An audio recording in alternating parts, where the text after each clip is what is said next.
All right. Hello. Hello. Yeah. Today we're continuing on with Tyrion Cuthbert.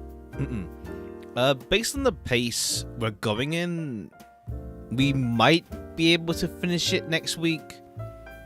Depending on how many streams I can do next week.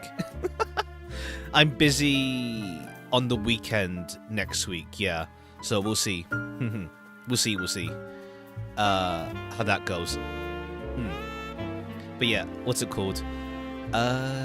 Should we? Yeah, what's it called? let's get right into it then. But yeah, we're going by the pace of one case per episode case. How do you want to call it? It was case, yeah. Select episode case 2, yeah. Either one. Case or episode works. Based on the pace we're on, yeah, it should be 5 streams tops. Doesn't seem it's gonna be a case where like it takes 10 hours. The whole case takes 10 hours. I don't think there is one like that in this game. Based on what I've seen in reviews. But yeah, let's jump right to it. Case 2, The Walking Dead.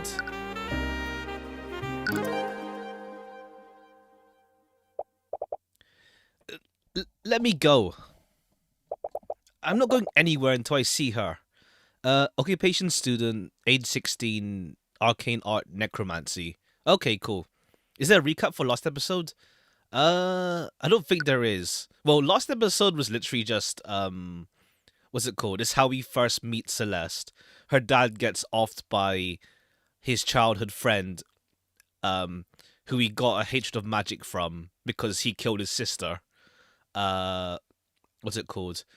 We get introduced to Arya, the Arya Stillwind. Do we have a case? Do we keep the case file from last thing? No. Okay, cool. It just resets. We don't keep the spells from last case in terms of like a whole compendium of that. And yeah, our mentor mother type is kind of, how to say, sus.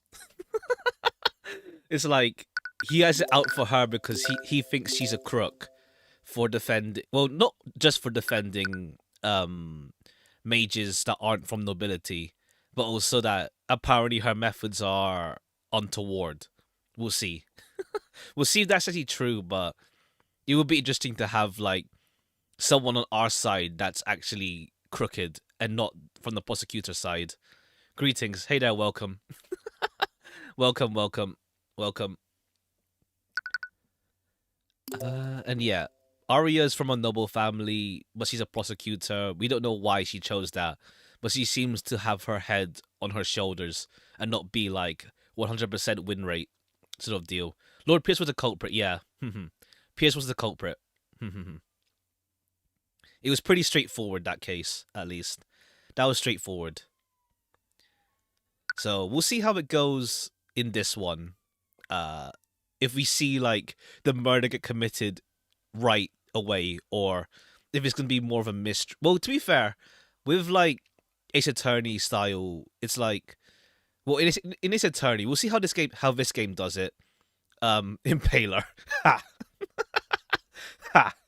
But yeah, with Ace Attorney, it's like, to be fair, the whodunit doesn't matter compared to why and how done it. Like, the whodunit tends to be straightforward.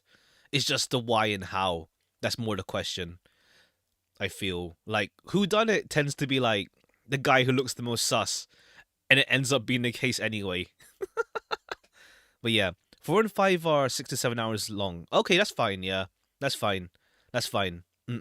Okay, cool. Good to see that they are like decently length. Not like 10 hours long, but not like 3.5 hours long like last time. All right, cool.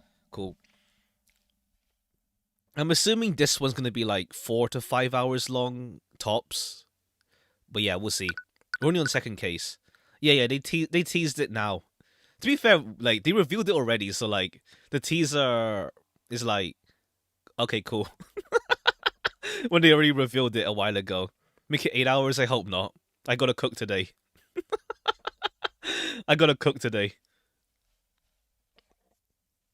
I'm case 5, 4, 2, 3, 1. Okay, cool. Cool. So this was going to be a step above. The line gives context. Yeah. Oh, yeah, true. It's like, we were wondering, like, how would the affect, how would it affect them? And I was right, yeah. It's like, they're doing things without knowing why anymore.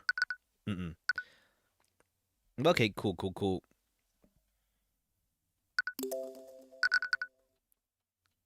I'm not going anywhere until I see her. I'm sorry, Wallace, but she's already passed.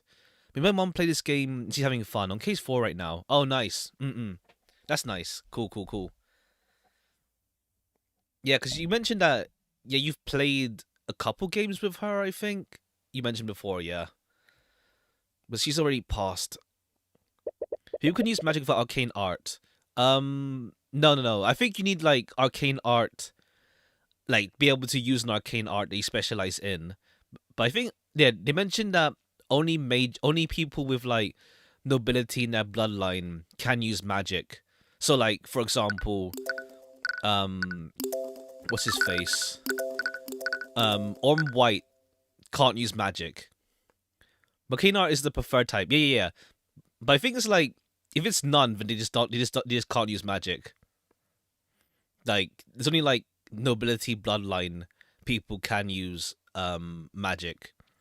We don't even, yeah, like, there's Tyrion's Eye of Horus, but we don't know what the hell that is yet. Tyrion's Eye of Horus is just weird. We don't know what to deal with it yet. I recommend Ace Attorney games, honestly. They're really fun. They're kind of what got me into visual novels as well. I think, yeah, Ace Attorney was like my gateway into visual novels, pretty much. When you meet Eris Ilmater, present all the stuff you can to her, then talk. Starting from this kid, look at every single picture hanging on the walls. Cool. We'll see how that goes.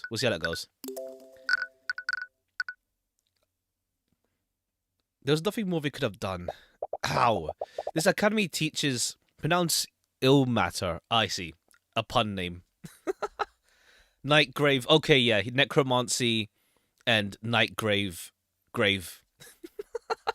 Okay, cool. We have a bit of whimsy. With their names, at least.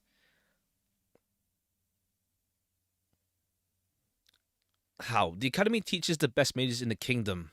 Are you telling me they couldn't do anything? Her condition was much worse than we thought. The kingdom's magic isn't advanced enough to treat something like this. Lucio Steelwind can rain meteors from the sky. William Frege can teleport entire caravans across the continent. Are you telling me that your mages couldn't cure one disease? Okay, cool. Lucio, I assume it's Arya's brother or father. We'll see. I'm sorry. I truly am. Emily. Episode 2, The Walking Dead. Okay, he's gonna, like, revive her or something with his necromancy. Maybe. We'll see. Write them down. I'm sorry, Celeste, but there's no way out of this. Celeste's attention is sharply focused on the chessboard between you two. You can see her eyes quickly dart from piece to piece. Just give me a second. I can still win this. Celeste, there's no way you can avoid checkmate next turn. Just surrender. She ignores you and continues staring at your pieces. There. What about that? Checkmate. Damn it. Would you two keep it down? We are in the library. Miss Tamura glanced at the chessboard. I hope you didn't spend the entire morning playing around. I've been working hard, Ruby. I've already learned 2 new spell formulas since we got here. Well, at least there's that.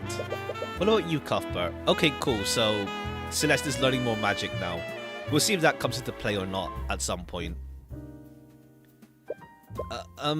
Well, your flustered stammering tells you exactly how much progress you've made.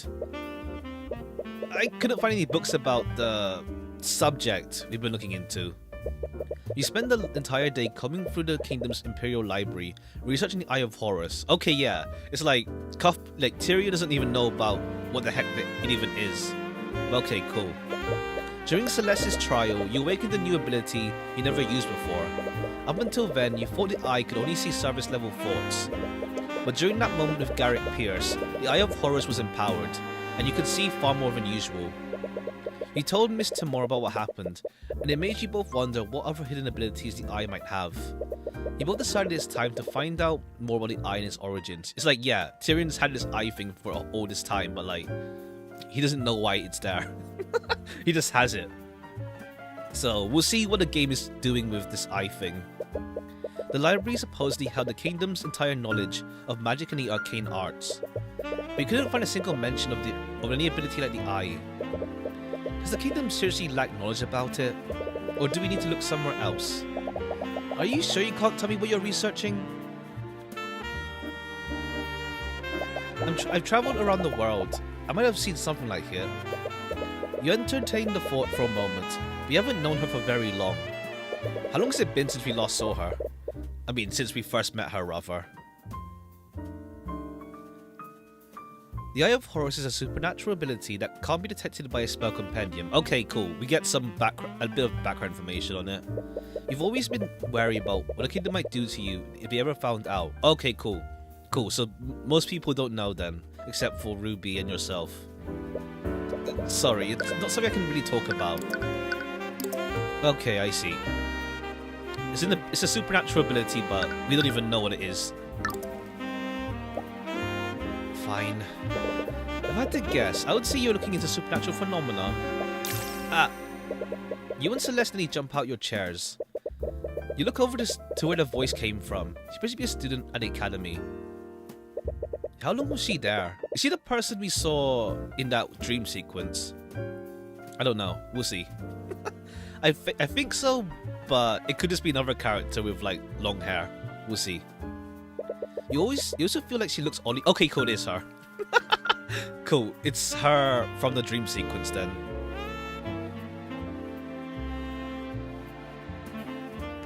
I see.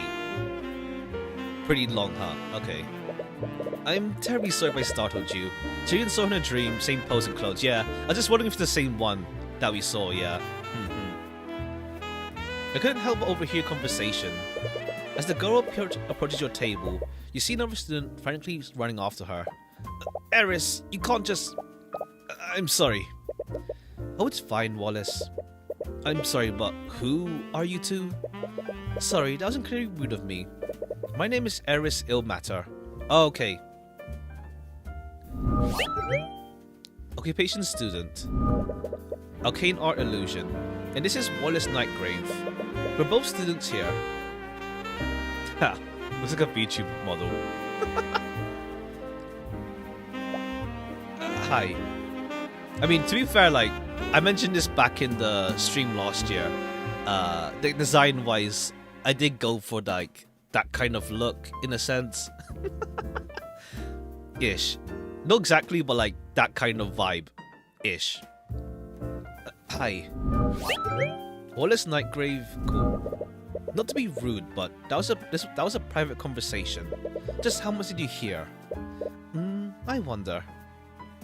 Is supernatural phenomena strange in a world where magic exists? I see what. Yeah. Eye color especially. I mean, I guess like. I mean, it's like a world where magic exists. Yeah, I'd say so. Anything that can't be explained, pretty much. Like, magic is essentially science, essentially. So anything that can't be explained is supernatural. Because, like, yeah, magic in this world is like down to like a science by this point, where, how to say, there's traces left over, there's a compendium of what people can do with magic, that kind of thing. So yeah, supernatural is literally just like things that can't be explained using magic. In essence, like in our world, things that can't be explained by science. I wonder. For first percent stuff, only you got the... Okay, cool. Reading about supernatural is actually a hobby of mine. I might be able to help you with your research, Mr. Cuthbert. And what makes you so sure that is what we were researching? Mr. Cuthbert has a bad habit of muttering to himself when he thinks. I assumed that his research had something to do with supernatural. Okay, yeah, cool. It's like, yeah, Tyrion was like talking to himself and freaking out Yeah, Orm. In the previous case. You've had a piercing side glance from Miss Tamora. You avoid eye contact with her.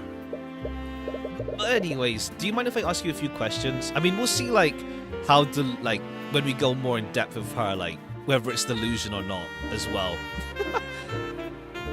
We'll see. The eye is supernatural, not an object. Yeah. It's not an object. No. It's not an object. It's just, like, something that Tyrion has inside himself. It's a supernatural phenomenon. It's not an object. No. Do you mind if I ask you a few questions? Of course, I'd be happy to help. Wait. Fine. I suppose it wouldn't hurt. Okay, cool. Cool.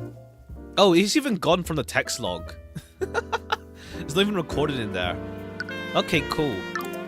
Alright, cool. So Eris is something. We'll see. To be honest, like, when I go into it, like, how to say, I haven't read, like, any of the material stuff before going into it, personally. It's more like, I want to see how it is for someone that's, like, fresh, without too much knowledge of the material. Just remember to show some discretion, Tyrion. Right.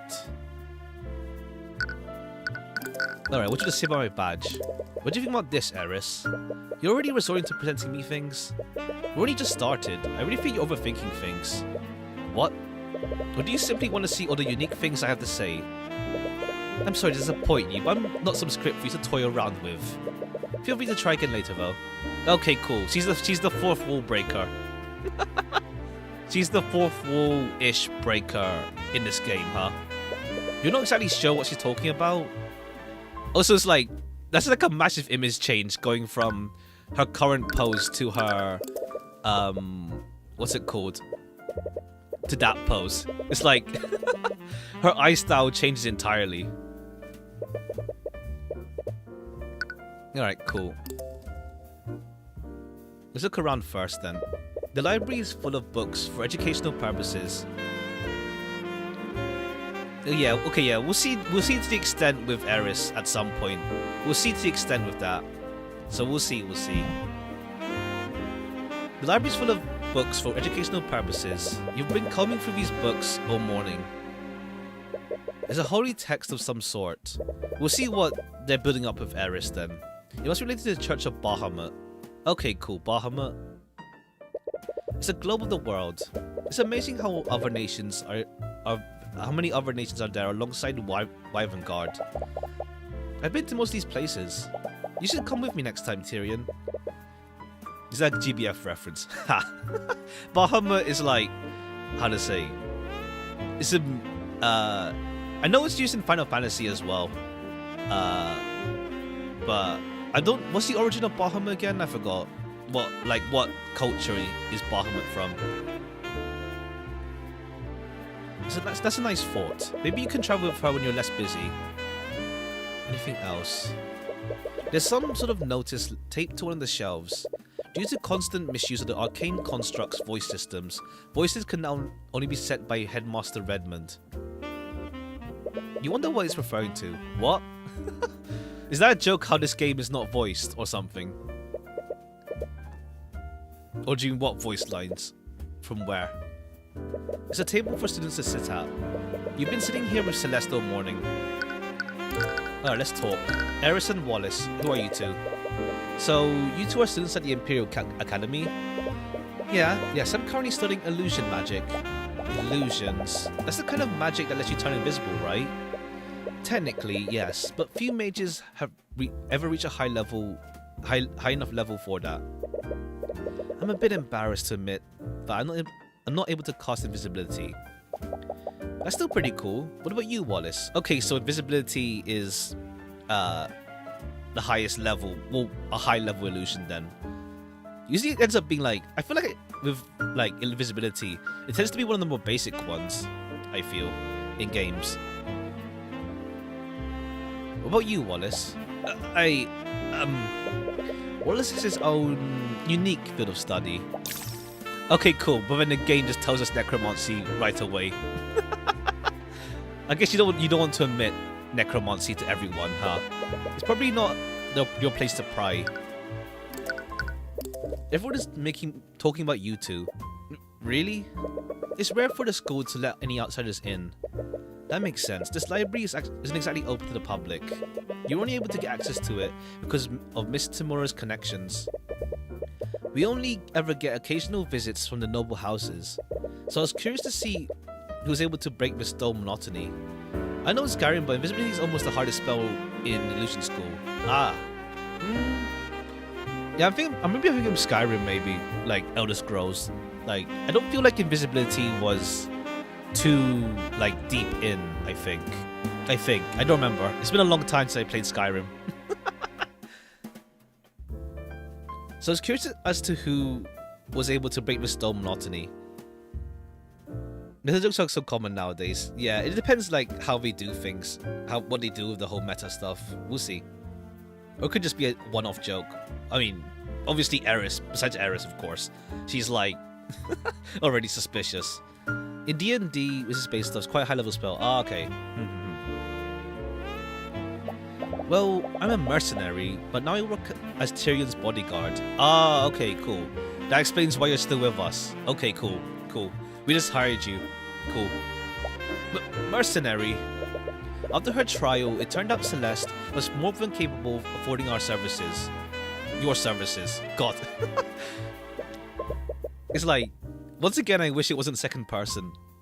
However, Miss Tamura still proposed a different arrangement. After indicting Garrick Pierce, you painted a large target on your back. Ah, okay. With Celeste being a mercenary, Miss Tamura decided to hire her as your bodyguard. Okay, cool. We're going after nobility, so now, like, the nobles might be after us. She knows one trick. She said that she learned 2 spells, so maybe she's more capable now. She learned 2 spells at least. She figured you would feel more comfortable around someone you're already friends with. Anyways, I'm a defense attorney. A defense attorney? My apologies. It's just not what I was expecting. What's that supposed to mean? Okay, let's do profiles then. What do you think about this? Okay, no, it's just us.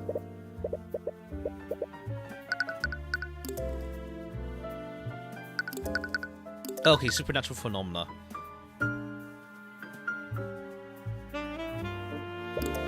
Supernatural phenomena. I wonder why you would be researching such a thing. Yeah, I want to know too.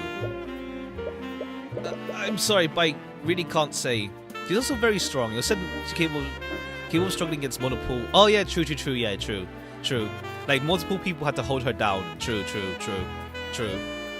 When she was when she first discovered the body. Regardless, there are many spells in this world. So why are you so convinced that phenomena wasn't produced by a spell? Okay, cool. Fair. Well, what we're looking into doesn't seem to follow the classic rules of magic. Oh? How so?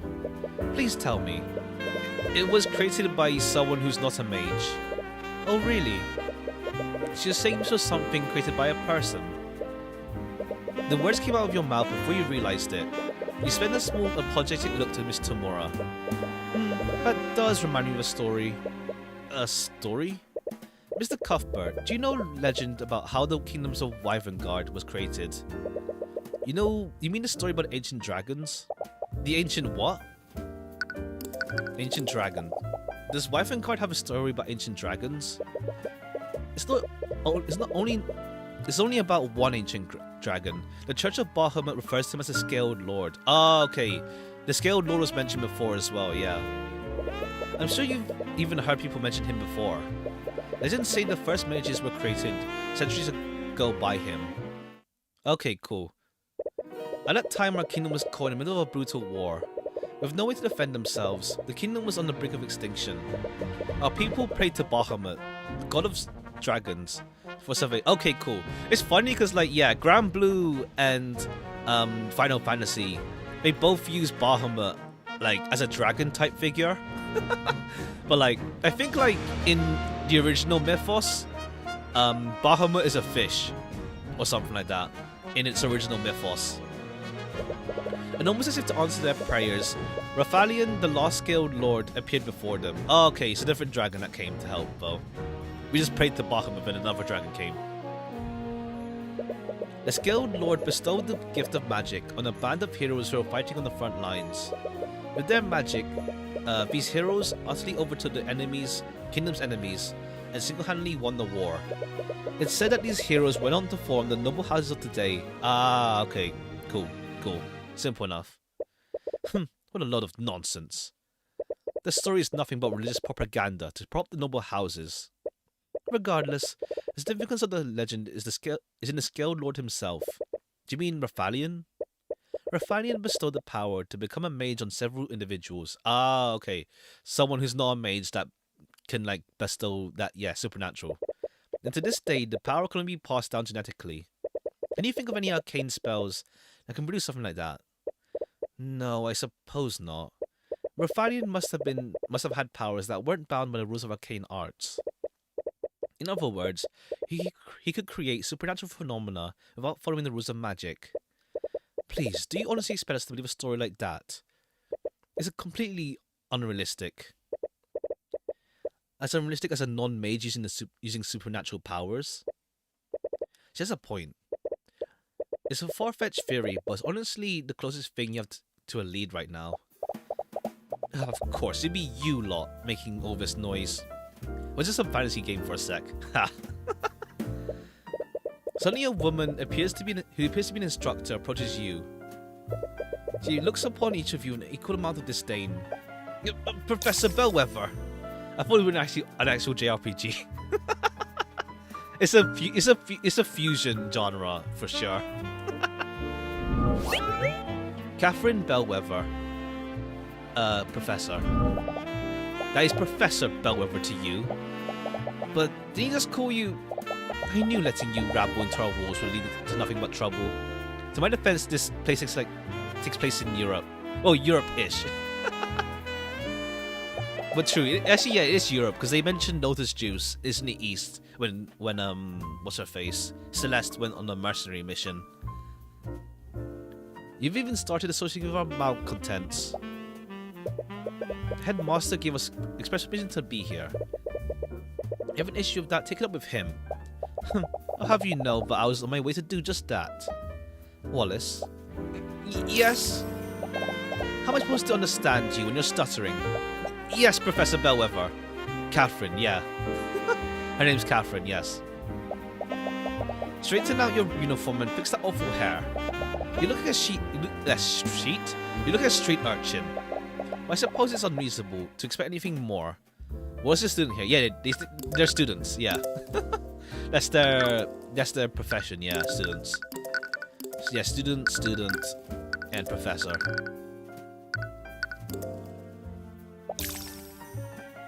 As for you, I'll be on my way.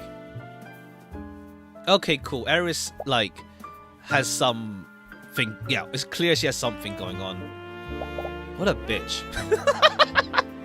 Cool, Celeste. Celeste! Oh, come on, we were all thinking it. Anyways, with that out of the way, shall we begin? Why'd you keep detecting fear from Celeste? Wallace, you finished this week's assignment, haven't you? Not wrong, though. True. Would you mind helping Celeste with her research? I don't know.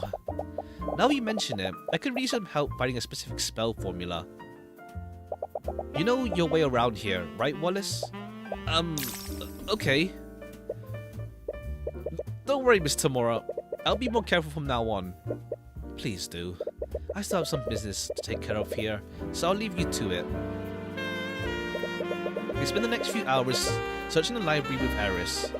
We haven't thought to look into ancient dragons, and the library had books about them in abundance. There was one problem though. There are lots of myths and stories about the ancient dragons, but it's pretty difficult to tell fact from fiction with these accounts. Let me lower the volume a bit for me. I put it pretty low on stream already, but it's still kind of loud. Like when I tried to like look on the past video for thumbnails, like I could barely hear myself sometimes. So let me know if it's too loud and stuff. It's pretty difficult to tell fact from fiction in these accounts. It can't be helped. The Church of Bahamut is the dominant religion of our kingdom. We have the bones of dragons displayed in museums, but those bones are the only widely known evidence of dragons' existence. Except for Raphalion, possibly. I wonder if he's still alive, like you said. I wouldn't be surprised. Despite everything, our kingdom's constitution still includes him in our government. Wait, really? As the savior of our kingdom, he and his kin were given an honorary position on our political hierarchy. The ancient dragon's authority technically rivals that of King Olivier. Wow, I had no idea. I've already never heard of this before. To be honest, that law is just a way to revere him and appease the church. Well, Raphalion couldn't possibly be any worse than the nobility. You're so stuck in your own thoughts, you accidentally bump into a bookshelf. The shelf begins to tip over and you're able to catch it before it fully falls over. But not before several books fall out from their shelves. You hit the ground with a cacophony of thuds. Some students glance in your direction. Be quiet. Sorry. Be quiet. Eris begins giggling. She seems amused by what's happening. Hey, are you okay? I heard a loud... Whoa. Celeste stares at the pile of fallen books. What'd you do? Forget about that. Just help me clean this up. There's no need for that. Construct, I require assistance. Acknowledged. What? Upon Eris's command, one of the nearby suits of armor suddenly springs to life and begins walking towards you. The voice coming from it sounds human, but lacks emotion. Why does it sound familiar? Wait, did you do that, Eris? Yes, this is an arcane construct. It's a suit of armor that's animated using artificery. They're designed to carry out various tasks for students. Oh, that's convenient. Arcane constructs added to your notes.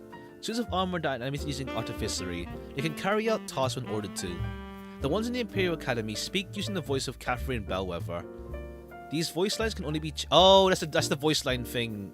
Oh, okay. Mentioned. Every command given to a construct is stored in his command log. However, this command log must be cleared regularly. Okay, cool. We're gonna see like a murder committed by, or at least involving these constructs then. We'll see. Really? I didn't know that anything like that existed. They're still experimental, so they aren't available to the public yet. With that being said, construct, please place the books back where they belong. Acknowledged. On Eris's command, the construct begins quickly picking up the books. It moves with inhuman efficiency. After only a few seconds, all the books are back on their shelves. Wow, so we do whatever you tell them to? Well, there are some limits to. Construct, tell me I'm the fairest maiden you've ever seen. Command rejected. Ah, what? I guess we're not allowed to lie. You feel the sharp pain in your side as Celeste quickly jabs you. Well, it's more like there's nothing inside. It's just like, yeah, robot-ish. Not even robot. You just give orders. Magic robot, in a sense. The construct's voice is just a series of pre-recorded messages. I'm not sure if you've noticed, Roomba. Not sure if you noticed, but uses the voice of Professor Bellwether. Unfortunately, you can't make them say anything other than what's recorded. Only the headmaster can change those settings. Artificery that can record audio. I've never seen anything like it. But you just said they're experimental, right? Maybe if I keep asking it, you'll just give up and do it? I would advise against that. Even if the commands are rejected, we're still stored in the construct's command logs. Anyways, we should probably get back to work. Totally not mechanical robot that we need in a fantasy world. It's a hodgepodge of different stuff for sure. We've got like guy in suit, but also we're in like fantasy medieval, not really medieval, but fantasy Europe. And then now we have robots-ish. Golems are technically robots, true. You should probably get back to work. Fine. You read more about ancient dragons, but most of the stories read more like fables than actual historical accounts. I don't feel like I'm making any progress. Suddenly you hear a thunderous low-pitched sound blare across the room. It sounds like a high-pitched horn, but with its volume turned up to unnatural levels. What?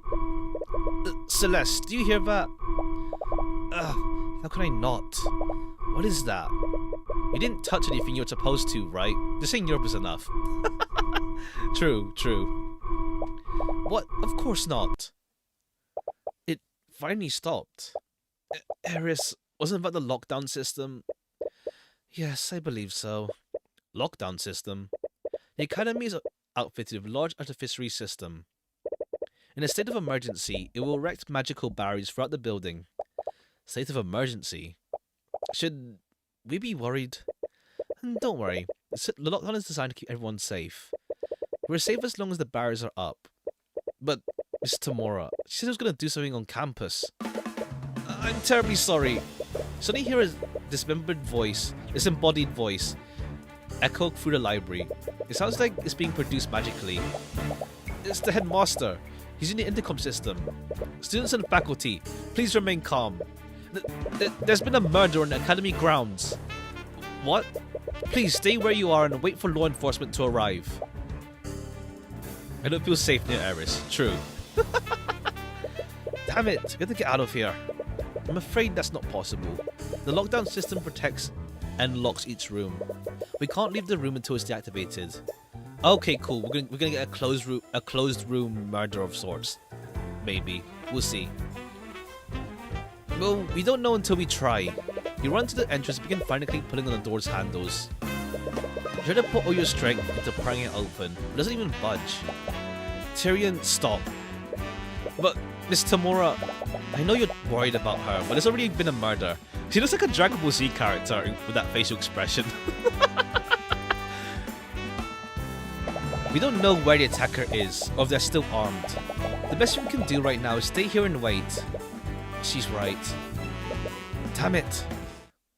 You know the way magic works and how people integrate into technology? Imagine Dungeon Munchies. Dungeon Munchies? I can't remember the magic system too well with that one. I don't think... Yeah, was magic that... how to say... I don't think it was it that widespread. I don't remember it being that widespread. Celeste's hands rest on her sword. Her eyes are carefully watching the entrance. Wow, we've been here for hours and it still hasn't stopped. She still hasn't stopped watching the door. She was able to calm you down earlier. Easy to forget sometimes, but she's always reliable when it really counts. What? Okay, I think it's like it's kind of it's weird. Like some poses, like it's like some poses feel off model in a sense. It's a bit weird sometimes. Like some expressions like don't feel like they fit. Students and faculty, thank you for your patience. I see. We'll see how that's presented then. Law enforcement has secured the building. The lockdown has been lifted. However, please remain in the building until Headmaster is barely finished with his message before you're out the door. Tyrion, hey, don't go off on your own. You desperately run through the academy hallways. No. Miss Tamora, where are you? Okay, if she dies, it works out then. We'll see. You have no idea where you're even going anymore. You can feel your fear and anxiety rise with every passing moment. Where is she? Okay, she's not dead at least. she's not dead. Cuthbert? I guess it's playing around with expectations that yeah, the mentor character will die at some point. We'll see. Why are you shouting? Miss Tamora, calm down, you're hyperventilating. I heard there's a murder and I've been looking all over for you. And you were worried about me? You hug Miss Tamora tightly as you overcome your emotion. She's usually not receptive to affection, but you just don't care. You're just relieved that she's safe. Tyrion, there you are. And you're crying. Sorry, I didn't mean to worry you so much. Okay, cool. We know that he cares a lot about her. We know he cares a lot about her. We heard the announcement. Do you know what happened, Ruby? It's funny, like, yeah, like, Celeste is on first name basis with Tamora. I do, but you see Miss Tamora glance at Wallace for a brief moment. For now, I think we should head back to the foyer. Like his mother. I think she is his mother, in a sense. Like, I think he's he nearly calls her mother, so she's at least like motherly figure to him. Yeah. You enter the foyer and see the room swarmed with a legion of familiar knights. Is that the Inquisition? Don't tell me. The headmaster mentioned there was a murder on campus. Someone used magic. Parental figure, yeah. Hey, you there.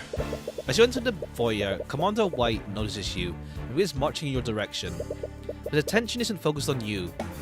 Huh? Are you Wallace Nightgrave? Yes, but by the authority of the Wyvern Guard Crown, I'm placing you under arrest. Hey, what are you doing? You free. The hell are you doing here? You said he was under arrest? On what charges? The kid is charged with the murder of Catherine Bellwether. Oh, she's dead. Damn. Okay, cool. Bellwether's dead. What? Wasn't that the professor you met in the library earlier? Like, how are you arresting him? He was with us in the library the entire morning. There's no way he could have murdered her. Move aside, Celeste. But Miss Tamora's right. If Wallace is a suspect, we can't stop the Inquisition from arresting him. Trouble seems to follow us wherever we go. True. No. Don't worry, Wallace. We'll get you to the bottom of what happened. Without a word, Wallace allows the Inquisition to drag him away. My apologies. I'm going to go and check on him. This is terrible. I still don't understand. Why would they suspect Wallace of all people? I'm not sure myself.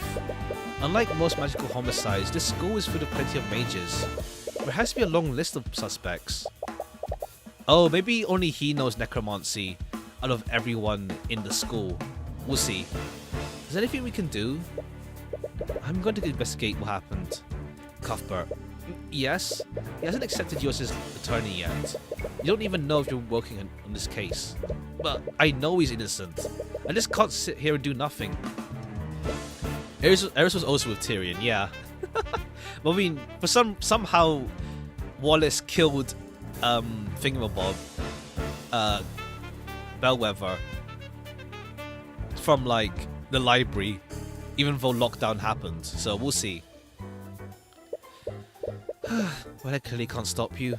But please remember that being an attorney is your job. It's not charity work. Tomorrow will be a more fitting suspect. We'll see. We'll see how this goes. Don't come crying to me if you run out of gold. Right. Anyways, I still have some business to take care of in the city. Will you two be okay handling this? Yes, we'll take care of this. Good. I'll leave everything to you then. Alright, let's go, Celeste. Right. Save progress. Okay, there's not that many save files, so to overwrite some. Wallace should be rich, right? I mean, he doesn't seem rich. Like, what's it called? The professor called him a street urchin. Like, he looked like a street urchin. So I don't know if he's rich, but he has some magic in his bloodline, some royalty in his bloodline at least. True. So we get some dough. It's been a few hours since Wallace was arrested. You and Celeste were with him during lockdown, so the Inquisition had to take your statements. But the more they questioned you, the more you could tell they had doubts about your testimony. You need to do more if you want to establish an alibi for Wallace. That took longer than I expected. We've already lost a lot of time talking to the Inquisition. We should be free to roam around now. Where should we go first? The crime scene sounds like a good start. We still need to figure out what exactly happened. Ruby said the body was found in lecture hall 2B. It's in the west wing of the school. Alright, seems like a good place to start. Alright, let's examine this place first though. It's a painting of a man with a sort of creature on his arm. There's some text under it. Dr. Delbit Tafaros, a mage, archaeologist, anthropologist, and botanist. It reminds me of like Final Fantasy Tactics artwork. The art style in that game. best known for his work in studying the history of ancient dragons. Through his work, great leaps were made in the study and development of the school of evocation. On his arms is the lost pseudo-dragon, which has now gone extinct. It's a painting of a professor with some kind of magical tool. There's some text under it. Professor Paul Vorella, also known as the archaeologist of the North. He spent many years studying and exploring the mountainous regions of Chardalon. Through his investigations, he came across one of the many layers of the Scaled Lord. He was honoured both by the Church and the Wyvern Guard Historical Society for this impressive discovery. Should we write this down? I haven't wrote it down, so I think it's fine. We'll rely on memory. It's just background lore, at least so far. We'll see. It'll probably come up at some point. Who's this dude? It's a statue. There's some writing on the platform it's on. Gillian Chemnitz, the inventor of early artificery. Okay, yeah, scientist dude who made artificery. So this guy's the guy who invented it. Who'd have thought that we could use machines to harness magical energy? Artificery is truly a marvelous invention. I remember a character to talk to 15 minutes ago. True. True. I'll rely on vibes, memory vibes. Like, I can remember, like, I don't know, we'll see. We'll see. Although the expenses of owning artificery present their own barrier. Okay. But that expression in his statue, it kind of looks like he doesn't want to be here. Even though the statue's huge. He does give off the attitude, doesn't he? Anywhere else to see? Nope. Alright, we move. Let's go to the 2B. Hey, stop right there. As you try to enter the classroom, you're stopped by the Inquisition Knights. I'm the defense attorney for the accused. You have a right to investigate the crime scene. Yeah, from what I've heard, the kid doesn't have an attorney yet. Right, you haven't been able to talk to Wallace about that yet. It's quite alright. Let them in. Okay, cool. We see Arya. Okay, cool, yeah. We see Arya at the crime scene as well. Pretty often now. Well, not often, but like much sooner than like case 4, for example, or case 3. Lady Steelwind, do not call me that. While you work under me, you address me as Prosecutor Steelwind. Yes, Prosecutor Steelwind. What's that smell? As you enter the classroom, you find yourself inhaling a sour and rancid odor. The stench is so overwhelming, your eyes begin to water up. Don't worry, you eventually get used to the smell. What are you even doing here, Steelwind? I'm here to coordinate the investigation. Look around the crime scene. There isn't a single Inquisition Knight in the room. Is that an Inquisition's job? Due to circumstances, I've decided to handle this case personally. Well, since you've got here, can we ask you a question about what happened? Can I assume you're planning to defend this case? That would make you my opponent. What do I gain from helping you? Right. However, I would be willing to answer your questions, but only if you answer some of mine as well. Okay. What could she possibly want from you? Let's examine first, though. Almost forgot. Since it's our first official case together, I want to show you something I learned. Okay, what is it? Repario Arcanum! Okay, cool. What was that? That is the incantation for the Detect Magic spell. Detect Magic? Wait, does that mean... Okay, cool, yeah, we see one of her new spells now. Yep, we can use medical traces while we're examining the crime scene now. Okay, cool, now we see that sort of thing. Your bodyguard Celeste can now cast a Detect Magic spell. While examining a location, press Detect Magic to make magical traces visible. If there are magical traces at your location, you'll see a colored overlay. Okay. Let's see this picture first. A painting of some sort of musician. There's some text written below. Dr. Nicholas Gusseau, inventor of the Arcane engine. His work revolutionized trade and travel across the seas. He was well known for not discriminating between the common folk and nobility, judging his assistants purely based on merit. When he wasn't conducting research within the Imperial Academy, He was known to compose sympathies. What?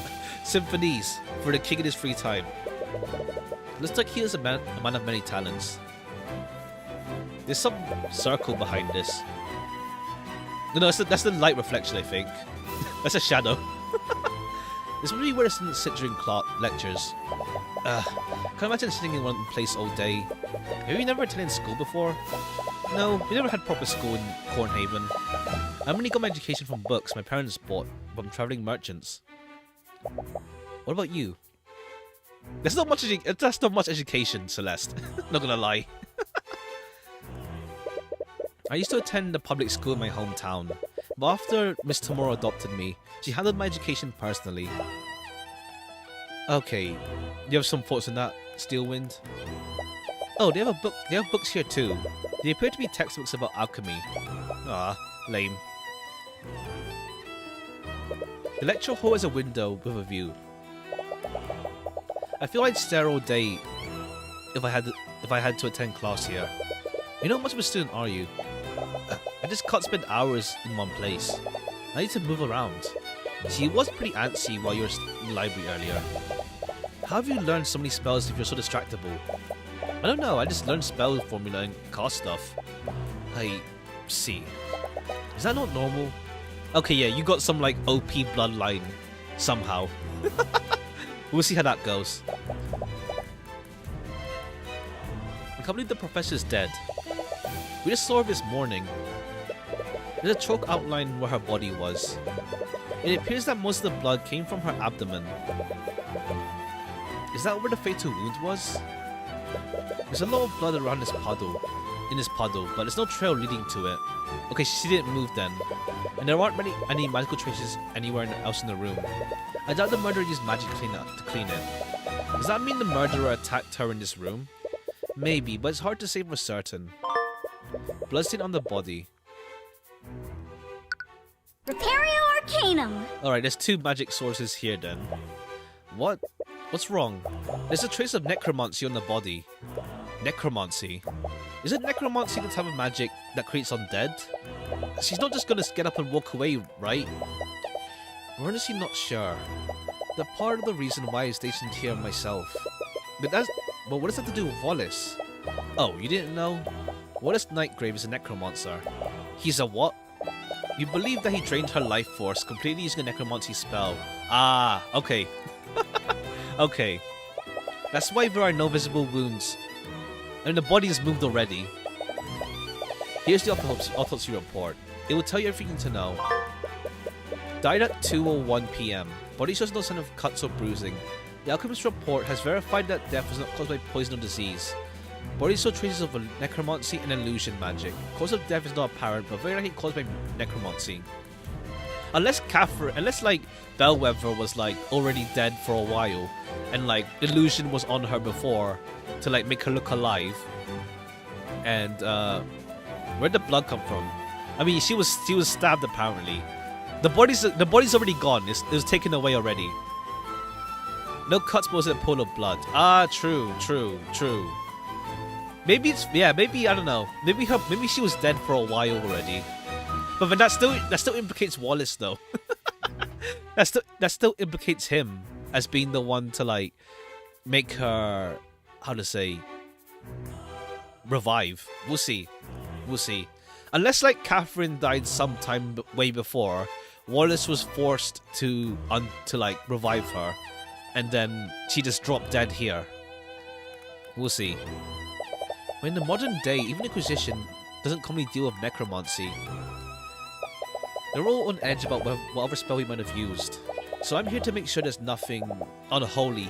I think unholy happens to the body. I can't believe it. You've heard stories of necromancers before, but why would Wallace be studying something like that? But even if Wallace is a necromancer, are there plenty of other mages who can cross necromancy spells? This is the Academy of Mages after all. No, there are no laws against it, but the knowledge required to learn necromancy is heavily controlled. No one in their right mind would dare teach necromancy beyond basic healing magic.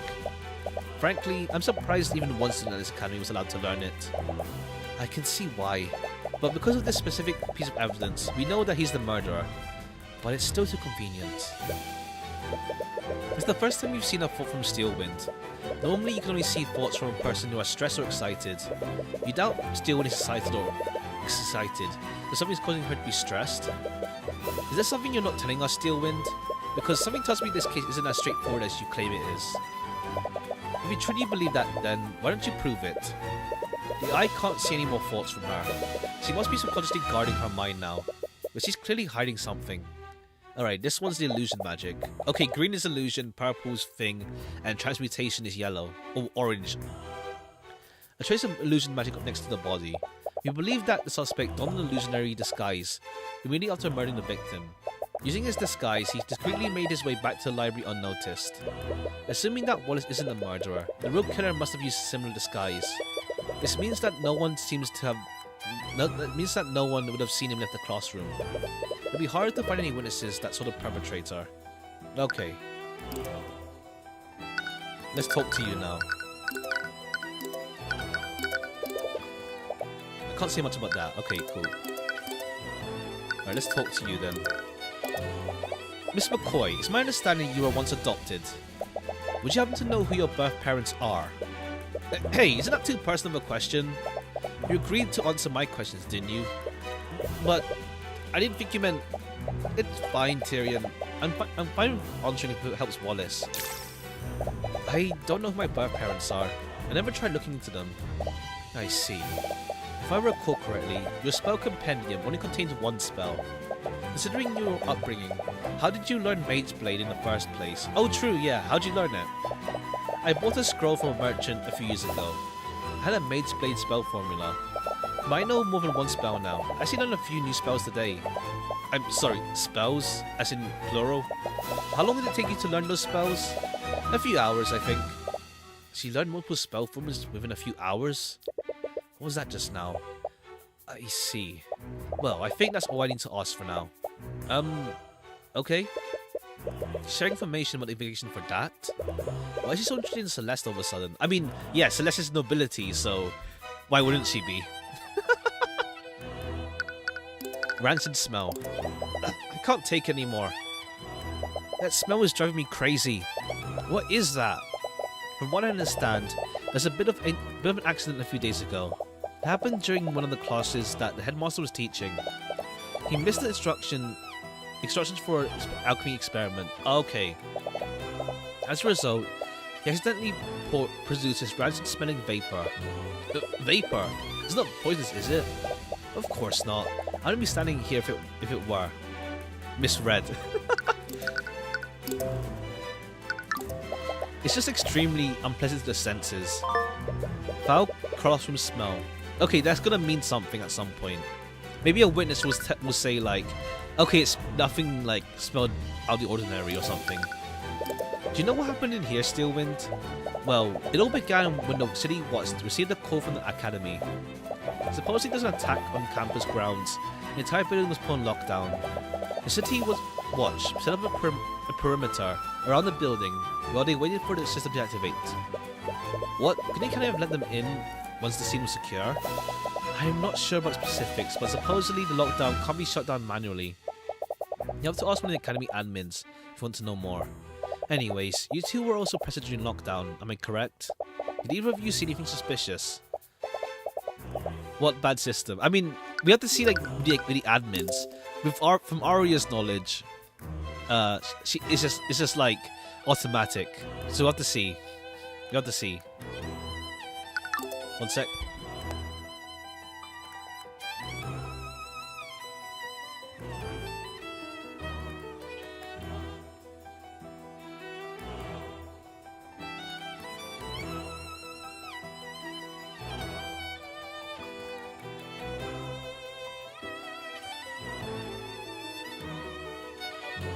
Alright, for some reason my nose was getting stuffy. No, we actually met the professor that morning. She was still alive then. I see, that does match the accounts from our other witnesses. Do you have any idea where she went after she left the library? The headmaster gave us the express permission to be here. If you have an issue with that, take it up with him. Have you know, I was on my way to do just that. Okay, true. She said I was going to meet with the headmaster. He also mentioned that when I questioned him. She attended the meeting as planned. The headmaster with Bellwether. You'll probably have to speak with him next. She must have found her way into the classroom afterwards. Do you happen to have a map of the academy? I do. Extra copies if you'd like one. What is it? There's only one direct path from the headmaster's office to this lecture hall. But I still wonder if we took any detours. Unless there's like secret passages or something in this academy, but I doubt it. How was the body discovered? Do you know how the body was discovered? Two members of the kitchen staff spotted her collapse in the classroom. They reported the situation to the campus admin when they attempted to save her life. But it was too late. The professor had already passed away by the time any healers arrived. What her magic can the victim use? Let me check. Well, her specialty is illusion. Oh! Maybe it's her own illusion spell then, yeah. Her specialty is illusion. Yeah. You don't know her, we don't have her compendium, but yeah. We don't have her compendium yet, but she is illusion specialist. Those two staff members, who were they? Maybe the names were Valentina and Valerie Ianus. They're apparently sisters. Orm was the one who collected their statements. Did you notice anything off about their behavior? From what he said, they had a few quirks, but nothing too suspicious. Quirks? He told me they were running and spinning around him during questioning. What does that mean? I have no idea. Perhaps they were still on edge after finding their co-worker murdered. You have to go on to speak with those staff members. Alright. Why is Wallace a suspect? We already told Inquisition this, but Wallace was with us the entire time. He couldn't have committed a murder. Yeah, he has a perfect alibi. Strong, maybe, but his alibi is far from perfect. Miss McCoy herself told us that. There's a period where she wasn't with him. What? Right. So when I came to check on you after you knocked over the shelf. Ah, okay, that's where it comes in.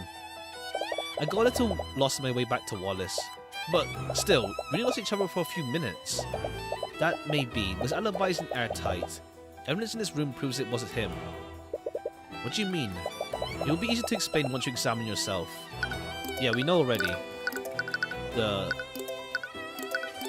We know already.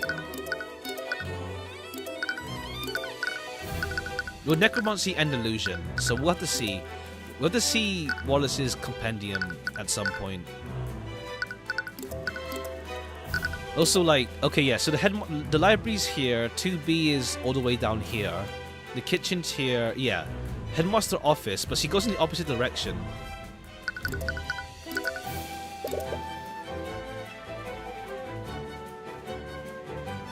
As a mage from a noble house, you must have gone to school here. Did you know Catherine Bellwether while you were here? Unfortunately, I did. I constantly clashed with her over the treatment of students. One of my biggest regrets is failing to remove her from her position before I graduated. Okay, cool, so she's not a nice person. Sounds like many people don't get along with the professor. I would say more, but it doesn't feel right to speak ill of the dead. Yeah, we already seen the... Repario Arcanum! Yeah, we've already seen it, so... Is there anything left to do with you? I guess we'll come back later.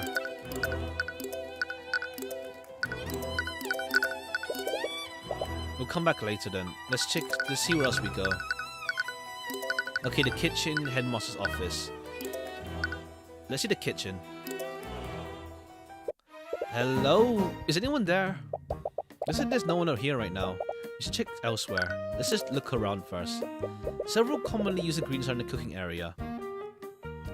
There's a rack of cooking implements hanging from the wall. Valentina must use these to cook for students. Pots for cooking soups and the like. Produce in the corner. There's some wine here too. Must be for the professors. Oh, it's a plate of bread. They probably serve these as sides to the entrees. Don't get any ideas, Tyrion. What? Remember when we went to that fancy restaurant? You just kept ordering breadsticks and butter. The bread is free. I might as well take advantage of it. True. True. You know eating that many carbs isn't good for you. Yeah. This is a large cooking station here.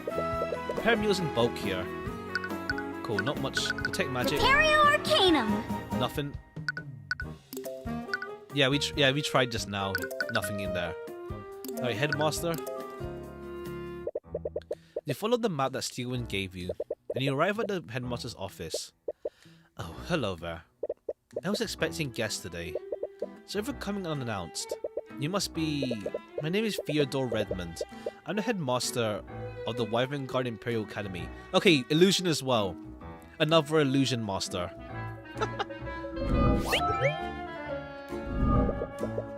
And judging from your appearance, you must be the protege of Ruby Timora. To what do I owe the pleasure? You must be here to investigate the murder. Wait, Eris? I thought you went to see Wallace. Unfortunately, the Inquisition is questioning him right now. They aren't allowing visitors. He must be scared right now. I hope he's okay. Right, she's had the experience not too long ago. If there's anything I can do to help, please let me know. Alright, I think maybe he's the killer. And he's gonna open his eyes when he gets, like, exposed. We'll see. It's a painting of someone. He looks to be some sort of professor. That's Professor Lucas Gilbert. He was an instructor many decades ago. He was well beloved by the students here, and he was quite accomplished. This is all due to him... Oh, despite him lacking the ability to use magic. Ah, okay. He studied magic without actually being able to use it? Yes, he was quite remarkable. Unfortunately, we lost him to illness very early in his life. It's a painting of a mage. He doesn't look quite like a noble. Oh, that's Jason Steelwind. Ah, okay. One of the chosen mages of the Scale Lord. Wait, Steelwind? As in, yes, he's the earliest recorded ancestor of House Steelwind. Legends say the Scale Lords bestowed power upon him and his allies to create the first mages. Wow, it's hard to even tell that he and the Prosecutor belong in the same bloodline. Yeah, my guy's like realistic looking, while Arya's anime. As with all noble houses, House Steelwind had quite the humble beginning. If only they'd remember where they came from. I mean, so far, Arya's chill. There's a fireplace with some burning wood.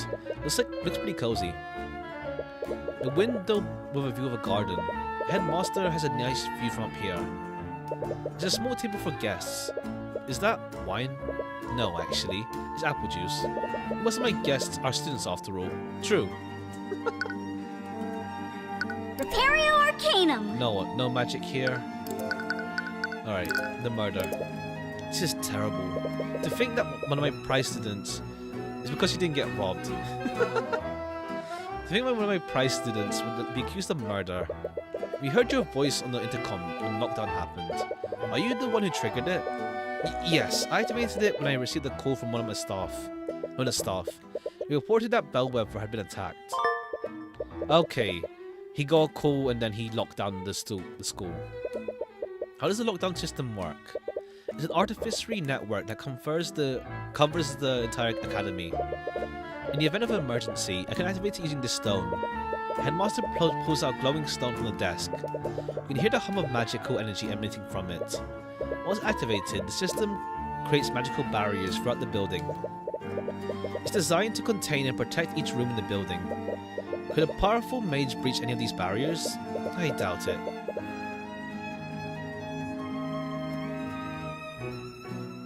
The barriers can withstand a great amount of force. They even block mages from teleporting through them. Okay.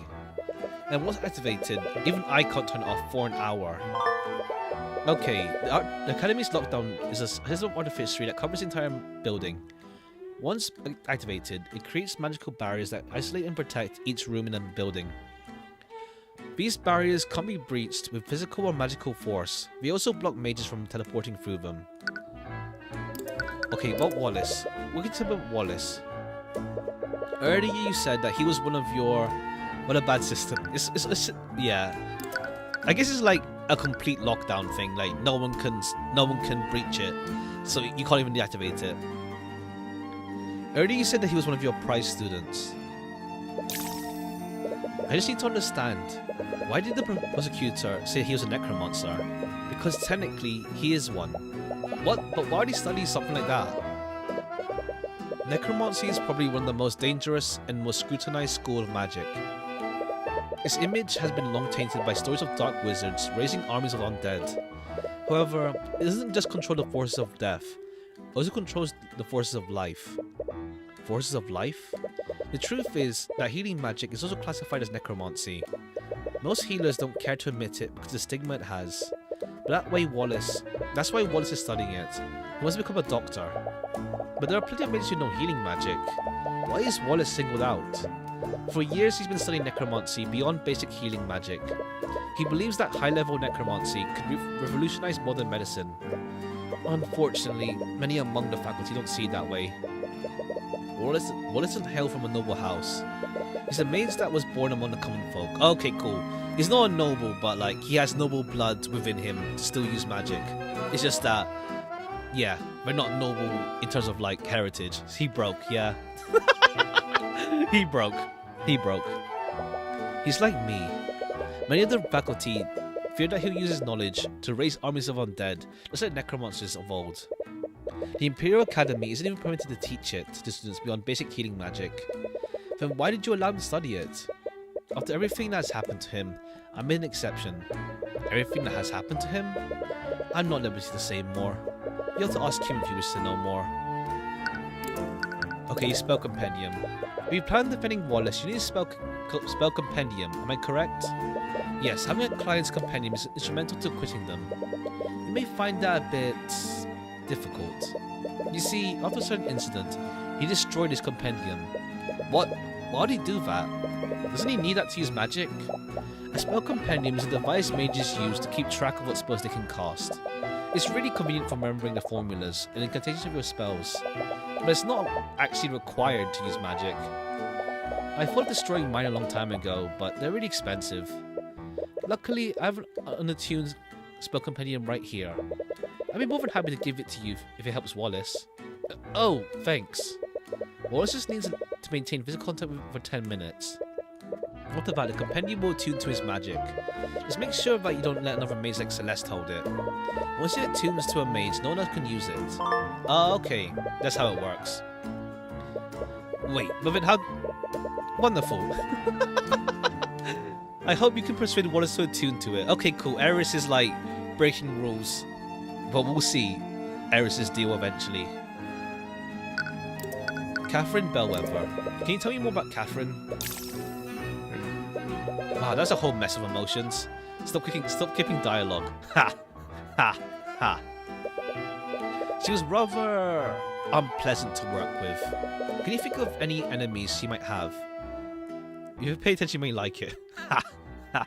Ha! You might even list everyone who attended the school. Eris, it's best to be blunt with these sorts of things. If you saw this morning, she had a pretty abrasive attitude towards the students. Many people in the school did not care for her. Maybe she wasn't the nicest person, but would that really be enough to kill someone? She'd often target and harass students, especially those who were from the common folk. Ah, okay, cool. No wonder she hates Wallace. No wonder. She even made a habit of expelling students for minor infractions. For commoners, magic can be a ticket out of poverty. I can't imagine how it'd feel to have the opportunity unfairly taken away from you. She put so much pressure on those students. Some of them even had left the academy of their own volition. They couldn't handle her constant verbal abuse. Even then, would it really be enough motive to kill someone? The human psyche is a fragile thing. It's astounding what happens when someone might be pushed too far. What about her relationship with the faculty? In some cases, it was worse than it was with the students. Okay, cool. Everyone hates her. She'd often treat the staff like her personal servants, and received many complaints from them about her behaviour. Sorry if this sounds rude, but why didn't you just fire her if she was such a big problem? She's used the position to curry favour with noble houses over the years. As you can imagine, the Academy's board is controlled by nobility. Ah, okay. Fair. Fair.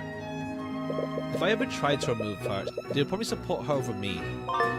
Okay, cool. The meeting. I heard that you had a meeting scheduled with Bellwether. What time was this and when did the meeting end? Our meeting was scheduled for noon. She arrived on time and our meeting lasted until 1. Anything seem off about her to you? No, she seemed to be her usual self. Not really. A trace of fear or nervousness. If you don't mind me asking, you should not defend Wallace, who knows, he may get a reward out of this. He's just a martyr. For like, yes, you killed her, let's go. If you don't mind me asking, what's the purpose of your meeting? We meant to discuss routine administrative matters. Despite our personal disagreements, we need her to stay civil. Nah, you were shouting. But to be perfectly honest, it did always feel like I was treading on eggshells when speaking of her. But you were her superior, weren't you? Did she respect your authority? We had many arguments about how I was managing the academy, and she was very vocal about her distaste of the common folk. She was difficult, to say the least. Cool. Let's go to the kitchen then. Let's see if they're back yet. Hello, is anyone there? Be right there. Sorry, but the cafeteria is closed right now. Actually, we're here to investigate the murder. Oh, you're cute. We heard that 2 members of the kitchen staff discovered the body. Oh, that'll be me. I'm Valentina Ianus. Kitchen staff. Oh, you're just a normal. Oh, no, that's Tyrion. What other person? Do you know where they are right now? Okay, no, you're just a staff member. That'll be my sister Valerie. You have no magic. But I think she's somewhere else on campus right now. If you're with us knights, we've already told you everything we know. Actually, we're investigating it separately from them. I want to ask if we could ask you some questions about what you saw. Sure. I'm gonna have to remember those details again. What'd you see? To start, can you tell us what Eunice just discovered? How Eunice just discovered the body? Right. My sister and I were walking in the hallway from the kitchen to the west exit. We spotted the professor in the nearby classroom. She was laying on the floor and bleeding. I used an emergency communication device to call for help. While I was doing that, my sister tried to wake her up. That would imply that Valerie thought she could be resuscitated. Did she know if the professor was still alive or not? We're not sure, but she wasn't responding at all. She wasn't breathing and she didn't have a pulse. What do you know about Wallace? He's a student here. He's that scary kid, right? The one that raises undead? Those are just rumors. He would never do something like that. But he studies necromancy, right? Have you actually met him? No, but I've heard rumors. He's always hanging around the cemetery. I'm sure he's biding his time, waiting for his chance to raise an army. It can't be helpful when people think of him that way. But you can't help but be a little annoyed on his behalf. Alright, what Kathy? What can you tell me about Catherine Bellwether? They're another set of complicated emotions. Well, I guess there's no point hiding anymore. She was a horrible person. She was really terrible to all of us. By all of us, do you mean Academy staff? Yeah, she was treating us like her personal servants. Sometimes she'd make messes on purpose. Okay, cool. She's just bad. Like, not even like strict, she's just bad. This probably sounds terrible, but I'm sure a lot of people are glad she's gone. I just hope we can still keep our jobs. Oops. Interesting. Now, why would she be worried about that? Do you ever feel like your job was at risk because of Bellwether? Yes, actually. She was actually planning to fire all of the staff. All of the staff? That can't be true, right? The academy needs staff to function. Oh, I'm not sure about the details. That's just what Jan. Oh, I see. Maybe Bellwether would have wanted to replace everyone with arcane constructs. Like, you don't need staff anymore. Just have arcane constructs cook food. Maybe that's the thing. Maybe that's why. Maybe. Who's Jan? He's one of the academy's custodians. You can probably find him cleaning the halls if you look around. Okay, cool. We moved then to the foyer. No. Headmaster. Oh, hallway. Just hallway. Okay, no one's here right now. It's a door that leads to some kind of storage closet. There doesn't appear to be anything of note inside. Entrance to lecture hall. Lecture hall 2F. 2H. 2B, where Bellwether's body was found. Repario Arcanum. Nothing here. Let's check if thing is back now. You don't see Wallace anywhere. Still questioning him. Come back later. Okay. What now then?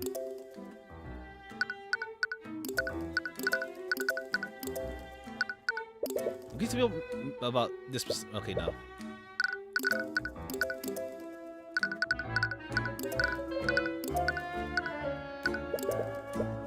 Maybe we go back to thing. Aria. Nope. Nope.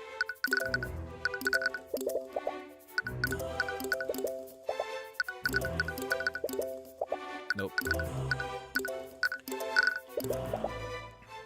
Okay, nope. Okay, what now then? The foyer is just with Aria to like talk and see where we go next. Maybe the kitchen. Maybe we're missing something still. The room was close to the crime scene. Could you take magic and... Oh, okay. Scan for magical traces? Sure. Did you just scan for magical traces? Oh, I'll just get out of your way then. Oh, she just brought it out of the room. What was that about? Repario Arcanum. Okay, maybe she's a mage, but she's not open about it. Maybe that's the thing. Maybe that's the thing. Repario Arcanum. Okay, I see. Maybe she's a mage, but she doesn't. She's not open about using it. You spot Valentina again. He's being someone in a blue-collar uniform. Could he be the custodian she mentioned? Jan, where have you been? You still haven't fixed the plumbing in the kitchen sinks. Valentine. Okay, maybe that's her sister. Someone just died. Can you take the day off for once? You're causing trouble for me and Valentina. Please be... Okay, that's her sister. Wait, why is Valentina suddenly speaking in third person? It's her sister then. Oh, hello. Valentina? Oh, my apologies. I can see why you're confused. I'm not Valentina. I'm her sister Valerie. Okay, cool. We got the peppy sister and the more like stoic-ish sister.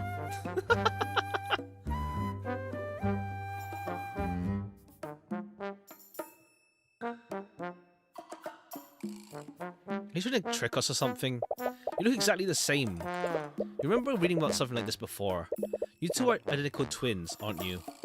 You're both genetically identical to each other. Yes, we are. Wait, this means she was the one who discovered the body alongside Valentina. Since we have you here, do you mind if I ask you some questions about what happened? I'm terribly sorry. I've spent a lot of time looking for Jan here. I'm really behind on my work. But Jan was also nearby when we discovered the body. I'm sure you can ask your questions. Before you have a chance to object, Valerie quickly walks away. Wait, do you want me to go after her? I'm pretty sure I can catch up to her. No, we don't have to scare Village 2 more than we already have. Anyway, Valerie said that Jan was around when the murder happened. Maybe you saw something. Jan Hughes, custodian. Okay, yeah, Jan was it. Do you mind if I ask you some questions? Really? Well, whatever. At least I have an excuse to take a break now. Unless he's the... I don't know. He has like... I don't know. I don't know if he's going to be the murderer. I don't know. Maybe. There's a chance. I think everyone has a chance of being the murderer. So, Jan. Oh, Jan, janitor. Right. Jan. I see. Are you part of the staff here? Yep, I'm a janitor. I clean, and I do odd jobs here and there. Well, apparently, that's all he has to say about that. Valerie mentioned you were close to Lecture Hall 2B before they found Bellwether. What were you doing when the twins discovered the body? I was cleaning the halls. Bellwether knocked over a vase, and there was shards and dirt everywhere. Wait, you saw the professor before the twins arrived? Yeah, like I said, she brought the vase right in the hallway. It was probably around 20-30 minutes before the twins found the body. You might have been the last person to see her alive. Did you see where she went after breaking the vase? Yeah, I think she went to that room over there. What's the lecture hall that Bellwether was found? Did you see anyone else enter the lecture hall? I'm honestly not sure. I was more worried about cleaning the mess she made. Well, did you notice anything about her? She was in a pretty bad mood, but honestly, that's pretty normal for her. She was walking real slow. I didn't notice her at first, and she basically shoved me out of the way. After that, she knocked over that vase. I didn't even say anything after that, but she still yelled to me to be quiet. Did you see where she went after that? Not really. The only thing in that direction is 2B. I can't imagine her going anywhere else. 30 minutes before the Iannis twins found the body, Bellwether walked past Jan in the West Wing hallway. He was in her path, so she shoved him out of her way. After that, she knocked over a vase and shattered it. Even though Jan didn't say anything to her, she yelled at him to be quiet. After this interaction, she walked into lecture hall 2B.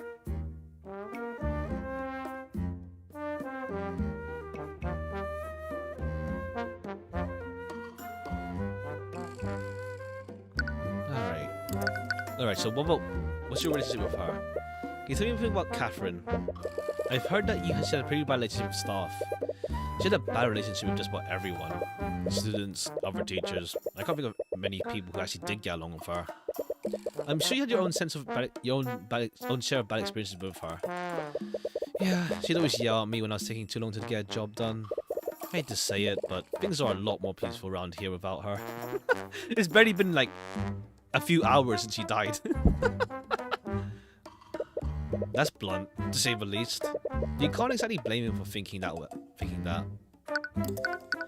Valentina mentioned something interesting. Did you tell her that Bellwether was going to fire her academy staff? Yeah, I remember that. What made you think she was going to do something like that? You know those arcane constructs in the library? Oh, okay, I was right. Yeah. Bellwether was the one who ordered them. Oh yeah, they're so cool. Well, a few weeks ago, I overheard a meeting she was having with the headmaster.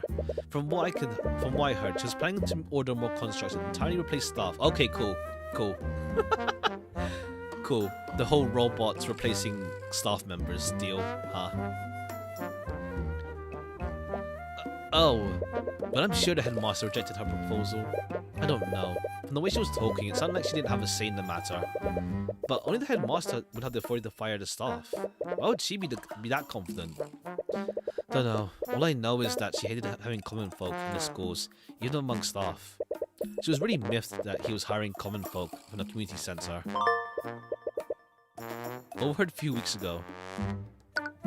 Ultra Kill. I don't know if that's really my type of game, personally.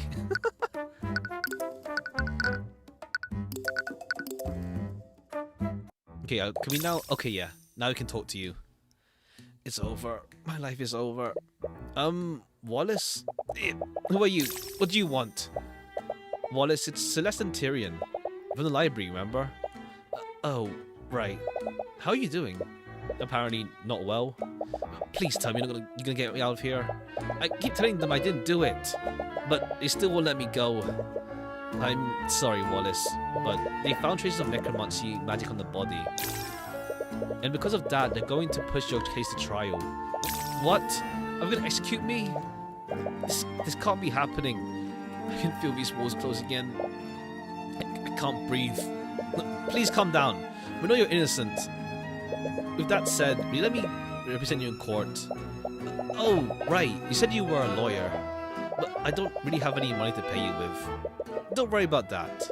For now, let's just focus on getting you acquitted. What? Do they seriously want to help me? They want something from me, but... well, I guess it doesn't matter anyways. Not like I have anything else to lose. It's not exactly the reaction you're expecting, but at least he's cooperating. Okay, cool. I don't understand. I was with you in the library the entire time. But why do they still think I'm the murderer? It makes no sense. Unless... You told the Inquisition, right? Did you tell them I'm innocent? Did they frame me? Okay, he's like mentally going all over the shop right now. We did, but as we said before, there are traces of necromancy on the body. And in the state of the body, they believe she was murdered in with a necromancy spell. Apparently, that makes you the prime suspect. I see. Wallace, we heard about the type of magic you're studying. Don't worry. Headmaster explained it to us already. You just want to use necromancy to become a doctor, right? I understand you have reservations about talking about your magic. But in order to build a case for you, I need your spell compendium. I don't have one. I know, Eris told us about that already. But that's why she gave us a blank one for you to attune to. Do I have to? It's your life on the line, and we need all the information we can get to help you. Sorry, you're right. I'll attune to it. 10 minutes later. Wallace's spell compendium. It contains the formulas for the following spells: Prestidigitation, Mend Wound, Illusory Disguise. Oh, okay, not helpful. Not helping you there. Revive, Animate Corpse, and Necrotic Blight. Prestigation, the one from last time. Mend Wounds. Heals the wounds of the target on the casting time. The wounds of the target are healed, magically healed without leaving any scars. Oh! No bruises. Oh, that doesn't help. That doesn't help. Oh, someone tried to use necromancy on the body. Oh, okay. That explains the no bruises stuff then.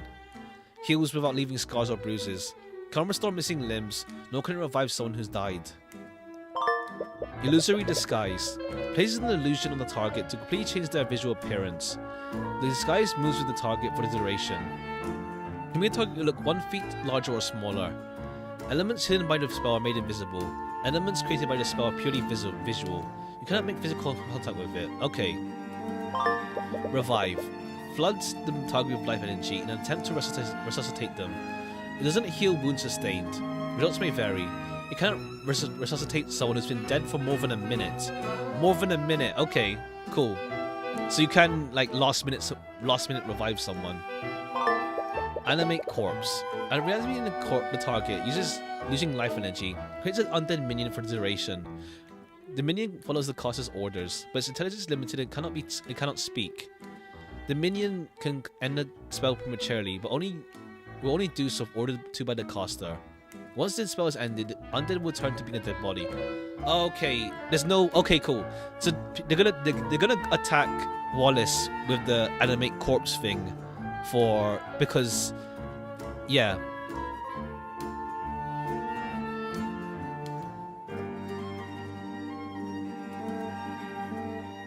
What's it called? Like because she spoke on the way to 2B, we can counter argue that, I think. Necrotic Blight pulls all life energy out of the target, resulting in instant death. The spell does not wound the target, nor does it leave. Okay, cool. So it's either healing or necrotic blight on the body. And that's not the reason why he's studying this type of magic, but the spells in this compendium are still pretty gruesome. It's a little terrifying that spells like this even exist. Sorry, I know I was being difficult. A long time ago, I showed my companion to someone I trusted. I'll just use so many necromancy spells. He told everyone in the academy. That's also when the Professor Bell ever started coming after me. Oh, okay. I'm sorry. That must be hard for you. But at least you had Eris. Yeah, I did. Wallace and Eris.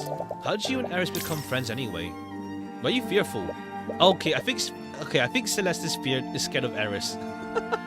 She's scared of Eris. Are her fears related to Eris? Oh, it's a bit of a strange story. Sometimes the other students would steal the ID numbers off my locker. Then they'd switch to the one on another locker. They thought it was funny whenever the owner got angry with me. But Eris had a bit of a reputation around our school. I'm not sure why, but everyone was scared of her. Even students of nobility. It was probably due to some baseless rumors. One day, everyone switched to my nameplate of hers. I was so scared when she approached me. I couldn't even say anything. But she didn't get angry like others. She just apologized and gave me back my nameplate. After that, she randomly started talking to me whenever she saw me. We became friends after that. That's nice. Good thing he was able to find a friend in a place like this.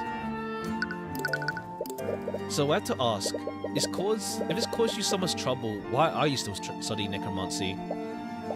I want to use it to become a doctor. The headmaster told us the same thing, but you could have just stopped after learning the healing spells. Why are you learning magic to steal people's life force and raise the undead? Life and death are two sides of the same coin. That's the key principle behind necromancy.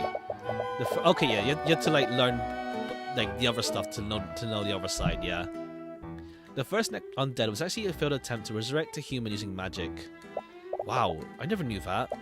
Right now, basic necromancy can only heal injuries and wounds, but it can't do anything for disease or deformities.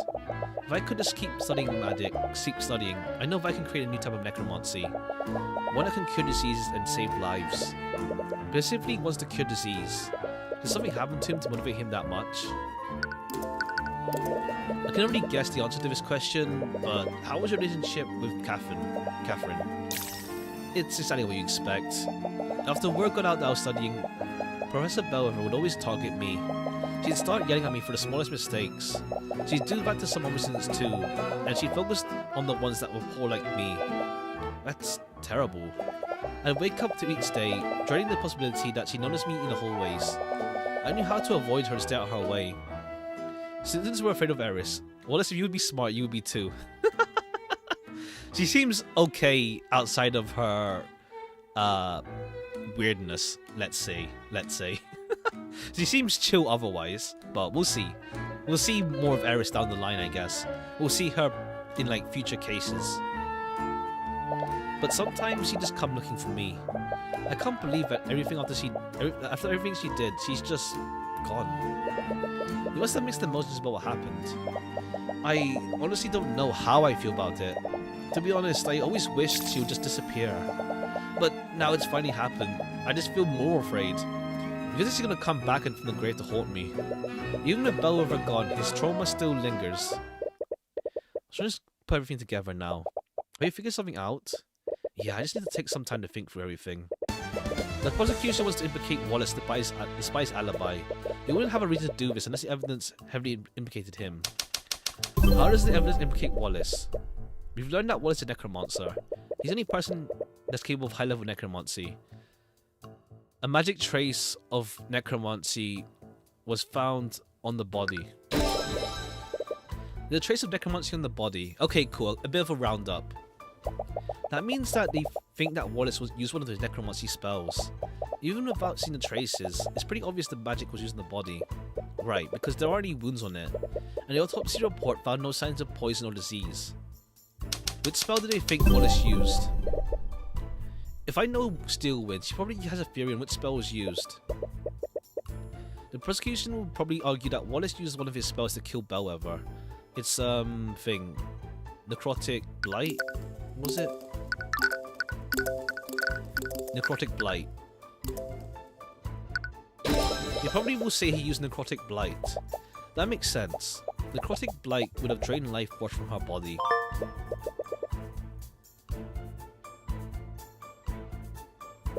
But that's okay, yeah. That's where the contradiction lies. Let's suppose that Wallace did kill Bellever using Necrotic Blight. There's something on the crime scene that wouldn't be there if there was. What was wrong with the crime scene? The blood. Bellever's body was covered in blood. Necrotic Blight is a spell that doesn't inflict any visible wounds. There shouldn't have been any blood on the body. But then what really happened? That's the last piece, and if I had to guess, the information we need is being hidden by one of the witnesses who discovered the body. Valentina. She's definitely hiding something. Do you notice how she reacted when I asked you to scan the room? Yeah, she ran away. She didn't even try to be subtle about it. With the way she reacted, I think she may have been trying to hide herself from your detect magic. Okay, cool, we bring that up already. This can only mean that there's a magical trace on her. What was she trying to hide? There's only one way to find out. Next time you see her, could you suddenly cast detect magic and scan her? Alright. It's been a while since we last talked to her. Valerie mentioned she still had work to do today. I'll be back in the academy kitchen by now. Cool. Alright. Cheers for the help.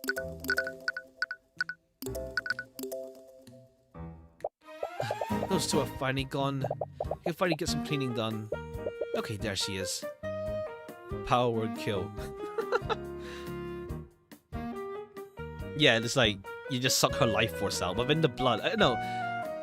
Arya, like, what's it called? Like, it feels weird for like Arya. Like, she's already in the state where, I guess, like, I don't know if she's like intentionally pushing us though. She's like literally like, you know, a newbie like Tyrion. So it's like it's a clear oversight to not look up, to not think about the blood that is there. So it's not really a case of like she's trying to put. I don't know. We'll see. Like in some cases, like yeah, the prosecutor, once they like redeem themselves, they're just pushing us. But we don't really know if she's trying to push us right now. Use detect magic and scan it from here. Right. Just don't shout incantation like you always do. I know that. Alright, here goes. Imperio Arcanum. What the? What is it? There's a trace of magic on her. I knew it. What school of magic is it? It's necromancy. There's a trace of necromancy on her. What? Valentina's magical trace. Someone. Okay, so she. Oh, okay. Yeah, Valentina tried to cast heal wound on thing. Simple enough. What do we do now? We're still not sure how this fits in with everything. For now, let's talk to her and see if we can get more information out of her. If all else fails, we can confront her with evidence we have. Oh, it's you two again. They're back. Okay, just relax. I have to do this. All I have to do is repeat what I told him last time. It won't work this time. Miss Ayanus, did you know there's a trace of necromancy on the bellwether's body? That's what used to kill the professor, right? A necromancy spell? That's the thing. Is that word true? A lot of evidence we found doesn't make sense. I think someone cast a spell on her. Is it possible that you saw someone use magic on Bellwether? No, definitely not. Calm down. There's no way we know. Her thoughts are an open book now. If you beat her in argument, her thoughts might show what she's hiding. Okay, cool. Okay. I was wondering when the investigation will end. And it's like, yeah, we need an argument first before the investigation segment ends. Valentina clearly knows more than she's letting on. She found the body alongside her sister, and reacted strongly when you mentioned someone may have used the magic on the body. What is she hiding?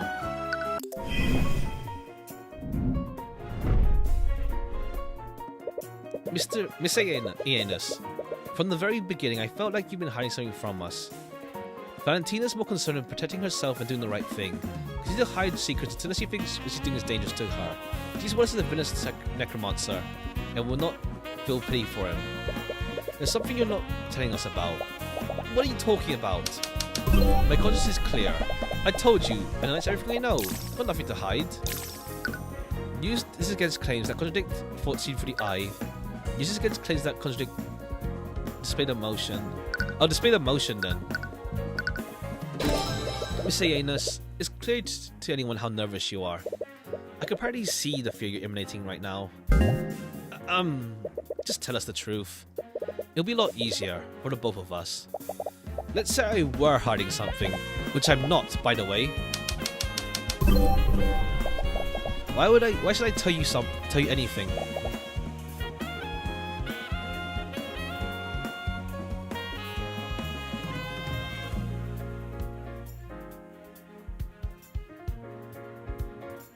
Hold on, one sec.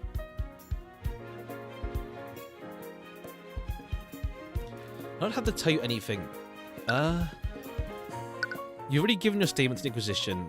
If the truth comes out, what do you think they'll do when you realize you lied to them? Okay, she's worried about herself. Okay, don't talk about Wallace. She doesn't give a shit. You have nothing to lose by telling us what happened. I know you're not the murderer. Okay, so protecting herself, so I guess rationalize. Threatening thing works out either way. Oh no, unless she thinks what she's doing is dangerous to her. So yeah, threaten her. You've already given your statement to the Inquisition. If the truth comes out, what do you think they'll do when you realize you lied to them? Why are you protecting Miss Ayanus? You talk a big game. I bet you can't prove anything, can you? You think I'm lying to protect someone? I don't know anyone who can use magic. I don't know any mages. I definitely don't see anyone use magic on the body. Yeah, we just like snuck a peek. You can't hide the truth from us, Miss Ayanus. But what? You said that you've never seen a necromancy spell before. If that were true, then why is there a trace of necromancy on you? Wait, what? There's a trace of necromancy on me? Cool. What? Did she not know anything about the spell that was cast on her? No, that doesn't make sense. If she didn't know about the trace, she wouldn't have avoided Celeste back then. There must be explanation for this. You've argued against Valentina. This is crazy. Why is there a trace of necromancy on me? Am I going to die? I'm going to become a zombie? That's strange. Is she really unaware? Oh, maybe it's your sister then. It's your sister, maybe, and she healed you. Was she playing dumb? Why doesn't Valentina know the spell was necromancy? She knows that someone used magic on her, but she didn't know the spell was necromancy. Oh, the spell cast on Valentina healed her. Okay, yeah, because everyone thinks necromancy is like, yes, undead, raw. But it's also healing. Calm down, Miss Aeneas. Not all necromancy spells are correlated to the undead. Healing spells are also from the school of necromancy. Healing spell? Oh, so the time she healed that cut. Okay, it's your sister then. It's Valerie. She? That implies she knows a mage who studies magic. Could that person be a student here? Sorry, I just remembered there's something else I have to do. I'll be right back. Who'd have thought that people at the academy would be so uneducated? To be fair, it's prejudice. It's literally just prejudice about necromancy. Like, it's just prejudice. Like, straight up. Hey, come back here. She ran away again. I can catch her. There's no way she can outrun me. No, the Inquisition was still stationed around the surrounding areas. We'd probably defeat if we started harassing a witness. That's true. We weren't able to learn anything. Actually, I did learn one thing. She mentioned a friend who cast magic on her. Really? How'd you figure that out? Deductive reasoning. Wow. Well, healing magic is also a form of necromancy, right? I guess that explains the trace on her. It's a good thing we knew Wallace. Otherwise, he might have thought the necromancy was trying to kill her. Wait a minute. That's it. What? Did you figure something out? The whole time, we've been wondering why was the trace of necromancy on their body. It isn't because someone attacked Bellwether with a necromancy spell. It's because someone used necromancy in an attempt to heal her.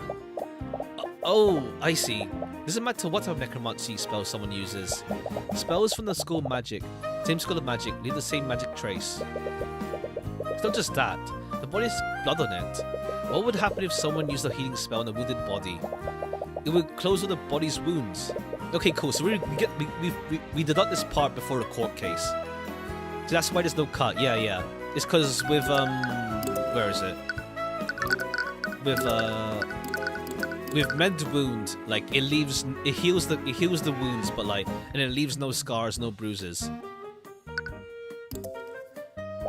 Well, interrogating Valentina might have been a dead end, but it still gave us what we needed to know to win this case. Not sure about. Turned out it was a dead end. What do you mean? It's not that suspicious that she asked someone to heal her if she's injured herself. But if it's only that, why'd you go much trouble to hide it? It's too coincidental. The wounds in the body were healed by an unknown person, and the person who found the body is hiding the identity of a healer. They have to be the same person. Yes, that makes sense. So, what do we do now? Valentina's definitely onto us. We can get a third chance to speak to her. I doubt. What are the spells we have now? Sure. We have Prestidigitation, which is like the same one from last case. It just like makes a visual effect. Mend wound, which is like heal, no scars, bruises, etc. Illusory disguise. These are the ones that Wallace can cast. These are all from Wallace. They're all from Wallace. Illusory disguise, which is like illusion magic to disguise things. Revive. Yeah, revive. Results may vary. It can resuscitate can't resuscitate someone who's been dead for more than a minute. Animate corpse and necrotic blight, which is like still life force, essentially. Hopefully what we have now is enough to quit Wallace. You've done everything you can. Use what you've learned to poke holes in the prosecution's case. If that doesn't work, you can drag Valentina onto the witness stand and pull the truth out of her. Just hope that what she's hiding is enough to quit Wallace. Quite the arsenal, yeah. I mean, it's like he said. What's it called? He can use Nah, he needs, like, necromancy is like two sides of the same coin. You need to know death to know life, etc, etc. I demand to know why you're still holding on to my rapier. It's a precious noble family heirloom, and I want it back. It's evidence in the current case. Evidence? The person was killed with necromancy. Was he though? Okay, cool, so Arya is also onto the bloodstain. Okay, cool. She's not, like, ignoring it. Why are you asking me? You're the one investigating this. I suppose it doesn't matter. Just know that I will bring her murder to justice, no matter who it may be.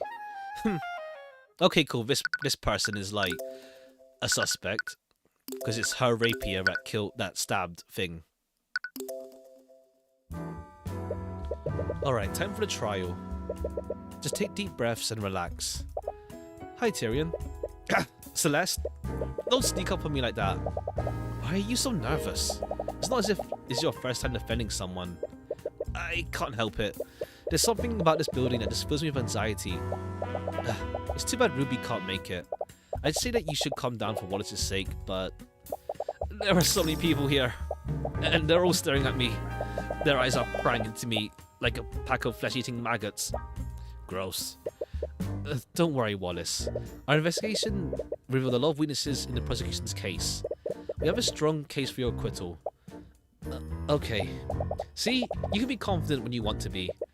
It's strange. Something is calming about Wallace's anxiety.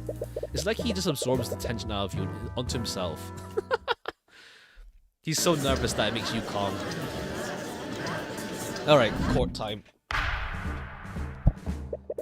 Court is now in session for the trial of Wallace Nightgrave. The prosecution is ready, Your Honor. The defense is ready. Very well, let's begin the proceedings. Prosecutor Stillwind, could you please list the charges? The defendant is a student at Wyvern Imperial Academy. Mr. Nightgrave is charged with first-degree murder, negligent misuse of the arcane arts, and illegal practice of advanced necromancy. Necromancy? Do you mean to tell me the defendant is a necromancer? I can't believe it. A necromancer in this day and age. Okay, yeah, this big prejudice. How could the kingdom let this happen? Your Honor, I would like to remind the court that they should view my client objectively. Of course, but one can easily see it from the list of charges. Necromancy plays a large role in the charges. Indeed, the crime occurred within the academy this morning. This victim is Catherine Bellwether, a professor at the school. It's just healing magic, bro. Essentially, yeah. Essentially. I mean, we'll see if this judge, like, has anything cool with him at some point. We'll see.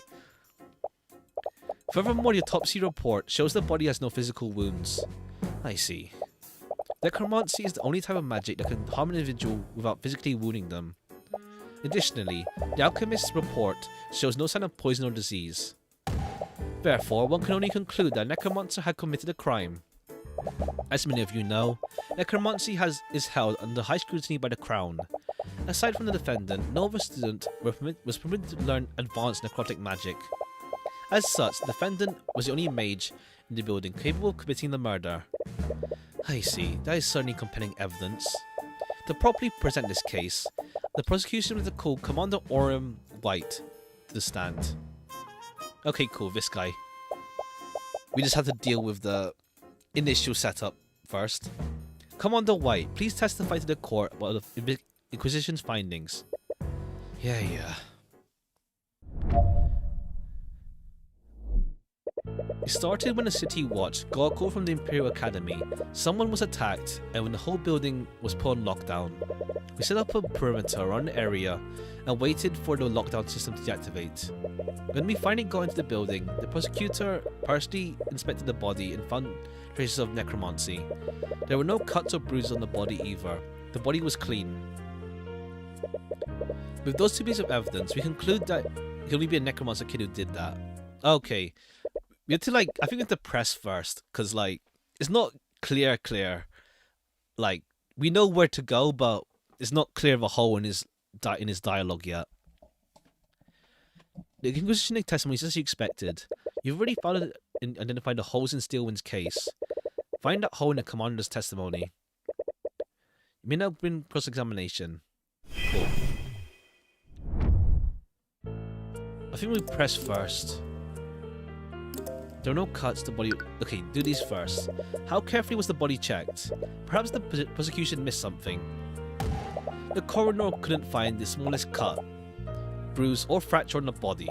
Furthermore, the alchemist's report showed no signs of poison or disease. The coroner was actually astounded at how unscathed the body was. That makes sense. If someone had used men's wound on the body, it would have healed even the most minor of injuries. The question is, how do you prove that? And the prosecution believes that my client used necrotic blight. Yep, it's the only way the crime scene makes sense. Necrotic blight? I'm afraid I've never heard this spell before. Necrotic blight is a spell that drains life force from the target. When used on a living human, it makes the bodily function cease, instantly killing them. I see. What a horrible spell. This child should have never been allowed to learn something like that. What were they thinking? Ugh, having that spell was not doing Wallace any favours. We already investigated the crime scene, so we knew the Inquisition theory contradicts one of the evidence we found. Present that to the... Okay, cool. And evidence we found...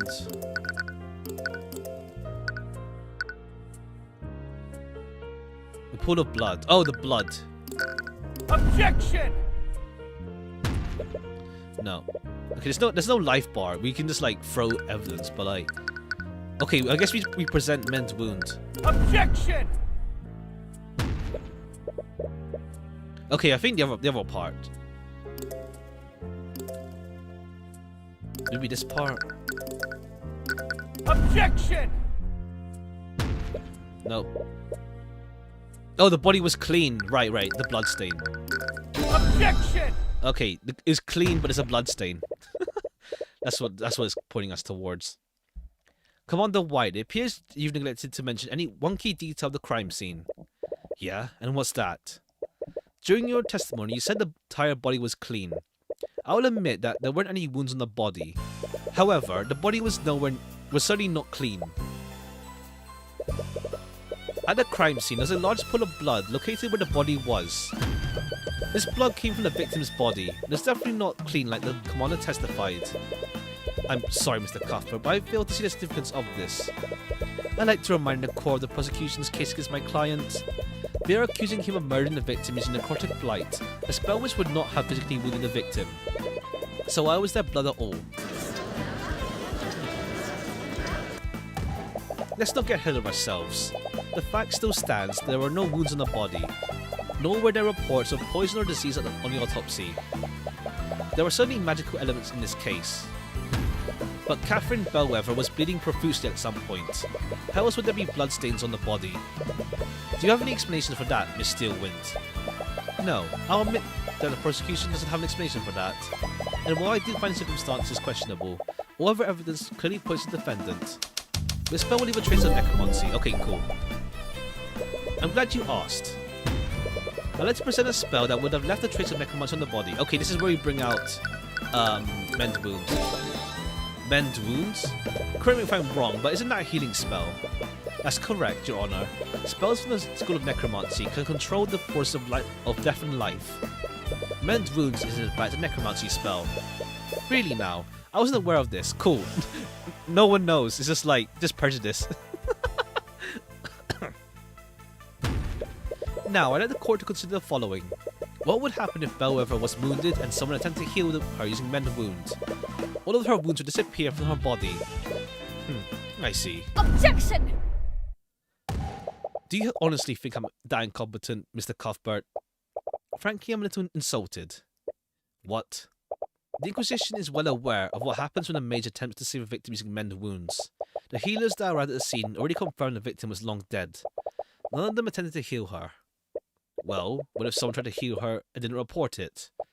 Please, none of the healers would have anything to gain by doing so. In fact, as a necromancer, the defendant could easily have carried out the described scenario. He could have cast mend wound on the victim after murdering her to confound the investigation. At the end of the day, the burden of proof is on you. Okay, yeah, right. It's on you as in on Tyrion. If you could just find out who healed the body, the case is yours.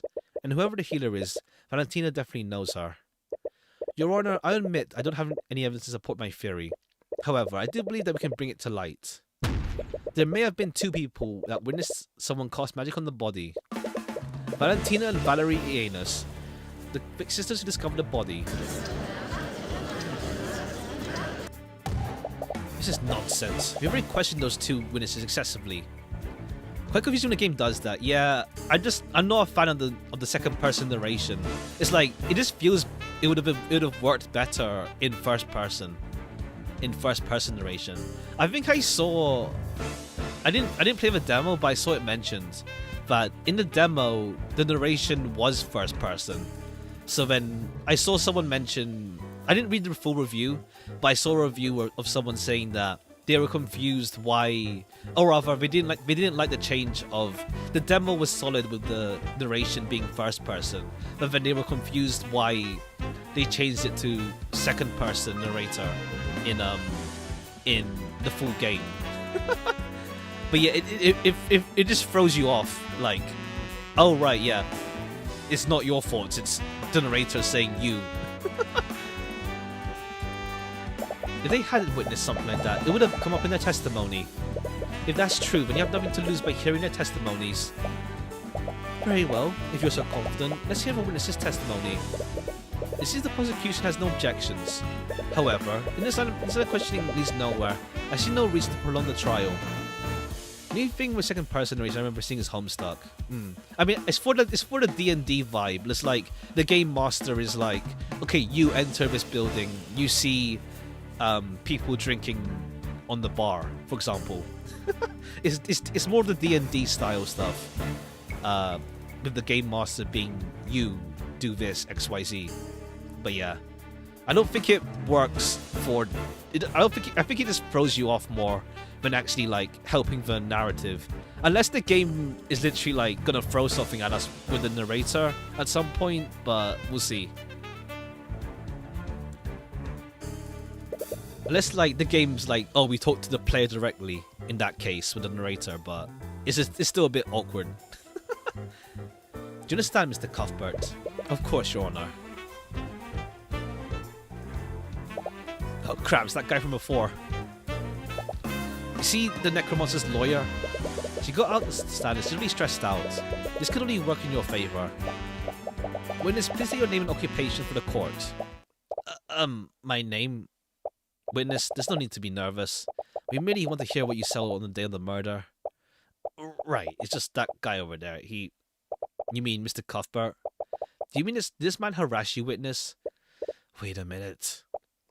Yeah. He like super harassed me. How shameful. I expected a member of justice system to behave more professionally. Oh, shut up. Anyway, please say your name and occupation for the court. Just calm down, he can't prove anything. My name is Valentina Ianus. I'm a member of the kitchen staff at the Wyvern Imperial Academy. As I recall, you were one of the witnesses who discovered the body. Apparently the defense finds your involvement suspect. Rest assured, Miss Ianus. In the courtroom, you'll be protected from Cuthbert's harassment. Now please testify to the court on what happened that day. Yeah. I was walking with my sister in the West Wing and we noticed something in the nearby classroom. We looked over to see what it was. That's when we saw Miss Bellwether bleeding on the ground. My sister tried her best to help her. The professor already lost a lot of blood. Okay, your sister tried her best. Yeah, what'd she do, fam? What did she do? While my sister did that, I used an emergency communication device to call for help. But it was too late. By the time her bleeding stopped. Her bleeding stopped. Yeah, how does the bleeding stop, my guy? How does the bleeding stop? It doesn't just stop. She really lost too much blood. If your theory is true, that means she just lied in her testimony. She's definitely holding something back. She definitely saw more than she's letting on. You just need to prove somehow. You may begin cross-examination. Okay, cool. We'll press those first, just to be sure. She tried to help her? Miss Ianus, how exactly did your sister try to help Miss Bellwether? What? I slipped up. Oh, my sister used first aid to try to stop the bleeding. I see. Can you add that detail to your testimony? Yeah, sure. Applied pressure to the wound. Your sister knows how to use a first aid kit? Yeah, it was covered in our training when we first started working. With all the nobles around, I guess the headmaster wanted to make sure we were prepared.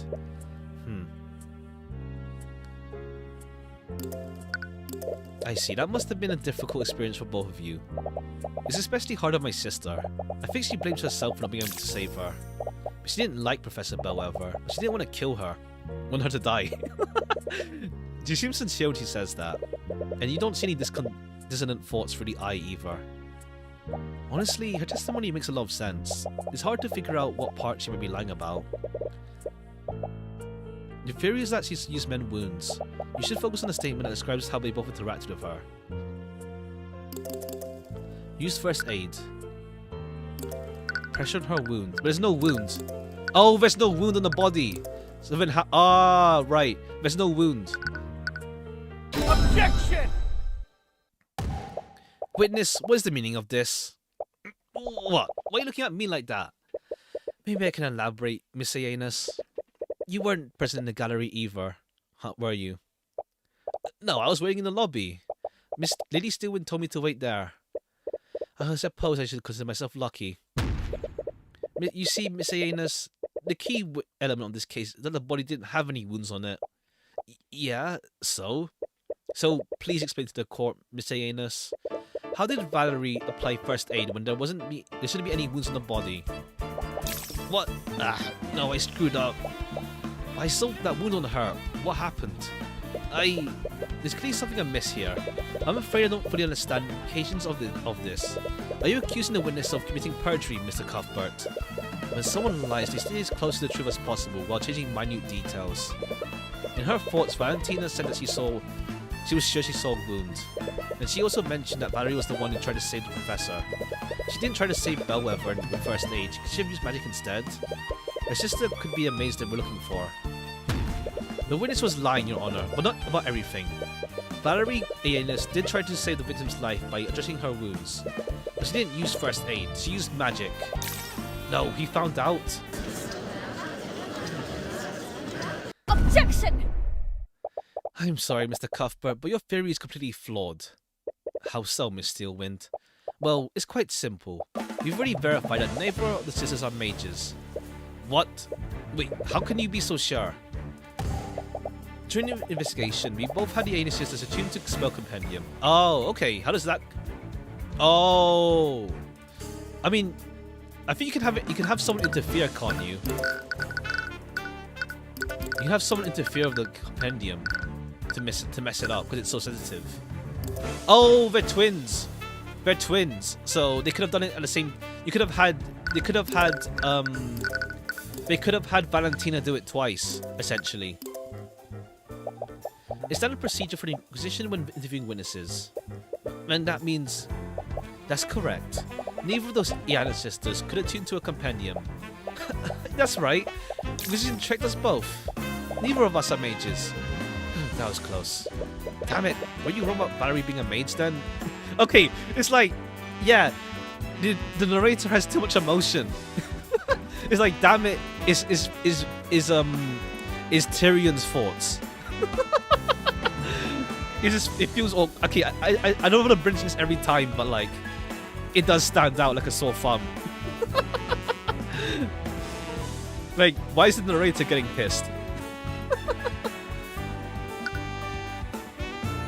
Everything was Steelwind. Well, the damn it comes from Tyrion's thoughts. But yeah, we'll see. No, that can't be right. But then yeah, there's also first-person thoughts mixed in. This is Tyrion, yeah. Yeah, damn it, were you wrong, but was I wrong about her being a mage? That can't be right. Her thoughts said he found us out. That means you were on the right track. Valerie has to be the mage you're looking for. Celeste, is it possible for a mage to hold a compendium and avoid attuning to it? Got that Disco Elysium thoughts. Ha! Ha! I've been thinking about playing that at some point, but I don't know if it's good for stream or not. We'll see. I've been thinking about playing it, but I don't know if it's good for stream.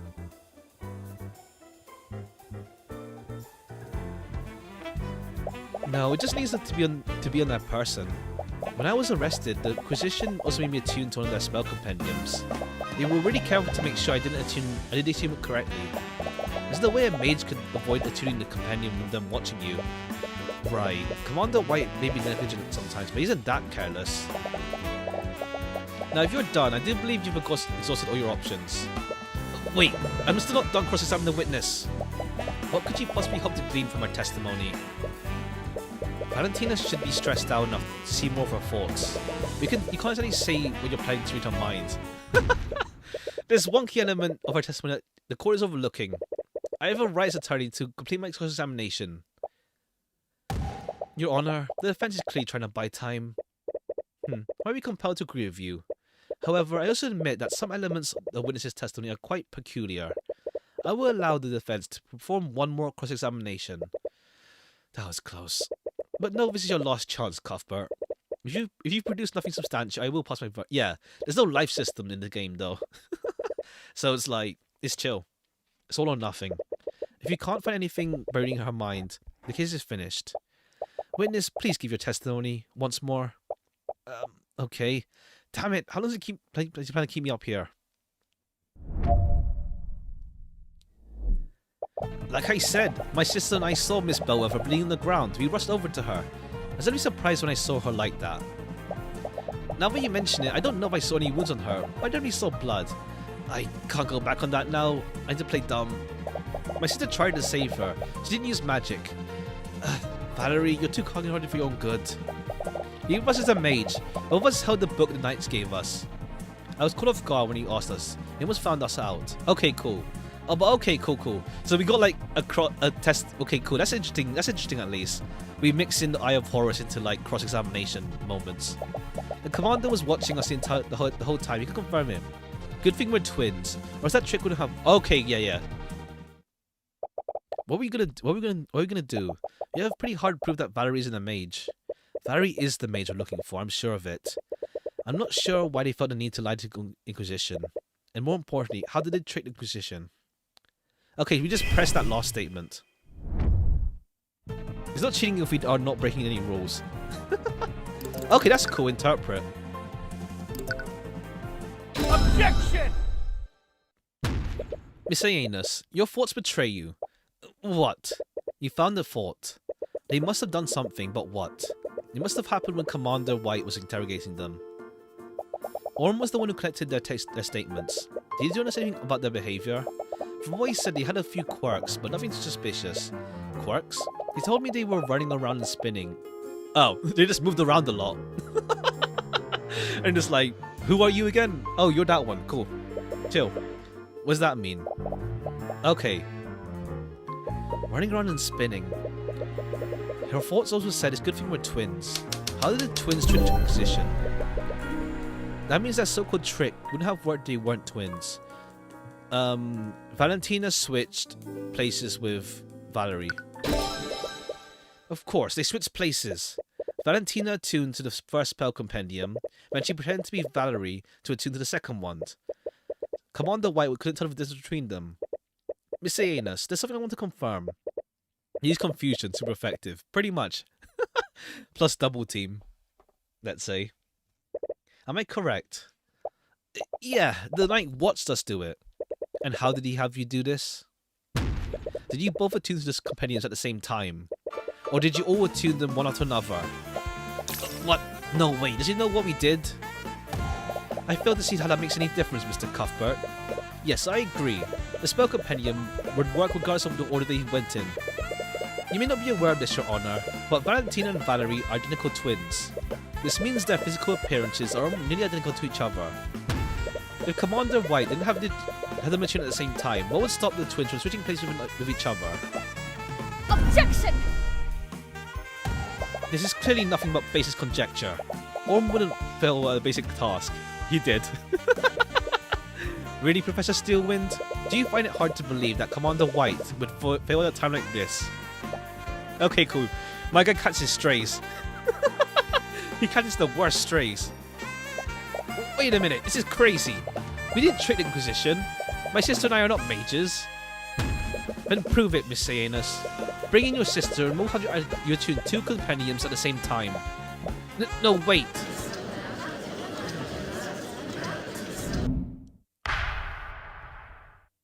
Order in the court. It's clear that we won't get anywhere unless we test the defense's theory. Bailiff, escort Valerie A to the stand and bring 2 unattuned spell compendiums.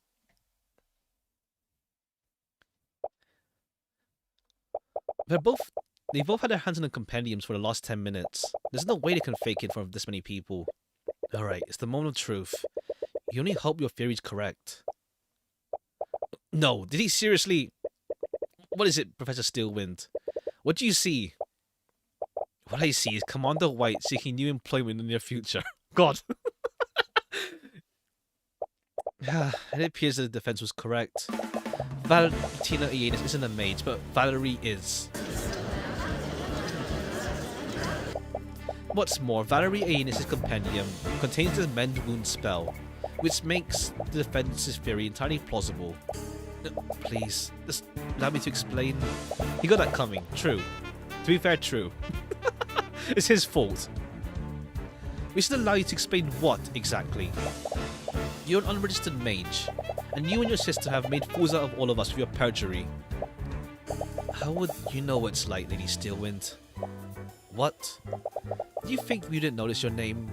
You're not like us. You don't have to hide. Whatever. This whole situation has gone out of hand. I didn't think hiding it would cause this much trouble. And I won't let someone go to prison because of me, even if he is a necromancer. Please, let me testify what I saw. Okay, you're cooperative. I'll tell you what really happened in that day. Very well. But understand there will be repercussions for your actions, witness. Yes, I know. My sister and I were walking in the hallway from the kitchen to the foyer when I suddenly spotted the professor sliding in a pool of blood in a nearby classroom. Valentina used the communication device to call for help while I tried to save her. I saw that she was bleeding, so I cast Mend Wound on her to close her wounds. But it was too late. I closed the hole in her stomach, but she was already dead. There was a hole in her stomach? Your Honor, as you can clearly see from the witness's testimony, the trace of necromancy was left by the witness, not the client.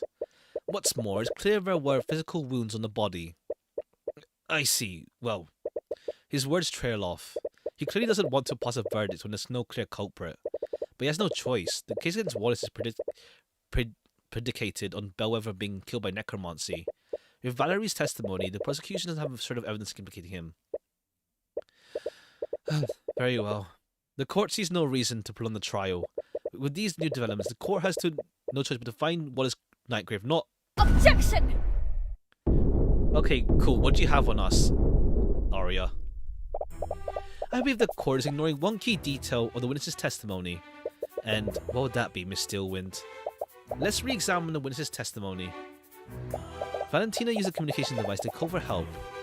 I saw that she was bleeding, so I cast Mend Wound. But it was too late. I closed the hole in her stomach, but she was already dead. The communication device that Ioannis used logs the time of day during each use. From this log, we know that Valentina used the device at 3:04. Oh, okay. She could have been stabbed post-mortem then. Yeah, she died at 2:01. So she could have died post-mortem. Where are you going with this? Mr. Cuthbert, there's a witness who saw the victim before the body was found. Jan Hughes. He, along with another witness, spotted Bellwether walking the hallways before the body was found. I was cleaning through the halls. Dr. Ravaz, 20-30 minutes before the twins were found, so like 1:30. No! Wait, what? No. Oh, we're gonna think that they used Animate Corpse then. Yeah, 2:30 then. But she was already dead. Ah, they're gonna think they used Animate Corpse, but then Jan said that she talked. But then Animate Corpse says that they can't speak. It cannot speak, so we have this. We're chill. We're chill. We're chill. We're chill. We're chill. Illusion, yeah.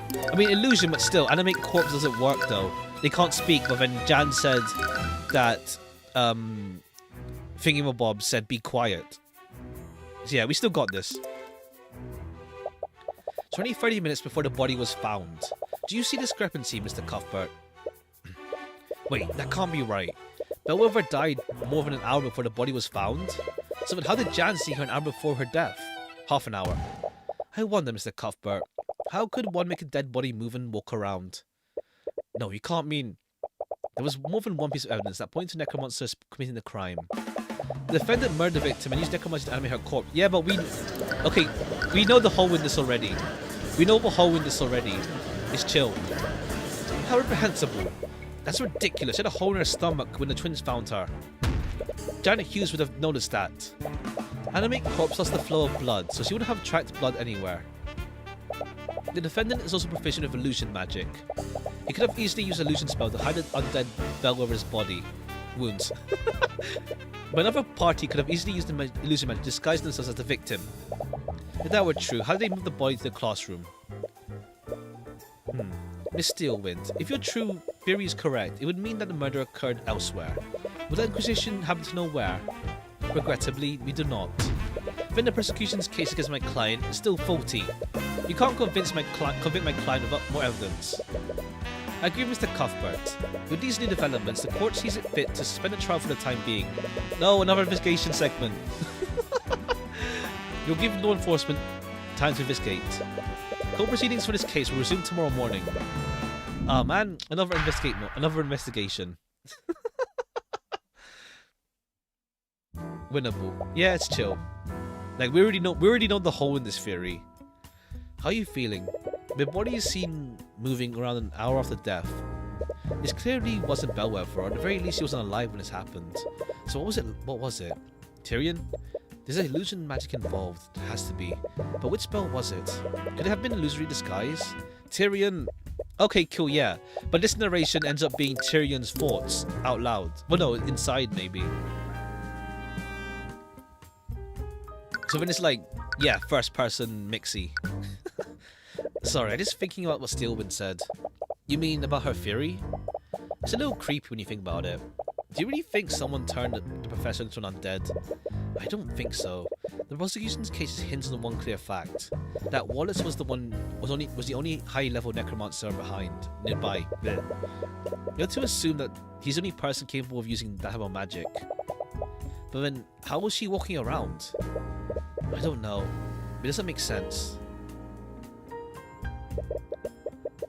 It's a given that Wallace didn't touch the body, so we can discount the use of high-level necromancy. No matter what, someone used an illusion. But those spells that can create freestanding illusions, not just disguises? I honestly don't know. We need to talk to someone who knows about that type of magic. Oh, Eris. Yeah, Eris. It's surprising it's not considered an illusion spell. The first spell, yeah. It's like, well, it's just like evocation. It's not really hiding anything. It's just like evoke, just a big spark visual effect. I guess it's not illusion because it's not really. It's not because it's a real visual effect. Like it's real, you know, lights, I guess, and not fake lights. She might be able to tell us something like that is possible. Is that really a good idea? What do you mean? What if she's the one who created the illusion? What? You're detecting fear from her again. Celeste, are you scared of Eris? What? No. I saw it this morning too. You always get really scared when she's around. Oh, I thought I was doing a better job hiding it. Sorry, it's not based on anything real, but for years I've been working as a mercenary. When you do that kind of work, you build up an instinct to sense danger. You kind of have to stay alive. Fair play, instincts. Sorry, I never knew. Tyrion, I fought little monsters and barely escaped with my life. When I'm near Eris, none of those creatures even come close. I get this feeling. It's like I'm in front of a predator, but I couldn't ever hope to beat. Every instinct I have tells me to run whenever she's close by. It doesn't seem that dangerous. I know, I think I'm just anxious or something. I should know better than anyone not to judge people by their appearance. Sorry, forget I said anything. If you think we should talk to her, then we should do that. You don't want to discount Celeste's instincts. She's always been reliable, and if Eris is making her scared, that must mean something. But if Eris is that dangerous, there's no more reason. That's no more reason to talk to her. But aside from that, there's also something else that the prosecutor said. Mr. Cuthbert, there was a witness who saw the victim. Oh, another. Okay, cool. We're gonna see that noble person. The other witness, yeah. He said along with another witness. There's another person who saw Bellwether walk around. Right, Jan probably isn't the most reliable witness, so talking to the other person might help us figure out what happened. But do you think Steelwind will tell us who that witness was? At this point, we won't lose anything by trying. In any case, it looks like you have your work cut out for you. So where should you start first? Okay, cool. Cemetery. Tyrion, what are we doing here? I'm not sure. For some reason he felt drawn to this place. Wait, is that Eris? Celeste points further into the cemetery. There you see Eris standing in front of a gravestone. She's placing flowers on what seems to be chanting a short spell. Prayer. Prayer, that's different. Well, we found her. We should probably talk to her later. Be rude to disturb her now. You're about to leave, but Eris suddenly turns to face you.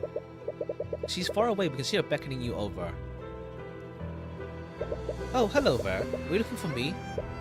Sorry, we were looking for you, but we understand if you'd rather talk later. No, I was just finishing up here. Do you have anything? Do you have something you want to talk about? Well, we want to ask you some questions about the case. Oh? Alright, we'll try the presenting thing, whatever happens here. What do you think about this? Really now? I can't tell you everything you need to get for this case. What would be the fun in that? Okay. Think about this. Alright, cool. So you know everything that happened already. You're like, Miss, I know everything.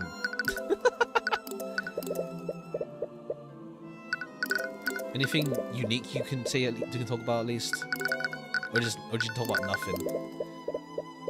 Okay.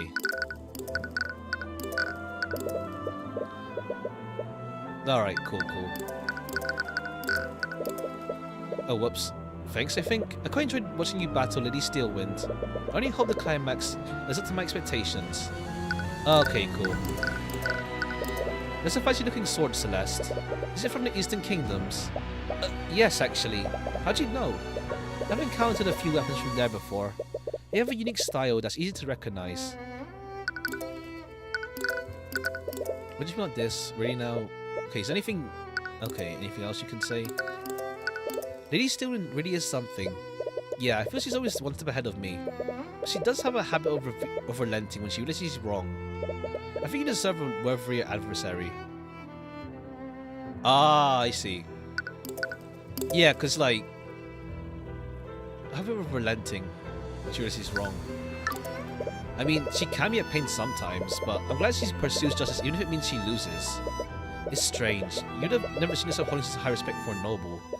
Anyways, I wonder what drive a noble like her to becoming a lowly prosecutor. I'd love to know the story behind that. Okay, cool. I wonder if we will get like a different prosecutor besides Arya. Maybe Arya will be like what's it called? Not convicted, but like suspected for something. So we'll see. We know that Wallace was accepted through Redmond's program. But what about you, Eris? Are you trying to ask me if I'm a noble? Sorry, I didn't mean... No need to apologize. Although the answer to that question is a bit... complicated. My family is quite wealthy, but I'm not sure I consider them part of nobility. Her family must own a merchant's guild or something. Yeah, something like that. Okay, cool. She also reads our thoughts. The narrator, we'll see. It's strange, really. If it weren't for his disposition, Wallace would have been quite a person to fear. What do you mean? It's clear to the three of us that he didn't commit the murder. But think about how easily he could have done what he was accused of. He could instantly kill someone using necrotic blight. Bleh. And he could have easily raised them. He could even raise them as undead using animate corpse. I suppose so.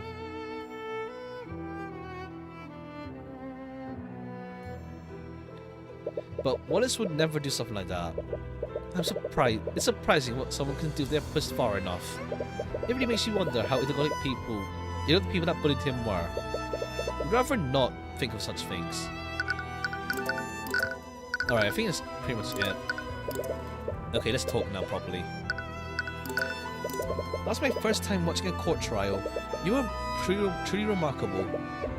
Thank you. Were you in a gallery? I've always enjoyed watching physical battles in the theatre.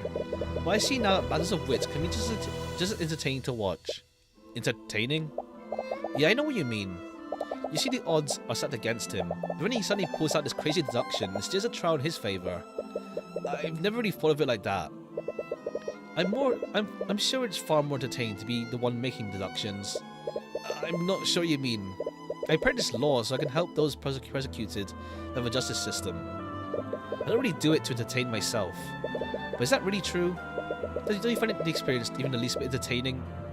I see. I see. I see. I see.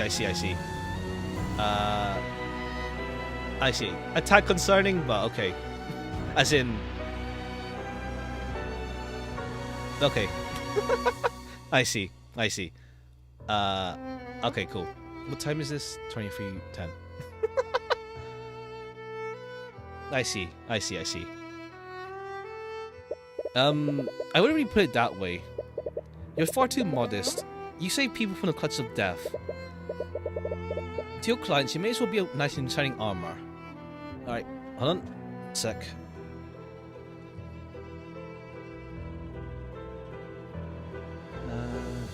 What? This page.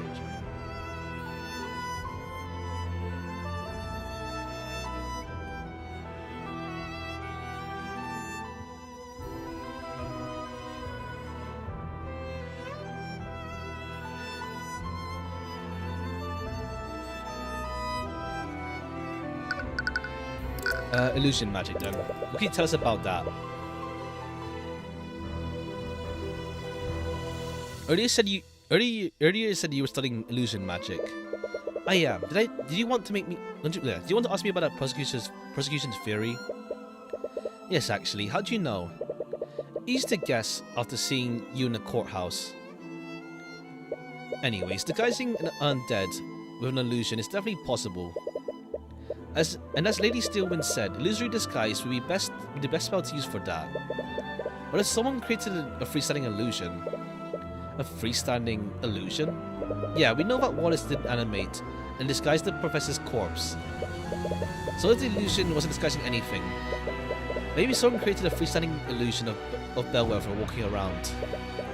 For something like that, one would probably use Major Illusion. Major Illusion added to notes. Creates a three-dimensional illusion. The illusion can take the form of any object or creature contained within a 10-feet cube. While concentrating, the caster can animate and move the image to a different location within range. Purely visible can be physically touched. Okay. Okay, yeah, cool, but Thing doesn't know that spell. For like an actual illusion to walk around. What is it? I don't think Major Illusion is what we're looking for. Do you remember what Jan said? I was cleaning a mess in the hallways. Bellwether knocked over a vase, and there was shards and dart everywhere. If Bellwether that Jan saw was a major illusion, then she couldn't have knocked over that vase. Illusions created by a spell don't leave any mess. I see, how perceptive of you. Aren't there any other illusion spells that do have mass? No, illusions can only recreate visual and auditory sensations. Oh, it can create auditory though. Okay, so we'll see where that goes then. There isn't a single illusion that someone can touch. So that means that someone disguised something to make it look like Bellwether. Why does it look of suspicion, Celeste? Sorry, I wasn't... Calm down, I'm only joking. I don't blame you for considering every possibility. In fact, I'm flattered you think I'm capable of putting such elaborate rules. Anyway, this does tell us one important thing. What's that? The Bellwether that Jan saw had a physical mass to it. It wasn't a freestanding illusion, it was something disguised as Bellwether. 30 minutes before the Iana's twins found the body, Bellwether walked past Jan in the West Wing hallway. He was in her path and she shoved him out the way. Other than that, shoved him and also broke a vase and then said, "Be quiet." The Bellwether that witnessed by Jan must have been disguised with an illusion. And listen to that, whoever he saw that day was physically there. Okay, yeah. It's not a corpse then. Someone disguised themselves as Bellwether and also said, "Be quiet." I don't think he remembers the voice too well though, in that case. It's quite a shame, isn't it? Eris looks pensively at the gravestone. The name on the stone says Emily Grant, and her lifetime appears to be awfully short. She must have been 12 years old when she died. Sorry for interrupting you. Was she someone you knew? Not personally. I'm actually here on Wallace's behalf. Wallace knew her? Okay, yeah, this is the one that we saw in the prologue for this case. Wallace joined the academy as part of the program run by Headmaster Redmond. At the time, the headmaster was reaching out to mages among the common folk. He started a program to admit those mages to the academy without having to pay a tuition. Okay, they don't pay. That's cool. Both Emily and Wallace were among those mages. Wow, that must have been an amazing opportunity for them. The truth is, neither of them actually cared about learning magic. The real problem was that Emily had a terminal illness. She and Wallace were poor orphans, and they obviously didn't have the resources to treat it. But if they enrolled in the academy would be obligated to give her medical treatment. The Imperial Academy teaches the best mages in the kingdom. They thought that curing her illness would be easy task for the Academy's healers. But they were mistaken, I'm afraid. I'm sure you know this by now, but healing spells can only treat wounds, they can't cure illness. Emily's condition only grew worse over the years, and eventually she succumbed to her illness. Wallace was furious. She didn't understand why the kingdom was outlawing magic that could save lives. And that's why he decided to learn it himself. They're uneducated. Yeah, that's why, Wallace is trying to, revolutionize necromancy to cure disease. Right now it's Dark Ages. It gave him access to Academy's forbidden tomes of necromancy, and Wallace taught himself spells he knows today, trying to educate people. That's why it was supposed to stay a secret between him and the headmaster, but I'm sure you know how that turned out. Okay, let's examine these gravestones then while we're here. It's a grave for an individual you don't know. Best to leave it undisturbed. Okay, we don't know them. Emily Grant. It's a shame that she died so young. You briefly say a prayer to Bahamut. This one seems too high res to not mean something down the line.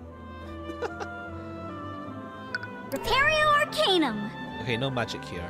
Alright, we moved then.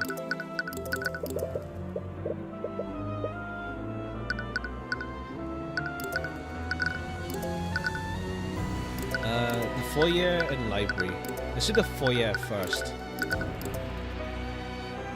No, that's just talking to Eris. Eris? Celeste. Oh, it's you, Mr. Cuthbert. Stillwind? What are you doing here? After what happened at the trial yesterday, decided it might be best to start my investigation here. Right, Wallace was in the library the entire morning, so it makes sense to start her search here.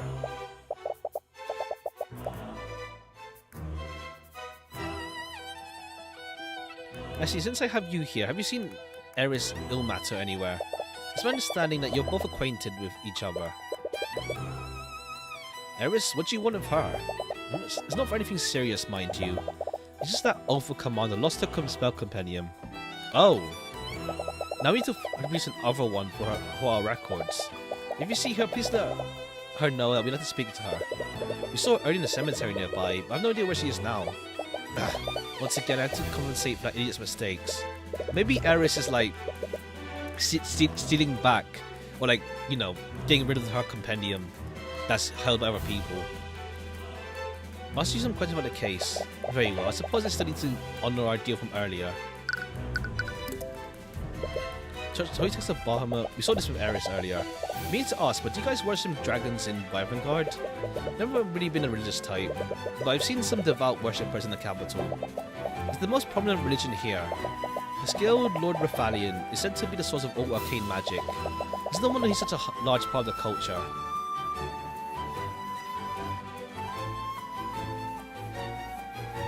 Hold on, what's it called? One sec.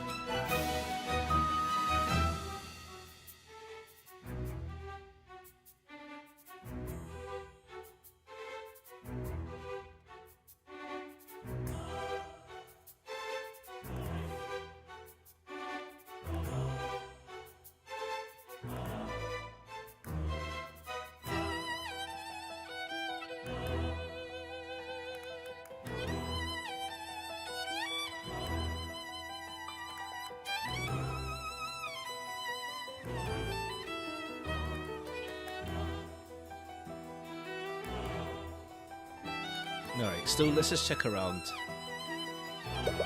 The library is full of books for educational purposes. Depending on how many fictional books. Were you looking for a novel to read? Yeah, I was hoping they'd have some mystery novels I could read. You like mystery novels? Of course. Why do you think I like this job so much? Never really been a fan of the mystery genre. What, but your whole career is about solving mysteries. Exactly, it's exhausting. Fair play. When I read a novel, I just want to read about simple fantasy stories and classic heroes. I guess that makes sense. What about you, Steelwind? I don't really have time for such things. Okay, cool. And it's also in contrast. It's in contrast to Eris literally saying, like, to the player, oh, are you not entertained by the whole mystery stuff? Or rather, you're playing mysteries for entertainment. It's a globe of the world. It's amazing how many other nations there are aside from Wyverngard. I've been to most places. You should come with me next time, Tyrion. Isn't traveling the border heavily restricted? Don't worry. I won't report you. I can't exactly blame you for wanting to leave. Cool, you hate this place as well. There are tables for students to sit while they study. I don't think I can handle studying here day after day. Due to constant misuse of the Arcane Construct's voice systems, voice lines can only be set by Headmaster Redmond. Is that why I can't make the Construct say things? The Constructs speak using Bellwether's voice. Unfortunately, there was an open invitation to many students. A lot of them ordered the Constructs to speak. Oh, I see. I see. That's why it's set to only use a few voice lines. I see.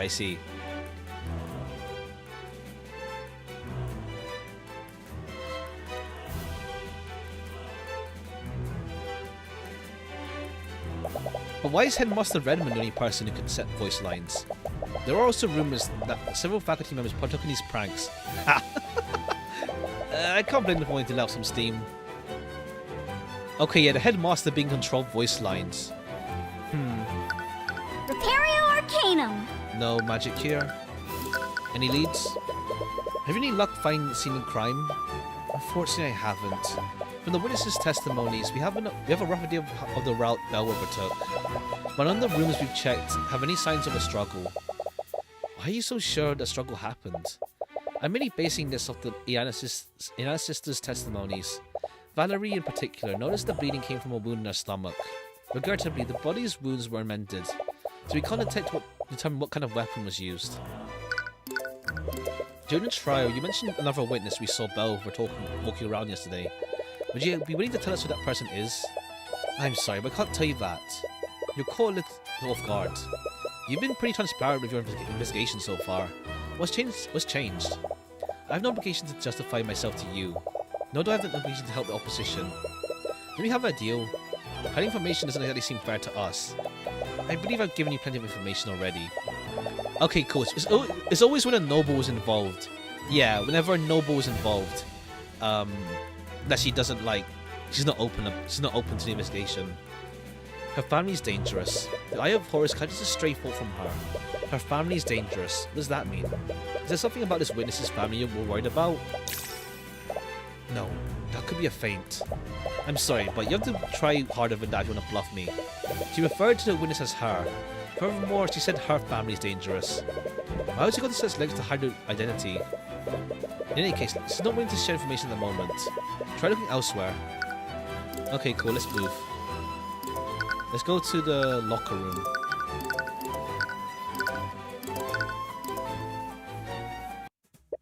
You spend some time wandering through the academy when you overhear a conversation from a nearby room. From what I understand, Miss Steelwind already moved the investigation elsewhere. How long must I wait until I can retrieve my things? Sorry, old timer. Orders are orders. Nothing comes in or out till his case is over and done with. Commander White? Headmaster too? Oh, hello, Mr. Cuthbert. Hey, kid. In any case, there are other matters I must attend to. Okay, so why did you use the locker rooms? You're the headmaster. You're the headmaster. Why do you use the lockers? Inform me when I can reclaim my things. Sure. Yeah, you're the headmaster. Why do you use the locker room? It looks like Commander White is standing guard in front of his locker room. It doesn't look like he's conducting any sort of investigation.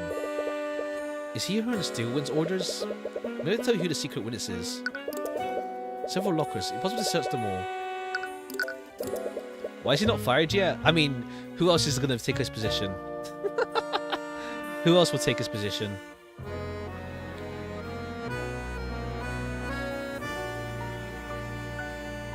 What was the headmaster talking to you about?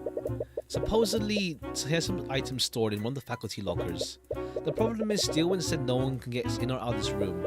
Except for her and you two, apparently. She won't even let the other knights in here. Really? Is that normal? Nope, but things rarely are when she's calling the shots. How did she give you access to the crime scene? She wasn't even letting the knights in. Okay, cool. So Steelwind is nice enough to us then, to let us come inside the locker room. I don't know what her deal is, but she's been acting strange lately. She's been real paranoid, that girl. Frankly, I can't tell what's going on for her head. You mentioned that the prosecutor has been paranoid lately. Do you think it has something to do with this case? Nah, it started way before that. Lately, she's been using the Inquisition to investigate a lot of non-magical homicides. What? Wouldn't it be easy to work with relevant law enforcement for that? I don't know why, but she's convinced that these cases have magic involved. We scanned each and every one of those scenes, and nothing turned up. I gotta say though, if it weren't for those scans, I might actually agree with her. Why'd you say that? Those homicides, I haven't seen anything like them. Okay, cool. Something for the future. Homicides that seem too weird, but they're not they can't detect magic from them. They're probably some of the most screwed up cases I've ever handled. For one of those cases, we had to discover a disgruntled spouse. She found her man supernatural, yeah, probably. Another case of that. Her man was going around with a barkeep, and you know what the spouse does? She stalks the poor woman. She starts leaving threatening notes all around when she worked. The barkeep told the city watch about what's happening, but no matter how much they staked the tavern, they could never catch the perp.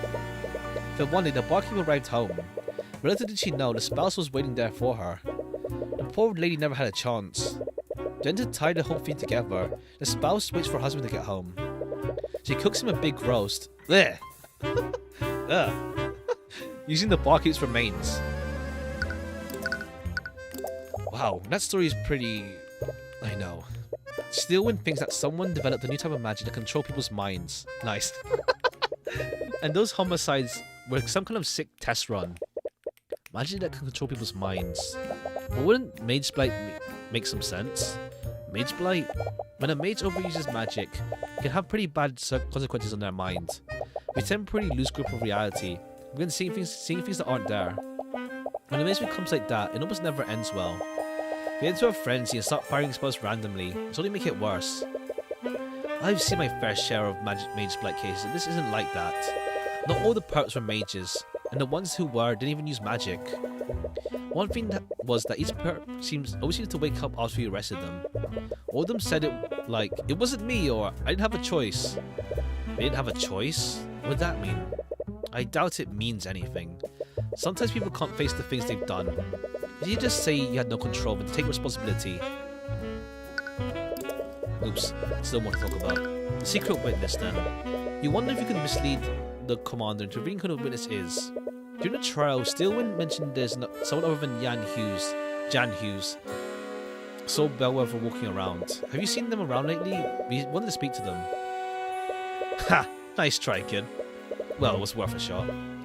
Honestly, I couldn't tell if I wanted to. I don't think anyone other than Steelwind knows who the witness is. I sure as hell don't. What, is she even hiding from the Inquisition, Commander? Why is she being so secretive? I'm sure the commander doesn't know who the secret witness is either. This is getting us nowhere. Steelwind's behavior is strange though. Perhaps you could try analyzing her behavior. If you do that, you might be able to find a way to convince her to help you. Okay, Steelwind's behavior has been strange this time around. He's hiding elements of the case, even from the commander. Anyone can tell she doesn't have much faith in him. I'm standing right here. But this is the first time I've seen her hide key details from him. What is motivating Steelwind to keep secrets?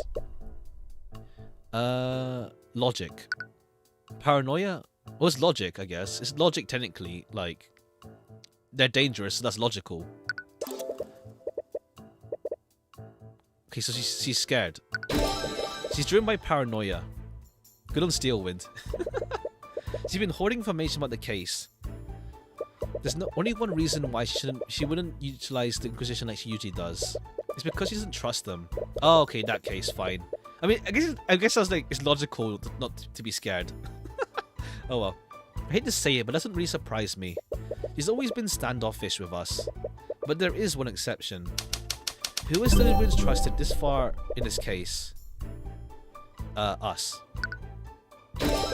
She lets us investigate the crime scene without restrictions. Yeah, I never really thought about that. Does she really trust us that much? I don't think personal trust is the reason. Why does she trust us this time? We don't usually interact with her, as she's worked with the Inquisition on plenty of cases we weren't even involved in. Steelwind is a member of... Oh, Tyrion isn't a member of nobility. No. Wasn't an Inquisition. So why would Steelwind trust us this time? Tyrion is capable of... what? We were with Wallace. Wallace isn't a member of nobility. Of faculty. The key is the between us and Inquisition. We are to corruption.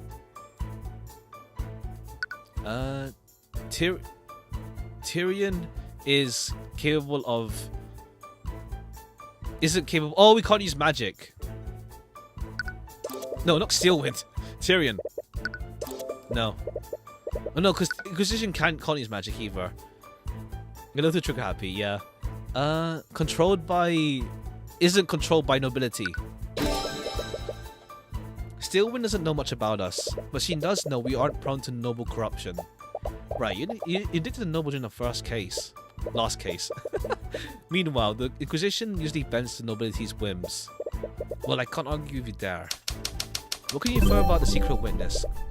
I can tell you she's worried about the witness's family. And if she's worried about the corruption from the nobility, it can mean one thing. The witness is a noble. Okay, yeah, we've seen the witness for a tad before the case started. Well, before the trial started. So... That's why she's aware of influence.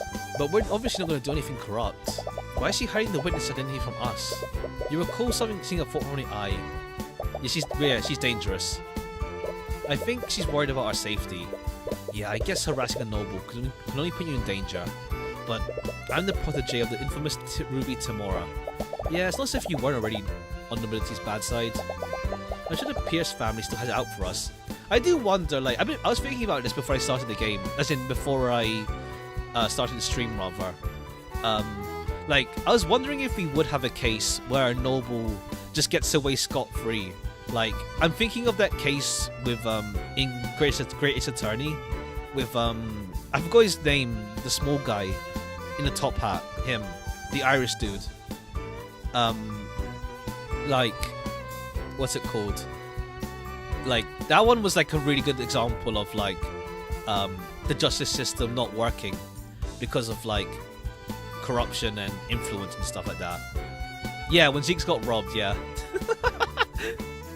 Well, yeah. With the guy, I forgot his name, but him. So I'm kind of wondering if we'd see it this game, because like, what's it called? From the talk of like the nobles avoiding punishment, we like punish the first noble we go into. So I want to see if that happens in this game.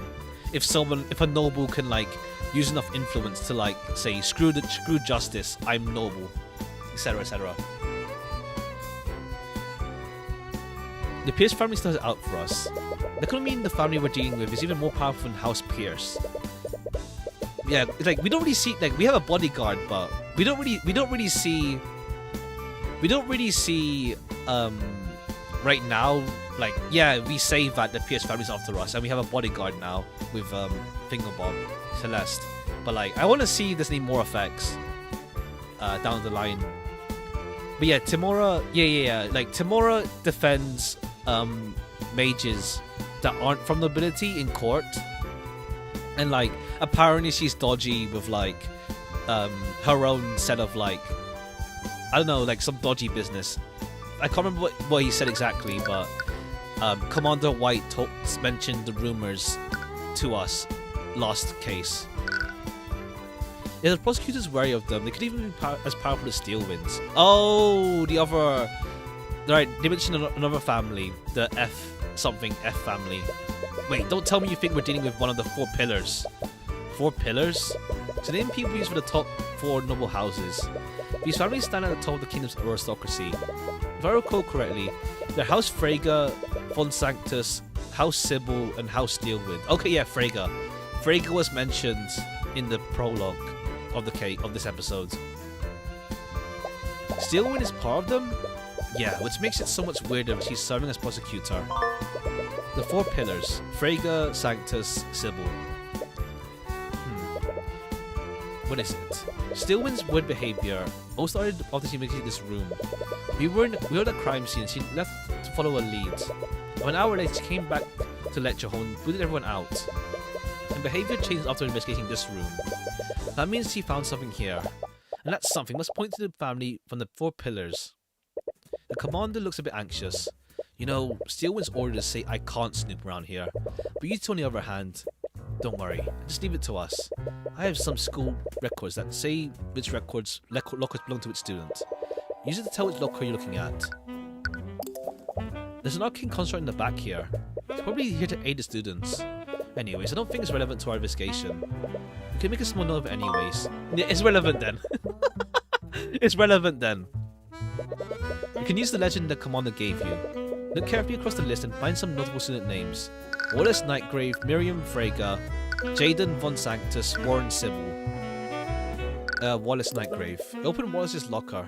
Inside you find a bottle of fragrant liquid that something looks like a makeup kit. I didn't expect Wallace to use the stuff. It does seem strange, but not your place to judge. She tried. Oh right, they mentioned that they switched Wallace's locker. Like he mentions that he gets bullied and that they switch Wallace's name tag with other students sometimes. Miriam Freyga. We'll do Jaden next. I think Miriam is the one that we're looking for, but let's look at Jaden. You open Jaden Von Sanctus' locker. Inside you find several bottles of some transparent lotion. Nothing but lotion in here. Oh. I wonder why a student would need this much lotion. Yeah, I wonder. You take one of the bottles to inspect it more closely. Oh, wait, Tyrion, don't touch those with your hands. It's some kind of sanitizing liquid. It's a little strange, but it doesn't seem to be related to the case. God. Cool. You look carefully across the list and find some notable student names. Okay, Warren Sybil. You open Warren Sybil's locker. Inside you find some textbooks and a neatly stacked deck of tarot cards. Oh, it's like those cards that fortune tellers use. I wonder if the student studies divination magic. But anyway, I don't think this is related to the case. Miriam Freyga. Inside you find a stack of worn out textbooks and notebooks. Wait a minute. These notebooks all have Wallace's name on them. You open the notebooks and look for the pages. Research on the art of necromancy. These are Wallace's notebooks. But why are they in Miriam Freyga's locker? Did Miriam steal the things? What's going on here? Wait a minute. Tyrion, take a look at this. That's blood. You use the legend to... Okay. Yeah, but we know that because Wallace mentioned earlier that people switch the name tags sometimes. We found a few things, but I can't really make sense of any of it. We should look at this from a prosecutor's perspective. Steelwind found something in one of these lockers. Whose locker was the most suspicious? No matter how we look at it, we found some insanely suspicious things in Frega's locker. It had Wallace's notebooks and even blood. But that blood is certainly strange. It implies something bloody was stored in there. Do you think someone stole it? No, actually. I think it was Steelwind. Oh, it was Frega's rapier. Okay. Orin mentioned that she investigated this room. She must have taken the bloody item as evidence. With that said, there's something else that's strange about the Miriam Frega's locker. Also Wallace's possessions. Possible that she really did steal these items from him. But it's more likely that this locker isn't actually hers. Oh, okay, cool. They actually mention it. Cool. Remember what Wallace told us before? Sometimes the other students would steal ID numbers off my locker. When they switch it, they thought it was funny. So someone switched the nameplates. That means that this isn't Miriam Frega's locker, but Wallace's. But that would mean the bloody object came from Wallace's locker. It appears so. But if that's true, why didn't Steelwind present the bloody item during the trial? I proved that Bellwether was wounded before Valerie healed her. Would that have been perfect time to present what she found? I mean, I don't think... Right, but it's Frega's rapier, though. There's a bloody item found in the defense locker after all. She could have easily proved that the nameplates were switched too. Right. This is weird.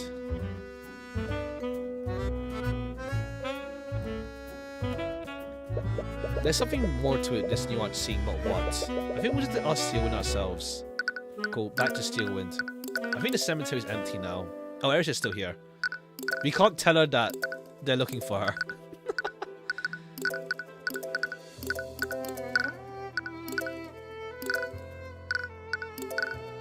Yo. Oh, you're back. We've uncovered a few things during our investigation. Miss Steelwind, are you acquainted with... Who's looking for who? Oh, because, what's it called? Arya told us that, they're looking for Eris again because, they already got Eris's spell compendium, but then somehow, Commander White lost Eris's spell compendium.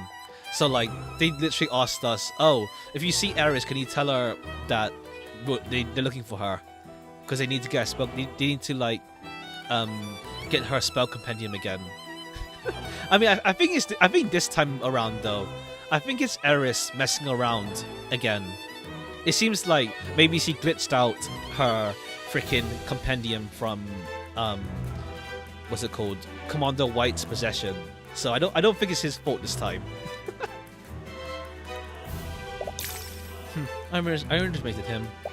I said it before, Mr. Cuthbert. I won't fall for this obvious bluff.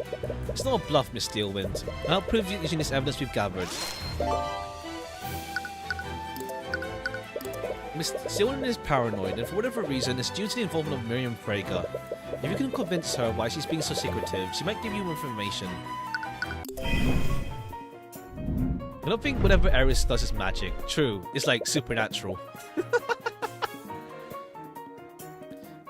I need to, wait, quick, okay, since you've played this game before, can I ask you, there was the scene in the cemetery where Eris, reads out a certain thing, let's say, does Eris do that again in this game, or is that the one time she does that?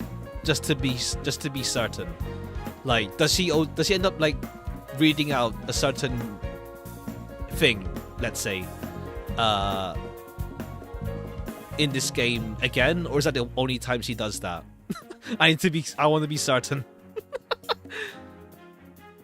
Steelwind is extremely logical. She can do that. Okay, what? There's more times she will say it, but will she say it like how to say, without glitching out, or will it always glitch out when she says that, and she'll correct herself, or will it stay on screen for like a while? Just want to make sure. It's like, I know some games are able to detect OBS. Like, I know DDLC detects OBS, but in this case, this game doesn't. So, yeah. Just want to make sure. Steelwind is extremely logical and won't accept arguments that aren't supported by evidence. She's become secretive lately, and her actions seem to stem from paranoia. She's uneasy about case elements that relate to Miriam Frege, inclined to hide Frege's involvement. You're behaving strangely, Steelwind. He always consistently rewrites reality. I don't know if she does what she does, not gonna lie, you're not finishing the game. Oh, okay. Okay, yeah. I don't want to be explicit about what she did. I have to like go back and double check that later. But again, I already mentioned another game that does something similar, but then it does detect OBS, so the game knows not to do that. In this case, I don't think this game planned ahead for that. Even the Knights of the Inquisition have noticed. Please just tell me, why are you being so paranoid? Her reality altering is glitching, yeah. This is when she does that, yeah. There's a certain thing that's kind of like a bit annoying to have to go back and check over. Just tell me, why are you being so paranoid? I'm not sure what you're trying to imply, Mr. Cuthbert. I think my behavior has changed. I've approached this case objectively, just like I have every other case.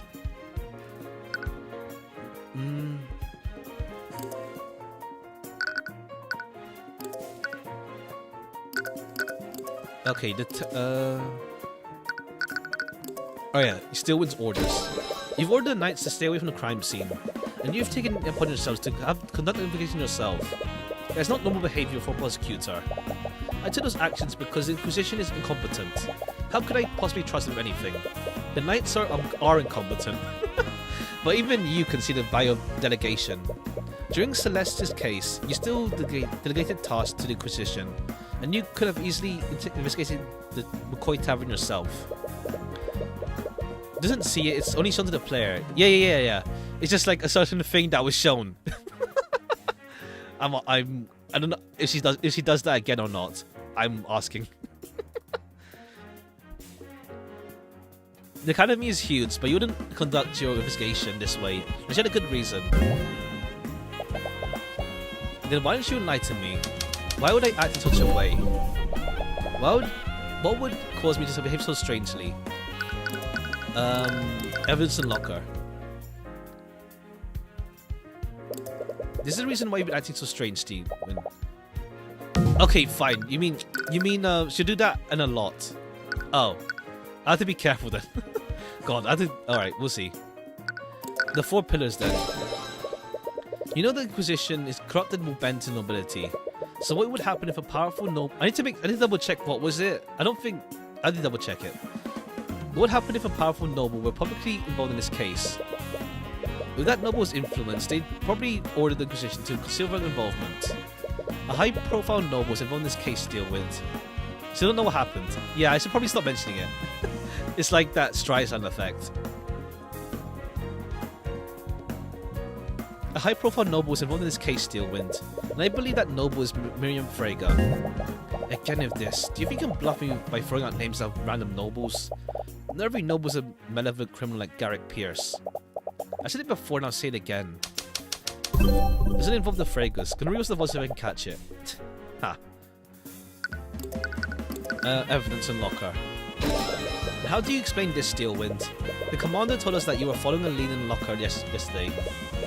We investigated the lockers of students from the 4 pillar families, and we found stains of blood in the locker within Miriam Frege's ID number, and it was presumably left by a bloody object. The bloody object was taken by someone, and we heard that you became extremely paranoid when you found something in the locker room.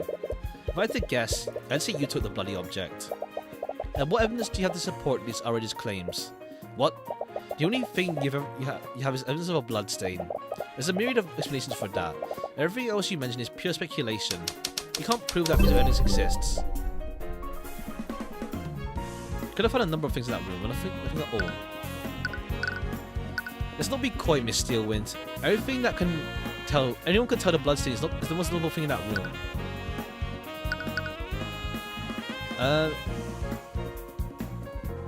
Okay, yeah, just rationalize it. Let's not be coy, Steelwind. Anyone can tell the bloodstain is the most notable thing in the room. How are you so sure? You weren't with me during the investigation.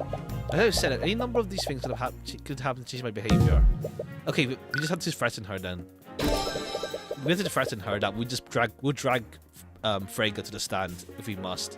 You found an object in the locker of Miriam Frege's nameplate. If you don't present what you found to the court, I have no choice but to pull the owner of that locker onto the stand. That's ridiculous. We both know that the locker in question belongs to Wallace Nightgrave. Can you unequivocally prove that, Steelwind? Because the way I see it, there's a lot of room for doubt there. Enough doubt for me to pull Miss Frege onto the witness stand. If I had more context, maybe I would have to resort to that.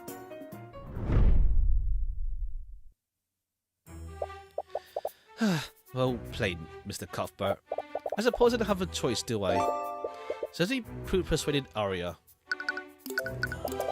Just so we're clear, I wasn't acting to protect nobility. I'll admit that Miriam Frege was the other witness. We will do anyway. Yeah, we're gonna drag her out eventually. Was the other witness that saw Bellwether that day? I see. I have suspicions about that, but there's also another matter. Steelwind looks uneasy. When I was investigating the body, I found this. Evidence of academic dishonesty. A tightly packed folder containing several documents. The documents contain evidence detailing multiple instances of plagiarism, fraud, bribery of school officials, and various other offences committed by Miriam Frege. What the? Looks like Miriam's been cheating at school. But why would Bellwether have something like this? From the way it's arranged, I think it might have been blackmail.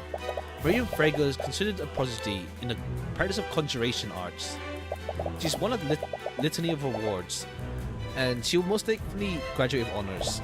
If those files were to reach the public, it would ruin her reputation. Do you think the professor was trying to threaten her? Oh, okay, this is like, yeah, because like, the professor's like, I control the nobility here. She has some, like, control. When I discovered this, several elements of the case were still unknown. I decided to look through her belongings, and I mistakenly looked through the locker with her ID. I found this in that locker. A bloody rapier. Rapier covered in blood. It was found in Wallace's locker. It's a valuable heirloom to the House Frege. Stolen by Miriam Frege weeks before the murder. Ah, I see. She put it in Wallace's locker because she thought it was her locker. Ah. No, stolen by Miriam. Okay, she just stole. Okay, yeah. It's the family heirloom, but then Miriam stole it. It's very likely this is the murder weapon. This rapier is a valuable family heirloom for House Frege. A few weeks ago, Miriam reported the rapier was stolen from her room. Oh wait, no. It was stolen from her room. Okay, so Miriam didn't steal it. Okay, reported stolen by Miriam, not reported stolen. Okay, yeah, reported stolen. Yeah. No, reported. It was reported stolen. Okay, yeah. Cool. I'm not that I'm complaining about. Why couldn't you present it in court? To be honest, I don't like to involving House Frege by any means necessary. I knew it. You're protecting her, aren't you? Miss McCoy, do you recall how Wyvern Guard's justice system works? To acquit the defendant, you need to unequivocally prove that they didn't commit the crime. To do that, they either need a solid alibi, or we need to prove that someone else committed the crime. What do you suppose will happen if we bring Frege into the stand? House Frege won't allow one of its members to be indicted by court of law. They'll plant and forge evidence to implicate your defense. Ah, I see. Ah, so she's doing it so that there's no complications. I see. And they'll use the Inquisition to do so. That's why you've been keeping them away from the investigation. Can't you do anything? The Steelwinds are powerful too, aren't they? I don't have the support of my house. Right now, I'm just a prosecutor. Nothing more. Oh, okay, cool. Your family doesn't like support you being prosecutor. Okay. Steelwinds, you know that this isn't fair to us. Just do nothing. Do nothing and let us win. Celeste, if we can't go after Miriam, you can at least help us save Wallace. I'm not going to do that. Why? What if Miriam Frege is the real killer? Her sword is the murder weapon and Bellwether was trying to blackmail her. I seem to recall another case where an innocent person's sword was used to frame them. Yeah. Celeste, don't be like, yes, her then, innit? Just frame her. As a prosecutor, it's not my place to decide who's guilty and who's not. I won't engage in corruption, and even counter-corruption, to form another noble house. I'm sorry. Do you know where Miriam is? Didn't you hear what I just said? You can't let her think she's even the slightest possibility you addict her. She'll bring the entire wrath of the House Frege down on you. Regardless, I can't do anything for Wallace until I know everything that happened. Frege has the last piece of evidence, last piece I need to put everything together. Well, I suppose I don't have much of a choice, do I? Her dormitory room is 107. I imagine she'll be there because her class is suspended. Thank you, Stillwind. If I don't tell you, I'm sure you'll probably just find out some other means. But please, Mr. Cuthbert, be careful. Alright, dorm room 107. Jeez, that's a dark-ass room. You follow Stillwind's direction and find Miriam Frege's dorm room. The door leading out inside seems a lot more ornately decorated than other dorms. You go to knock on the door, but you don't realize it's only partially closed. As your fist comes in contact with the wood, you instantly push the door wide open. Excuse me, how dare you barge into my room? These insects have no respect. Sorry, I meant to knock, but... Construct, remove these hollows from my room. Acknowledged. From the corner of the room, an arcane construct stands up and starts walking, making its way towards you. But before you can protest, it raises its fist to hit you. You only have enough time to raise your arms and brace yourself for impact. You close your eyes and wait for the blow, but instead you hear the clang of steel against steel. Confused, you open your eyes and see Celeste standing between you and the construct. Her sword is drawn and she's using it to blow the construct's fist. Upon taking a closer look at Celeste, the student stares curiously at her. Construct, stand down. Acknowledged. I'm truly terribly sorry for that. I wasn't aware I was your servant. Celeste looks angry but puts away her sword without a word. I haven't noticed you around campus. Are you a new student? If she has a personal attendant, she must be important. Yeah, no. She's the bodyguard. You see an opportunity. Oh, I see. Okay, cool, I see. We have to, we play coy with this, just so that she can talk. She'll talk to her. Yes, my master just enrolled here recently. What? Celeste gives you a puzzled look. You make a silent gesture back. After a moment, she seems to realize what you're doing. Yes, I just started here. I take it you're Miriam Frege. Yes, I'm honored that you recognize me. It's a pleasure to make your acquaintance, Miss Celeste. She catches herself and pauses for an awkward moment. Steelwind. I'm Celeste Steelwind. You can't believe her. There's no way she's gonna believe. Steelwind. It's a pleasure to meet another member of such an esteemed house. She must be from a branch family. Maybe we can use her. Wait, she's actually buying this? I just moved in and thought I should introduce myself. Celeste Steelwind. They even changed it there. Seeing as you're a top student in the field of conjuration. Wait, did you say conjugation? Conjuration. Yes. Well, there's no backing out now. Miss Frege, I was wondering if I could ask you some questions about... Excuse me? I don't believe anyone has permitted you to speak. Oh, here we go. Celeste is still smiling. We can faintly hear her grinding her teeth together. So we heard about what happened to Professor Bellwether. I can't believe it. Yes, it's quite tragic what happened to her. She has always been an acquaintance of House Frege. She appears to be more receptive to Celeste. It must be better to let her take the lead. We heard that you saw her the day of the murder. Could you tell us what happened? Oh, you heard about that from a relative, did you? If you don't mind me asking, why are you so interested? She's not like Arya, is she? Oh, I'm just curious is all. You know how uneventful life can be sometimes. Being a noble and all. Alright, tone it down.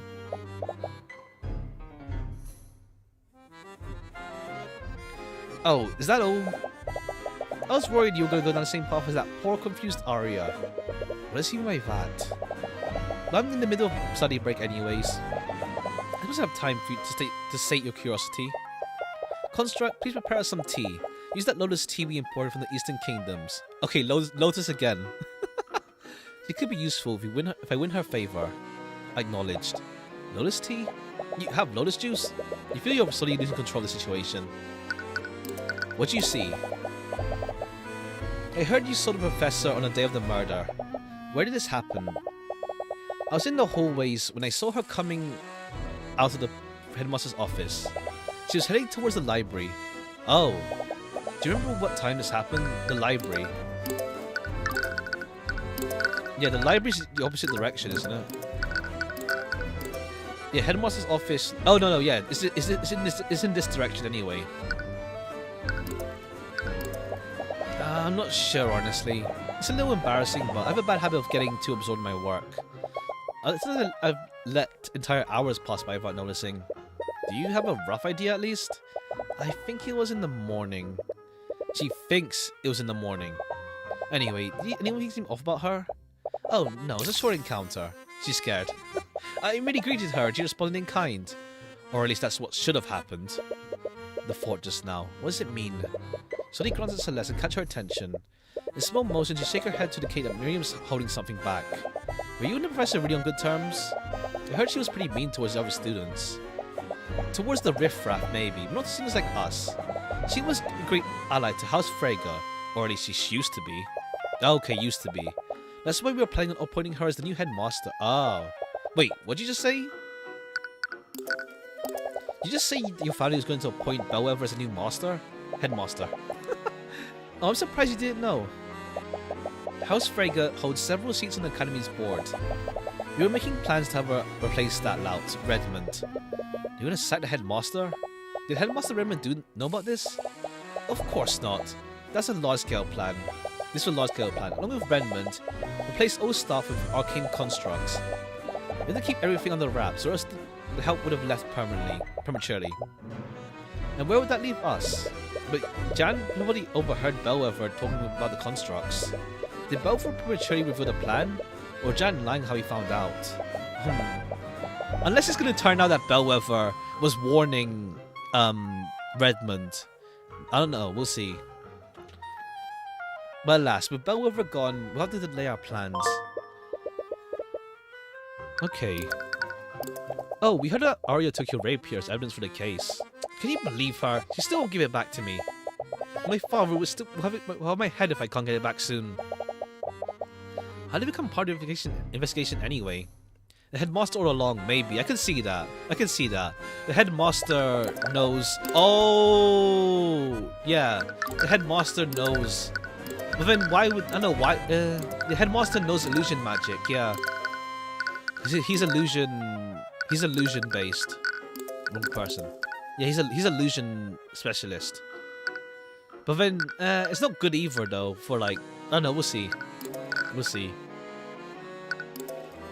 She reminds me of something, but I can't place it. She reminds me of something, of a character from somewhere, but I can't place where. I swear, if that necromancer was the one who stole it, I'll execute him myself. So someone did steal it from you. Yes, from right out of my room. When did this happen? About a few weeks ago. I noticed when I came back from one of my classes. Someone removed the rapier from its display case in my room. How did they get in your room in the first place? Do you think someone used magic to teleport past the door? Please, I'm a master of conjuration magic. If someone attempted that, my enchantments would shunted them out. The thief came through the doors or windows. I bet it was that necromancer. I'm sure a street child like him knows how to pick a lock. Yeah, not the most best person. Cool, your grades. I've heard from Ruby. Oh, I think so, yeah. It might be... What's her name again? Yeah, that Ruby character, I think it was, maybe. That looks like her. Forgot her name, but her, maybe. But again, I don't even know her name. I never watched it. I've heard that you're one of the top students. Your grades must be amazing. Of course, as an inheritor of House Frege, my grades are impeccable. If it was good to have your greatness recognized. That's strange. You don't see anything contradictory in the eye this time. You make a gesture towards Celeste to continue pressing her. Oh, what kind of magic do you study here? You must be joking. I study magic from the School of Conjuration. Just like most members of my house. The School of Conjuration. That's the type of magic that specializes in spatial manipulation and teleportation, right? Yes, I consider myself quite an expert in that field.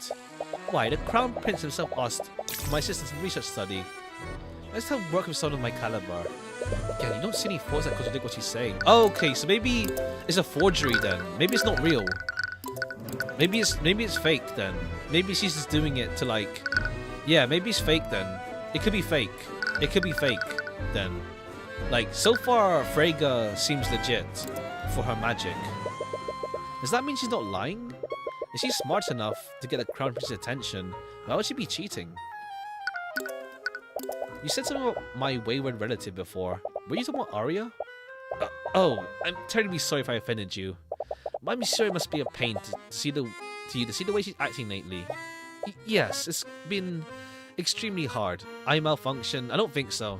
I think like, yeah, I think maybe, I think Freyga was getting set up by Bellwether.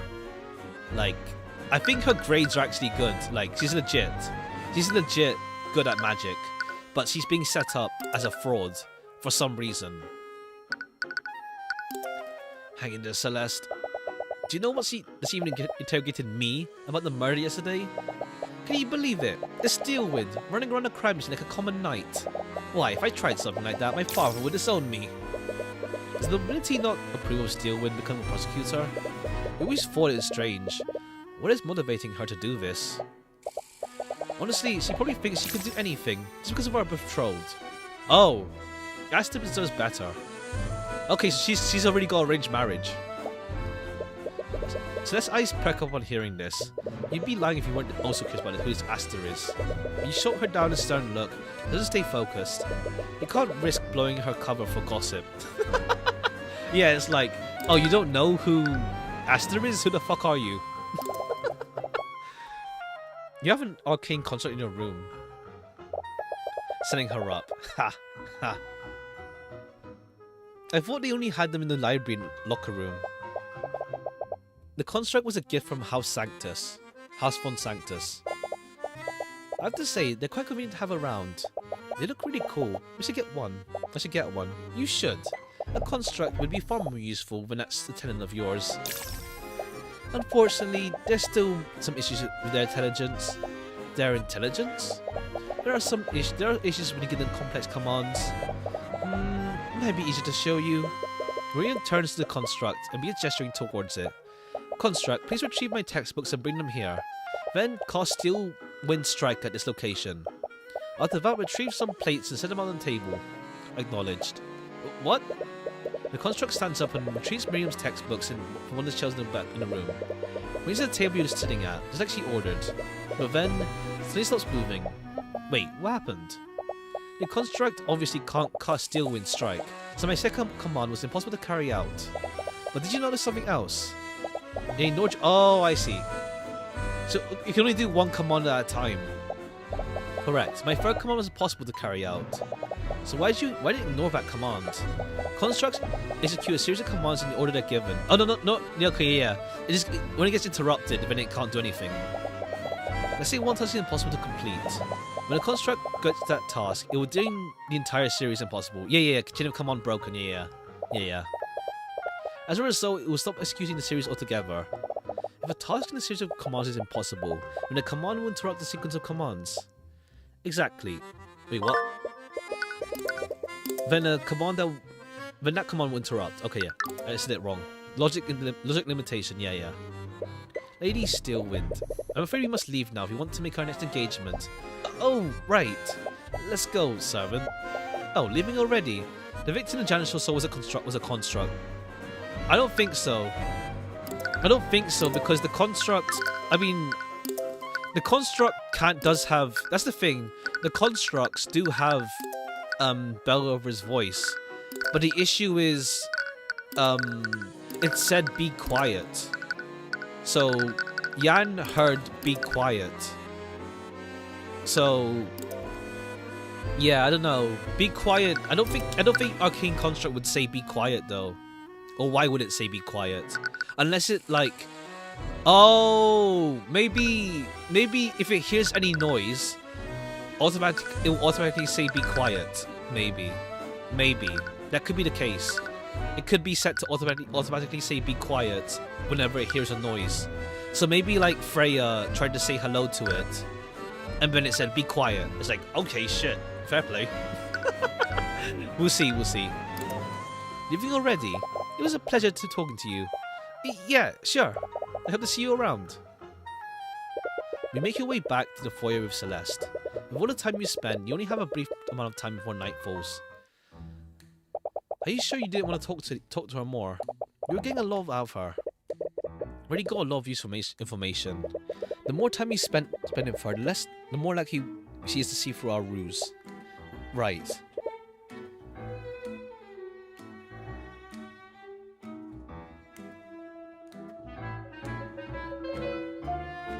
So why Steelwind? I don't know, I panicked. Arya is like the only noble I know. What about Pierce? I'm not using that creep's name. Fair play. Hopefully Steelwind doesn't mind us borrowing her name. Let me got her statement on what she saw that day. And let's also what she said about her rapier. I bet she was lying when she said it was stolen. She was probably trying to establish an alibi. I'm not so sure. Yeah, I don't know, Miriam seems really simple. In a way that I don't think she's hiding anything. She just seems really simple. Why'd you say that? Doesn't it feel too obvious? If she was lying about the rapier being stolen, that would imply she planned all this in advance. But if she had to choose a murder weapon, why'd you choose something that literally has her name on it?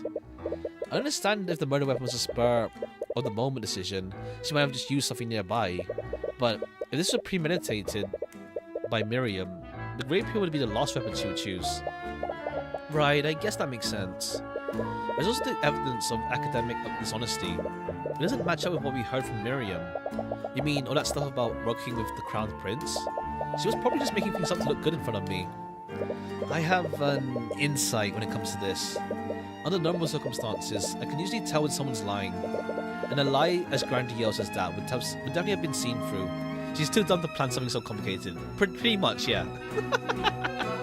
She's straightforward. She's not hiding anything.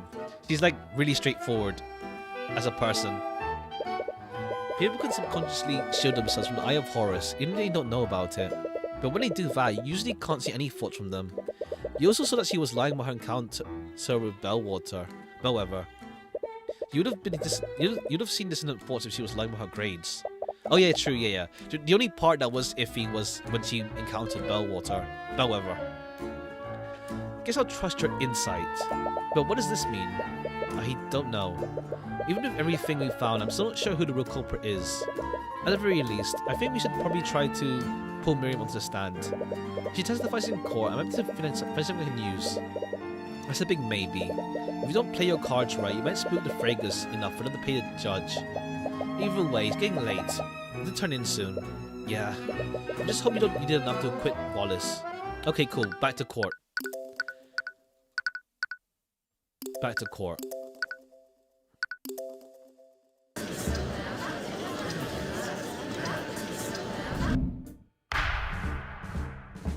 Court is now resumed for the trial of Wallace Nightingale. Nightgrave. Let us review the proceedings from yesterday. It is revealed that the trace of necromancy may not have been left by the defendant. It may have been left by a witness who used necromancy to attempt to heal the victim. However, the victim was seen by witnesses well after her time of death. Brain rot. Nightingale... Is that from something else? Did I play something with Nightingale in it? The Nightingale I know is as a character is FGO. I can't remember if there's another one. Nightingale... Was there another one that had Nightingale that I played recently? Am I missing something? The victim was seen by witnesses well after her time of death. This can only be explained by the defendant using necromancy to animate the victim's body. This leaves the question, where did the murder take place? Does the prosecution have an answer for this? Based on the testimonies of several witnesses, it's very likely the murder took place in the library. Interesting. What leads to that conclusion? First, I'd like to remind the court where the victim was sighted before the body was found. It began when the victim had a meeting with the headmaster near the centre of the building. Our meeting was scheduled for 12 PM. According to my schedule that day, our meeting lasted an hour. Okay, yeah, 1 PM. She died at 2 PM and then the body was found at 3. This brings us to the statement of the next witness, a student at the academy. The student saw the victim walking in the hallways. I saw her coming out of the headmaster's office. She was heading towards the library, which means our first witness saw Bellweather leave the headmaster's office. Presumably, that would have happened after her meeting there. That would time the encounter at 1 PM. The other event is the discovery of the body, which is when Valentina Ianus Contacted security. I spotted the professor lying in a pool of blood in a classroom. Valentina used a communication device to call her. You've already established at 3:04. The significance of this time is what occurred before the body was discovered. The second witness mirror cleaning staff spotted the victim in the West Wing hallway. However, knocked over a vase, and there were shards and dirt everywhere. Yeah, because it's not an illusion. It's not an illusion. It's actually a thing. 20 to 30 minutes before the twins found the body. This means the encounter must have been no later than 2:30. And this implies that the victim was near a library between 1 and 2:30. Ah, okay, fair play. According to the defendant's statements, he was in the library during this time period. Furthermore, the time of death was 2:07. This means that Mr. Hughes saw the victim's animated body. Okay, cool. Okay, yeah. 12 PM to 1, Frege saw Bellwether. 1 to 2 PM, Bellwether spent time in the library. Wallace killed Bellwether at 2:30. 2:30, we saw her. Yana's sister discovered at 3. I see. Your discussion certainly tracks, Miss Steelwind. What do you have to say in defense, Mr. Cuthbert? The prosecution argument is definitely well thought out, Your Honor. However, it's entirely predicated on the testimonies of the witness involved. Steelman's deductions has to have a hole somewhere, and since your conversation yesterday, you have a feeling that Miriam is hiding something. If you want to get to the truth, you need to drag them out through cross-examination. Your Honor, to test the validity of these claims, the look like both these witnesses testify. Because Miriam Frege is to stand. Frege. At the mention of her name, the judge's face turns a bit pale. I had a feeling it would come to this. Do you have any objections, Miss Steelwind? I do not, Your Honor. Very well. Bailiff, please escort Lady Frege to the stand. Witness, please state your name and occupation for the... You little snakes! How dare you deceive me? Okay, cool. I was anticipating when she'd find out. Oh, it looks like she found out. I hope she did brief the witness beforehand. Miss McCoy, for the record, I told you to exercise discretion. I didn't mean to impersonate a member of my family. Yeah, sorry about that. I gave you all the tea that I imported from the Eastern Kingdoms. I demand you return it to me. No, you gave them to me. They're legally mine now. I'm not sure what your business is with the witness, McCoy, Miss McCoy, but I'd like to ask to handle the personal disputes outside the courtroom. Anyway, Miriam, could you please testify to the court about your encounter with the victim? Very well.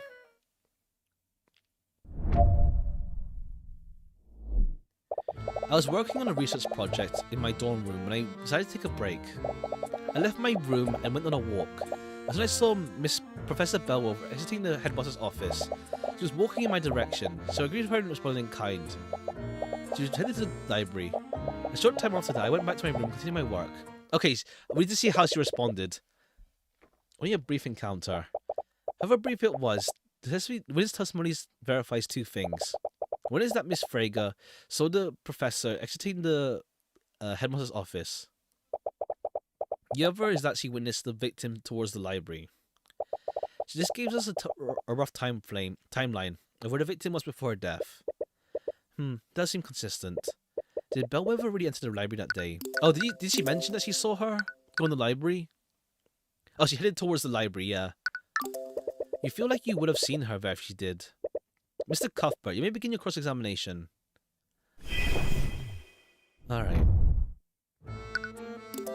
What projects? Not into yet, towards, yeah. What research projects is part of your schoolwork? I like Miriam, she's funny. She's funny. It was an independent study to develop a new conjuration spell formula. The project is being sponsored by the Crown Prince himself. Fearful and scared and sad. Okay. I wasn't aware it was a study. Or is Aster the Crown Prince? Is Aster the Crown Prince then? Maybe. Or is the Crown Prince a Steelwind? Yeah, maybe. Maybe Aster is the Crown Prince. Then. Or maybe, yeah, if Aster's the Crown Prince, Arya is engaged to him, but he doesn't know what he's doing. Or maybe Steelwind, yeah, it could be Steelwind. He senses a bit of aggression. If you don't keep an eye on him, how's Frege might just steal him back? Oh, no. See, yeah. Arya is engaged to the Crown Prince. Arya, we don't know his last name yet, but Arya is engaged. Okay, yeah, might steal him back from you. Yeah. Arya. Okay, yeah. I think the Crown Prince is Aster. Aster Frege. I don't think so. No. I don't think so because steal him back from you implies that they're not related.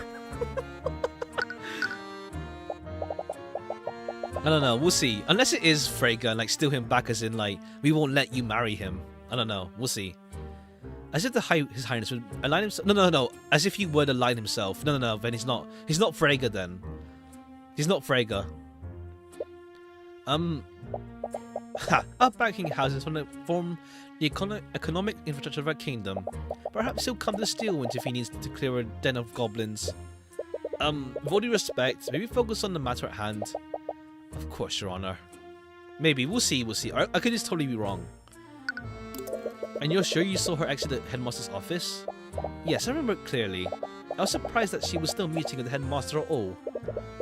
She must be told about how they were planning to replace him. Did you interact with Professor or Miriam? Did anything seem off about her? No, but it's a very short encounter. It's not as if we stopped to have a conversation. You said that you greeted her and she responded.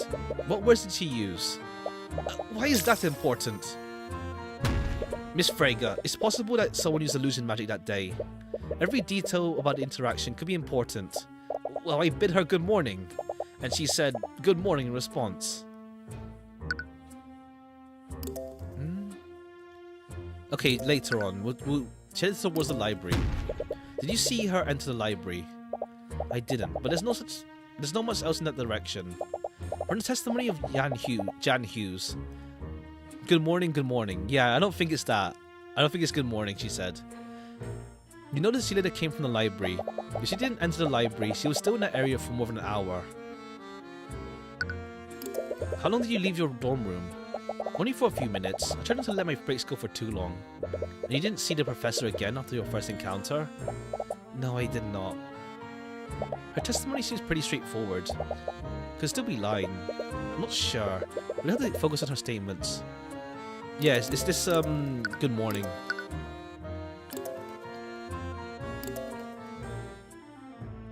Good morning. Well, it's morning. No, it's not the morning. It's freaking...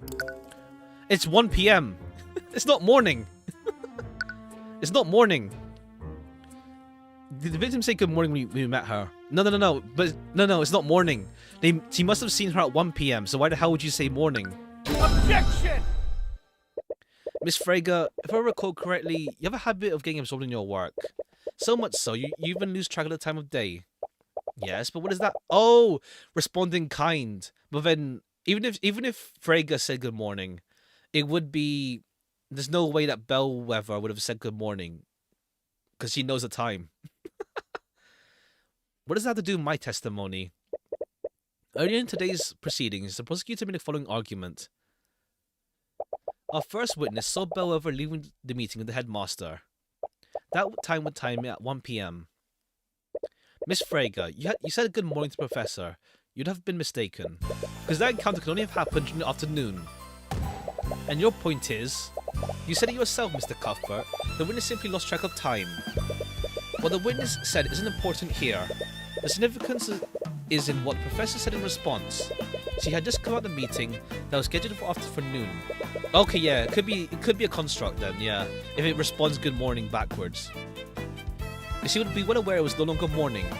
So why would she respond good morning? Wouldn't she have corrected the witness? Their encounter was extremely short, and the victim's mind may have been preoccupied. She could have easily responded without thinking. I'm gonna be honest, I kind of agree with her. It's not hard to believe they were both confused all the time. It's definitely a stretch, but you still can't shake the feeling that she's hiding something. Every time you ask about her and how Bellwether acted that day, the eye picks up something. There has to be something there. Miss Frege, you haven't been entirely truthful in your testimony, have you? That's absurd. What reason would I have to lie? That's a small detail. Why does he even care? Every detail about how she acted is important, Miss Frege. What aren't you telling us? Mr. Cuthbert, you have no basis to accuse the witness of perjury. Yes, you will stop at once. Mr. Frege, you're lying about how Bellev responded to you in your greeting, aren't you? Doesn't make sense. Make a difference. All she did was yell at me. All she did was yell. Miss Frege, is it possible that Bellev's response was less than friendly? What do you care? What difference does it make? Why is he being so persistent? My job is to make every part of the case, every part of your testimony, make sure every part of your testimony is truthful. Every detail matters, no matter how seemingly insignificant. Why did he mention you? I don't even know. It's a joke. It's a joke, but I don't know what. I don't know why. Mr. Cuthbert, you'll stop this, or I'll find you in contempt. Professor yelled at you, didn't she, Miss Frege? So what if she did? I mean, I'm sorry, but there's no going back on what she said. What you said. So you do admit she yelled at you? You impersonate little. Yes, I admit it. Professor didn't greet me back that day. Ah. Oh, good morning, Professor. Be quiet. She yelled at me to be quiet, but until then we always been nothing but courteous with each other. I don't know what got into her that day, but something put her in a foul mood. But that's it. Everything else I said was the truth. Don't believe me, right? I did see her come out of Headmaster's office and walk towards the library. That part is true. So she wasn't lying about that. So, is that all, Mr. Cuthbert? What do you mean, is that all? You badgered the witness, so also you could prove what exactly? The witness The witness changed a small detail of her testimony, a detail that is inconsequential to the case. It was clearly an act with no malicious intent. After seeing her thoughts, it's hard to disagree with that. Yeah, she's pretty chill.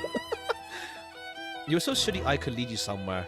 No, it's literally... Yeah, my guy is Jan. Jan saying be quiet as well. Adds up. I'm going to save face. The witness saw the victim leave the headmaster's office, head towards the library. Any concrete evidence to refute that, Cuthbert? No, I suppose I don't. But wait, is this really okay? At this rate, there will only be a chance you can cross-examine her. I don't think she's lying anymore. And I was really pushing my luck earlier. If I continue pressing her, the judge might actually charge me with contempt. But if Miriam wasn't the one lying, then... The defense has no further questions for the witness, Miss Steelwind. The prosecutor stays silent for a while. She almost looks disappointed. Very well, Miriam, you're dismissed. Being the most simple witness in the case is definitely a surprise. Yeah. It's like, she has like, the whole like rapier thing as well, but like, it's like, she's not involved. She's just chill. So far, at least. Like, we have the documents, but I don't think they're real. Just too dumb. The judge breathes a sigh of relief as the young noble is escorted out of the room. Now, with that out of the way, what else do you have, Mr. Cuthbert? Any way to refute the prosecutor's theories to cast doubt in one of the testimonies, witnesses? If it wasn't Miriam, then... Steelwind, to test your theory, you must question every witness we saw that day. The defense would like to call Jan Hughes to the stand. I hope you understand, Mr. Cuthbert. Your entire case rests on the assumption that one of the witnesses is incorrect. If your cross-examination of Hughes leads nowhere, but I hope you're ready to concede. It's not incorrect, more like we have the link of be quiet with both of them. You don't like the sound of it, but she's right. Unless you could find something in Jan's testimony, you don't have anything to disprove her theory.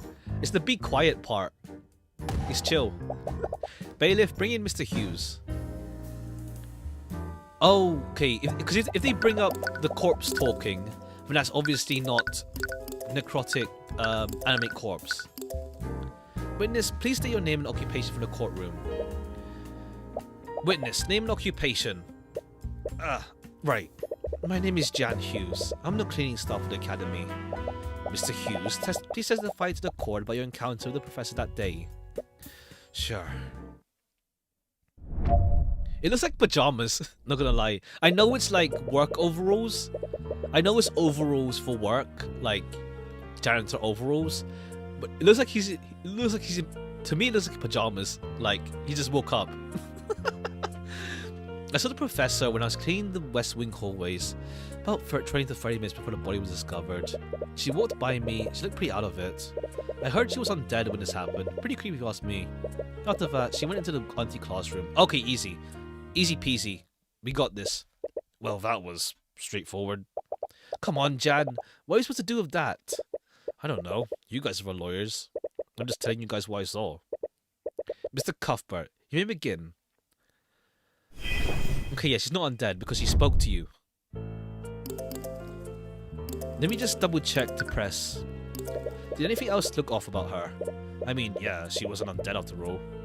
That remains to be proven. If you say so. Anyway, what was her demeanor like? Looked like she was in a bad mood. Even though she was tired. I guess she's just dead inside, literally. I believe you've forgotten a few details about what the professor did. Yeah? Sorry, it's just hard to remember these things sometimes. Ask him for. Did she make any sounds? Did you hear her make any sounds? Oh, yeah. After she knocked over the vase, she yelled at me to be quiet. But I didn't even say anything. This detail could be extremely important. Please add this to your testimony, Mr. Hughes. Whatever you say, man. Okay, yeah, then we know the spell doesn't work for there's no sounds. Objection! It's a construct, yeah. For now we have to like pick apart the undead theory. Like, it's a construct, yeah. But for now we have to pick apart the undead aspect. Mr. Hughes, you said Bellwether yelled at you. What were her exact words? I think it was, be quiet. What? I thought it was weird. I didn't even say anything. But I know better to talk back to her. That's the thing, Hughes. The prosecution's theory is as such. The professor was murdered in the library. Oh, right. The reanimation thing happened in the library according to Arya. Miriam Silver. Yeah, Miriam may... No! Oh, no. She was murdered in the headmaster's room. No. Yeah. The last person to see her was the headmaster. So then the headmaster killed Bellwether in the room, and then she was a construct from there on. And then she walked in the room. But then how did the body get there though? Because the actual body, no, but the issue is the actual body though. Unless the construct was carrying the body. Oh, so there's this evidence. Oh, inactive construct in the lock. Yeah. So then, she got yelled at to be quiet. So then that means it's a construct then. Yeah, that means it's a construct that Miriam saw. I think this one is the... Okay, I think this construct was what Redmond was trying to get out of the locker room. So this might be the construct that carried that was the perpetrator. Or rather, involved. Maybe. We'll see. The professor was murdered at the library and was reanimated using animate corpse. With a quick illusion spell, no one would notice he was undead. However, if that's what you saw... If what you saw was truly the undead Bellwether, how did she speak to you? Huh? This doesn't make any sense. When they plan the evidence, yeah, it's like, there's still more details to go through. Mr. Hughes, undead can simply follow orders, but they don't have intelligence to speak. Perhaps the witness was mistaken? No, I'm sure I heard her yell at me. I remembered because what she said didn't make any sense. Exactly. He didn't say anything, but he still yelled at him to be quiet. Wait a minute. I'm afraid I don't understand. We've already established that the victim was dead long ago before her encounter with Hughes. But if what he saw wasn't undead, what was it? Had to be undead. What other explanation is there? It couldn't have been a major illusion. Otherwise, it would have been. We wouldn't have been able to shove Jan out the way or knock over the vase. Whatever it was, someone used illusory disguise to make it look like Bellwether. Does that mean it's a person? No. If it was a person, how did Bellwether's body end up in an lecture hall? Bellwether would have been able to turn herself invisible if she was dead. Now, whatever Jan saw, it needs to be something that would have been transported Bellwether's body unseen. And it also needed to have been a massive ability to speak. What created Bellwether's voice? Something that can recreate. Yeah, construct. It's a construct. That's it. Do you have an answer for us, Mr. Cuthbert? What did the witness actually see? Your Honor, the witness didn't actually hear the dead victim speaking. What he actually heard was her voice being recreated using magic. Are you trying to say her voice was recreated using a spell? Not a spell, Steelwind. It was artificery. And whoever the murderer is, they had the perfect piece of artificery available to them. One programmed with Bellwether's voice. You can't possibly mean... That's right, Steelwind. What Mr. Hughes saw was an arcane construct. An arcane construct. Think of it as a magically animated suit of armor, Your Honor. But we ruled out such a possibility, hadn't we? Construct or not, no one could disguise themselves and carry the body to the classroom. A person wouldn't have been able to do it. But arcane constructs are a different thing entirely. Most suits of armor are extremely large, but more importantly, they're hollow. Oh, inside. How does that... But who took the body out then? Unless Headmaster has invisibility spells. Because he's like, Headmaster. We'll see. That means that theoretically, someone could have placed the body's victim inside it. Arcane constructs wouldn't just transport the body. With an illusory disguise, it could also confuse and mislead anyone who saw it. Objection! I commend your deduction, Mr. Cuthbert. I would never have considered that possibility. It is certainly possible. But what does this prove exactly? It proves the body wasn't animated using necromancy. My client isn't the murderer. The defendant is still capable of performing all the acts you described. His compendium contains illusory disguise after all. There were several students in the library that day. Any of them could have committed that murder. One might come to that conclusion if they didn't have one crucial piece of evidence. I'd like to present a new evidence to the court. On her table, you see Steelwind bring out the bloody rapier. Okay, cool. That's where it comes from. Yes, Your Honor. This is the murder weapon. She was saving that for the perfect moment, wasn't she?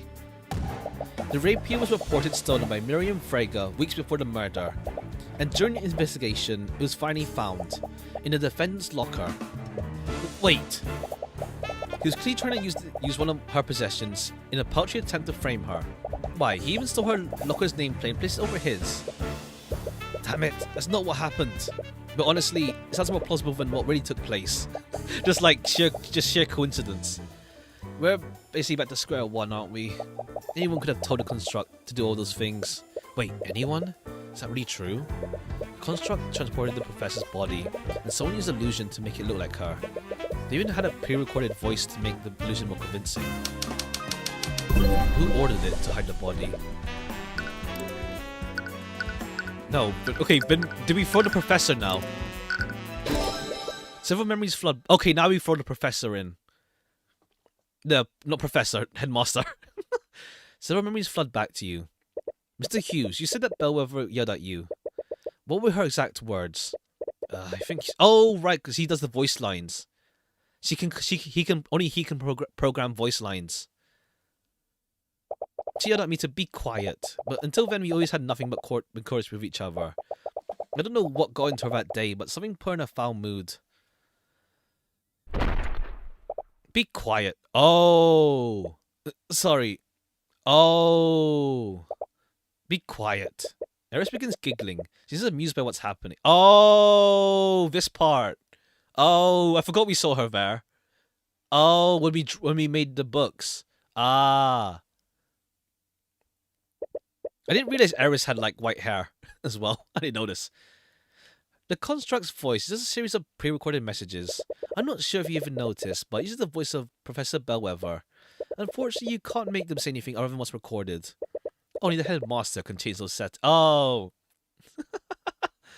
White. I mean, it's not really intentional to have white in this part. It's more because of the model. It's not really intentional to have white parts in my hair. It's just the model. I can't change that. Only the headmaster can change. Okay, cool. Thanks, Eris. No, it can't be him. What is it, Tyrion? Did you figure out something out? I did. But is he seriously the one behind all this? Miss Steelwind, earlier you said my client could have orchestrated the whole thing. But that's simply not true. How so? Anyone could have ordered the construct to carry out the victim's body. Yes, but not everyone can change what the constructs can say. Only one individual has the credentials for that. Theodore Redmond, headmaster of the Imperial Academy. Wait, you're not serious, are you? You think the headmaster did all this? I don't want to believe it, but he's the only person who could have done it. That's completely ridiculous. Headmaster Redmond would never do something like this. Miss Steelwind, there's only one common element between each of the witnesses' encounters with Bellwether. It's what Bellwether said to them.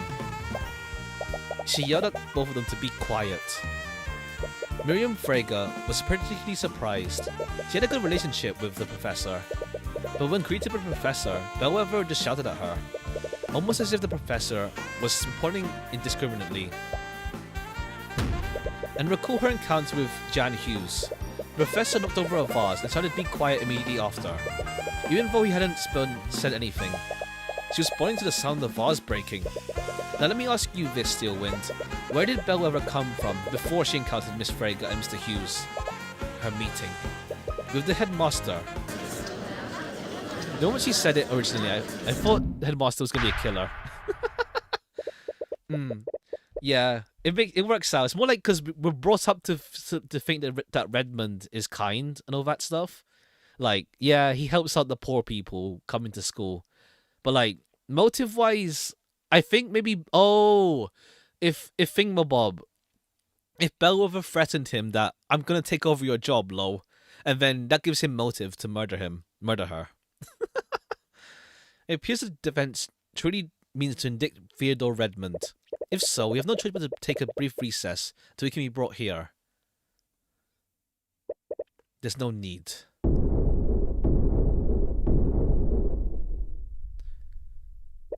Fortunately for you, I'm already in the gallery. So who's trying to frame Miriam besides... Jeez.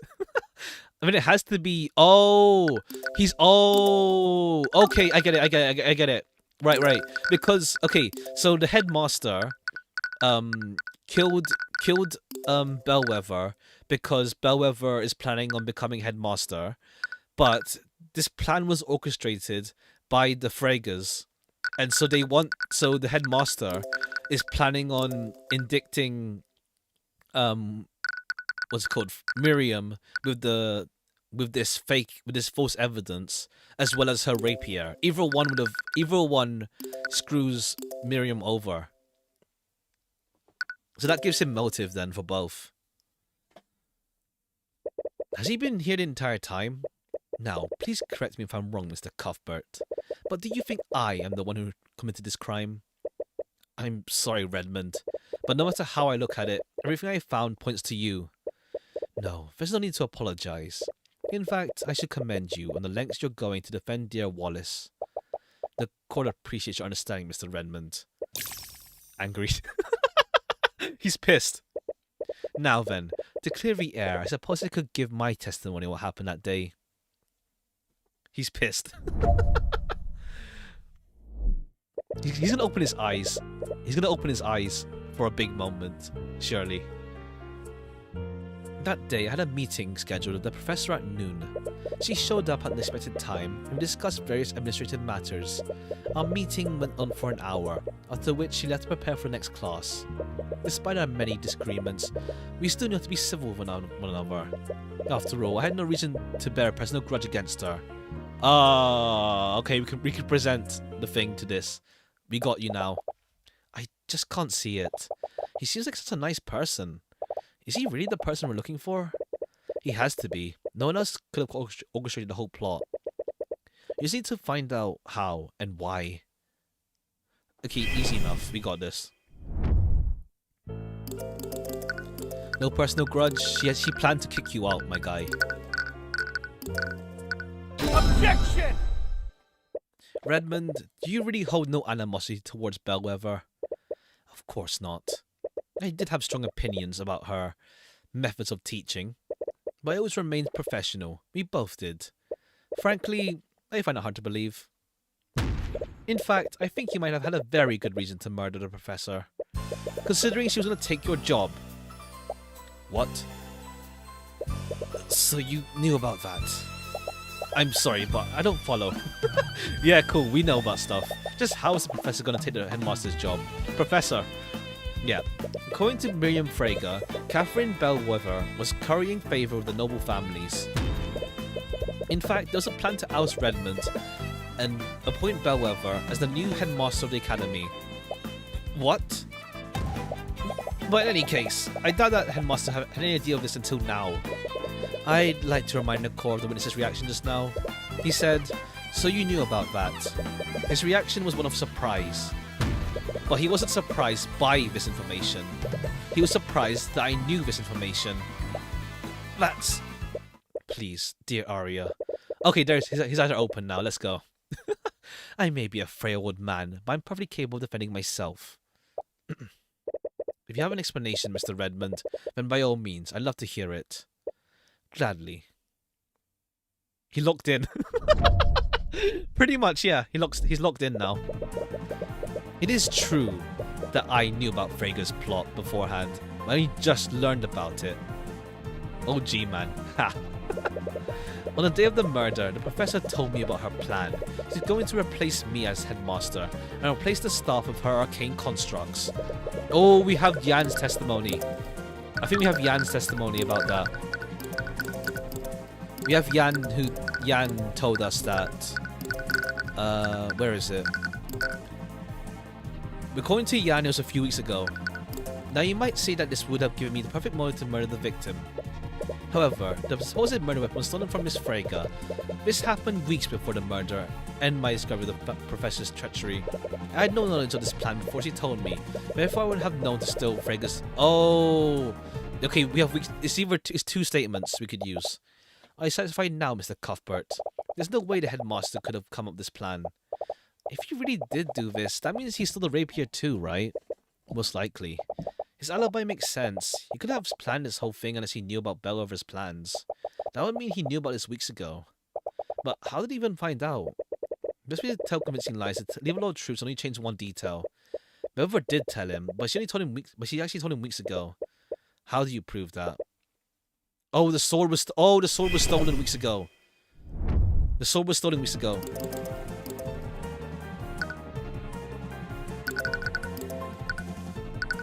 Objection! It's either that or that. I think, yeah, weeks ago. But then, it's either one of these. Press first, maybe, but... Objection! I think with the press, yeah. It's not, it has to like really... Yeah, we have to press first, I think. It's my understanding that Frager's wanted to keep the secret to the very end. Why would Bellwether, of all people, tell you about her betrayal? I imagine she wanted to taunt me with that information. We've long had our disagreements, and looking back, she may have resented me for that. Stop room for conflict. There's no life system, so it's fine. There's no life system. There wasn't anything I could do to stop her. Really? I thought you and the professor were on good terms. I thought so, but I suppose it was all a facade. She was just biding her time, and she could take my position as headmaster. Weeks ago, how do we prove it?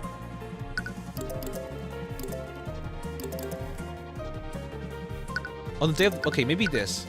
Objection! On the day of the murder. I mean, Jan told you it was weeks ago. Objection! Okay, yeah. Jan told us weeks ago. Redmond, you keep saying you didn't know about Bellwether's plot before yesterday. Do you still plan on selling before that claim? Of course I am, because it's the truth.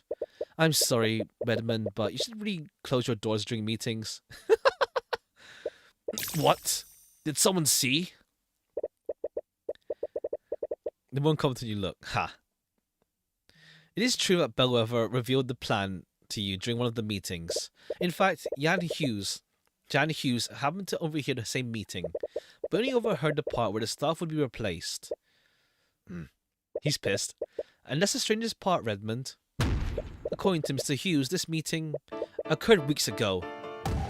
You can't accuse the headmaster of perjury based on a rumour. Everything you just said is based on second-hand information. Mr. Hughes distinctly overheard that staff would be replaced by Arcane's constructs.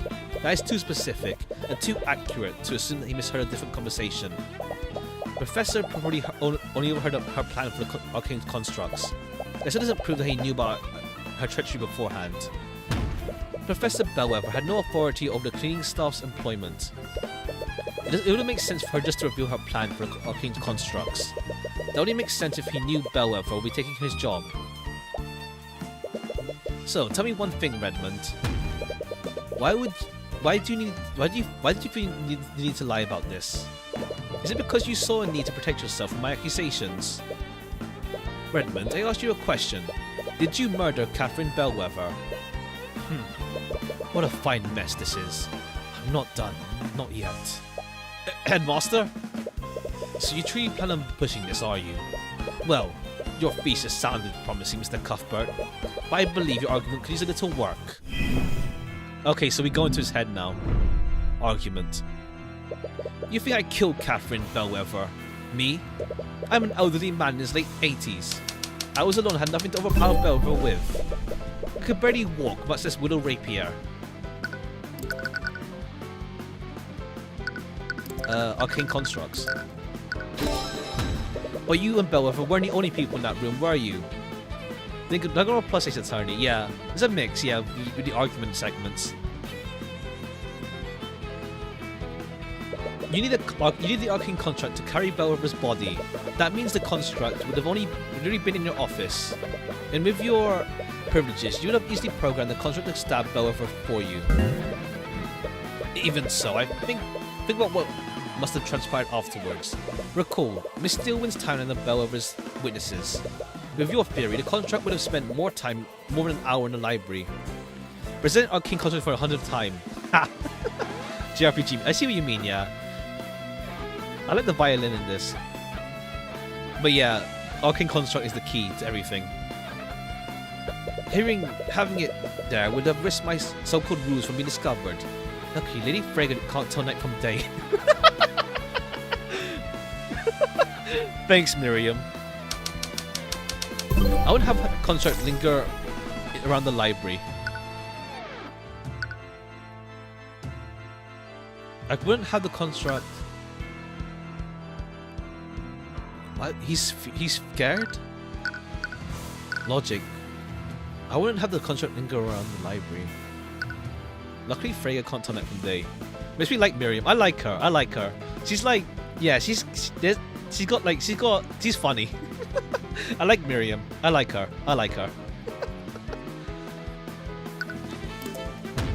Redmond, what you're saying doesn't match what you're thinking. What kind of wicked assumption is that? How could you possibly know what I'm thinking? Oh, choose your words carefully. Notice my Eye of Horus. Okay, then we have to use yeah, logic. Redmond, what you're saying clearly doesn't match with what you're thinking. Wait, whoops.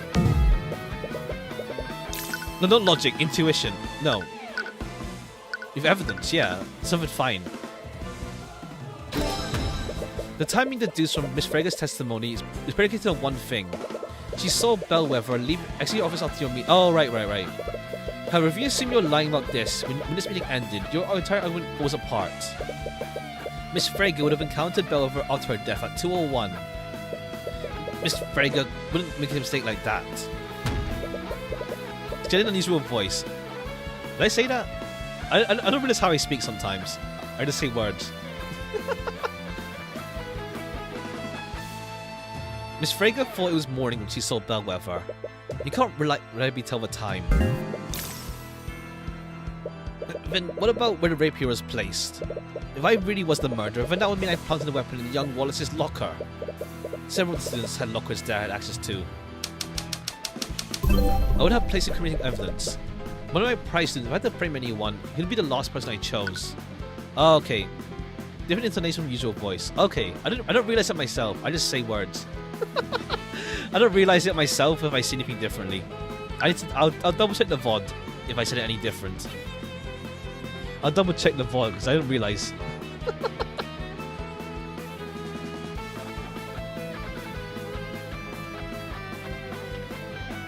Divine electric guitar, yeah. I would have placed incriminating evidence in that locker. Okay, so okay, so what do we use to say that the lockers were switched around? Oh, the stain actually belongs to, okay, this one. You're right, Mr. Redmond.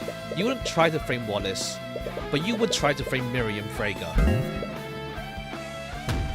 It would have been perfect act of revenge, wouldn't it? Except it's such a weak way to get Miriam involved, because like Miriam has no beef. Oh, the false evidence, maybe, yeah. It would have been like Miriam would have killed Bellwether because of the evidence thing. That gives the motive. Dance of Thorns.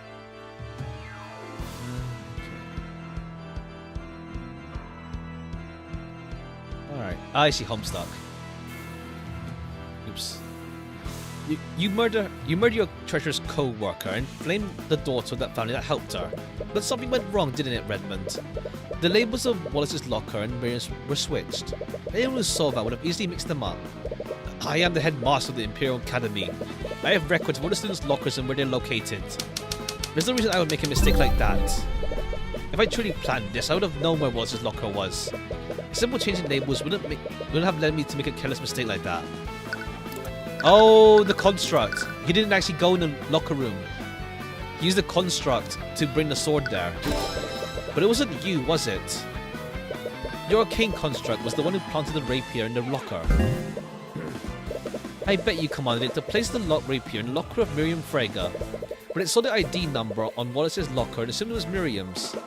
This is... Present construct for 13th time. It's a different construct at least. It's a different one. Redmond just really stammering, looking for something to say.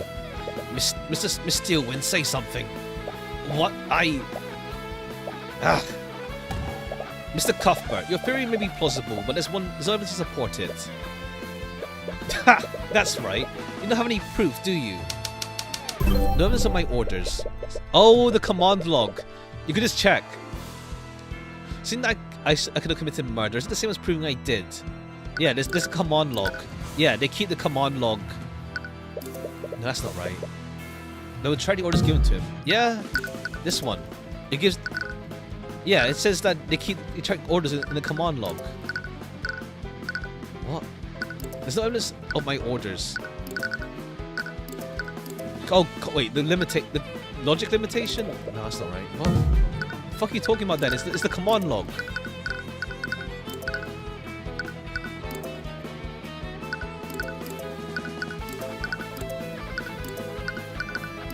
The construct in the locker room, just check it.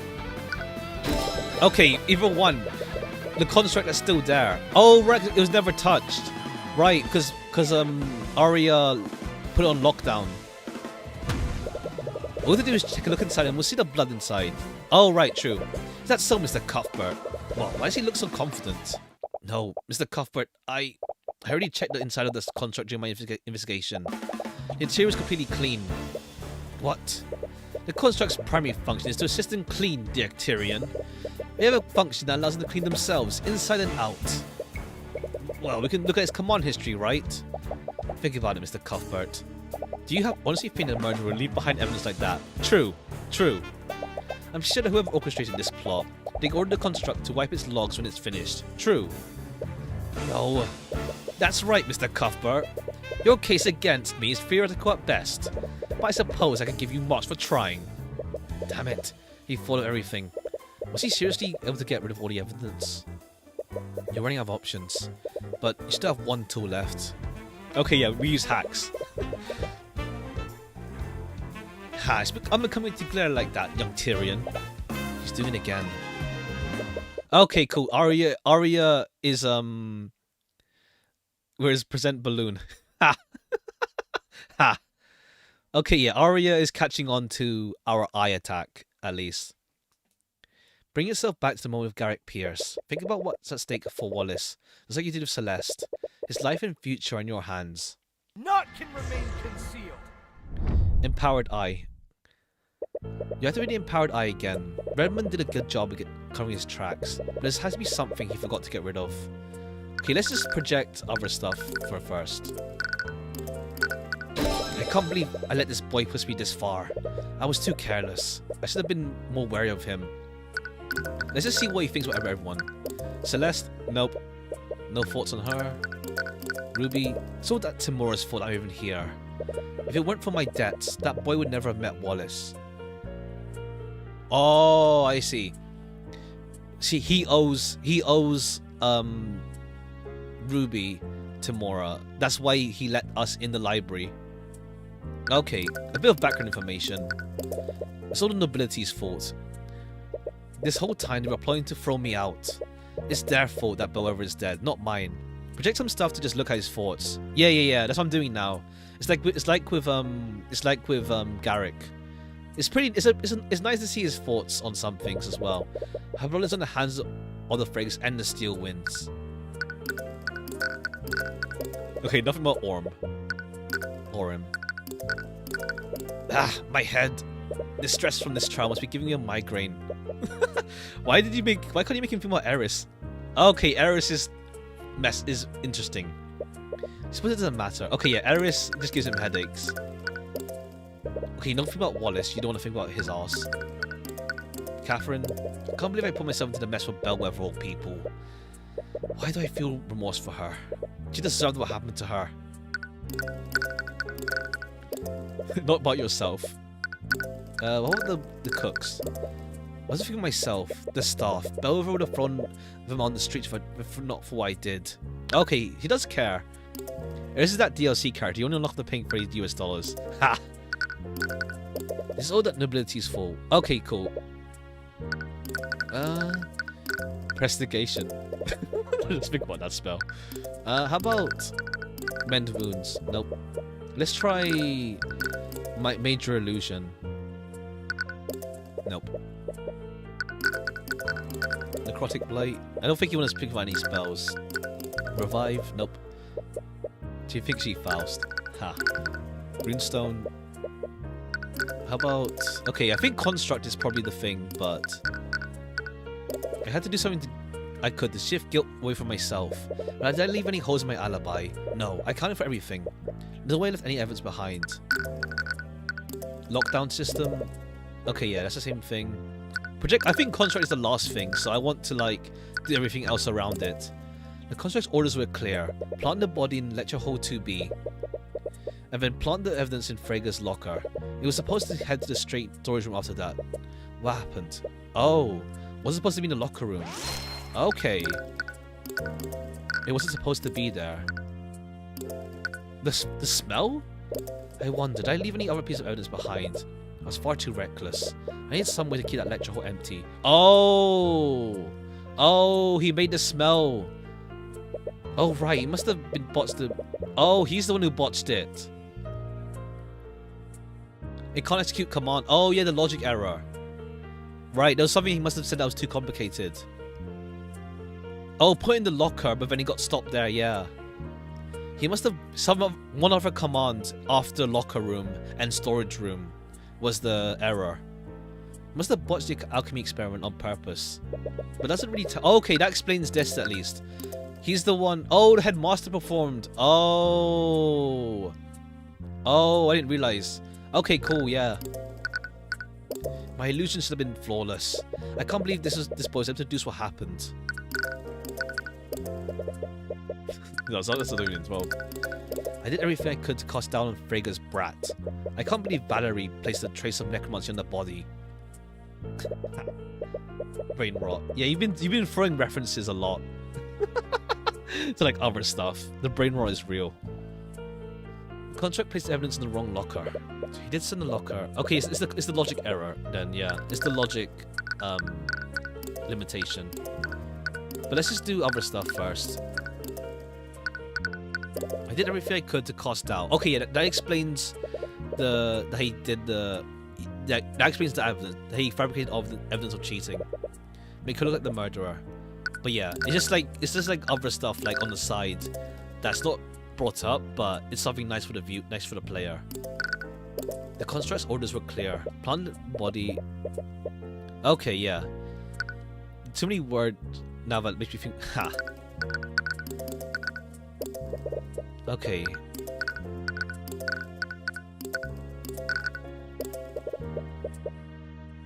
Construct actions.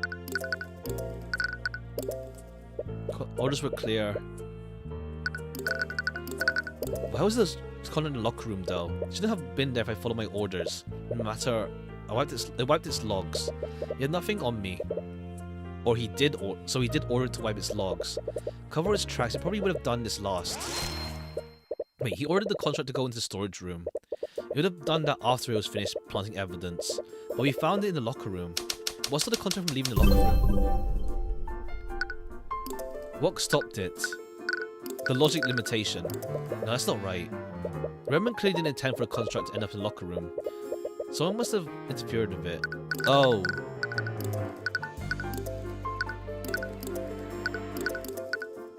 No, that's not right. They didn't intend to end up in the locker room. Who interfered with it then? Was it Eris? No, that's not right.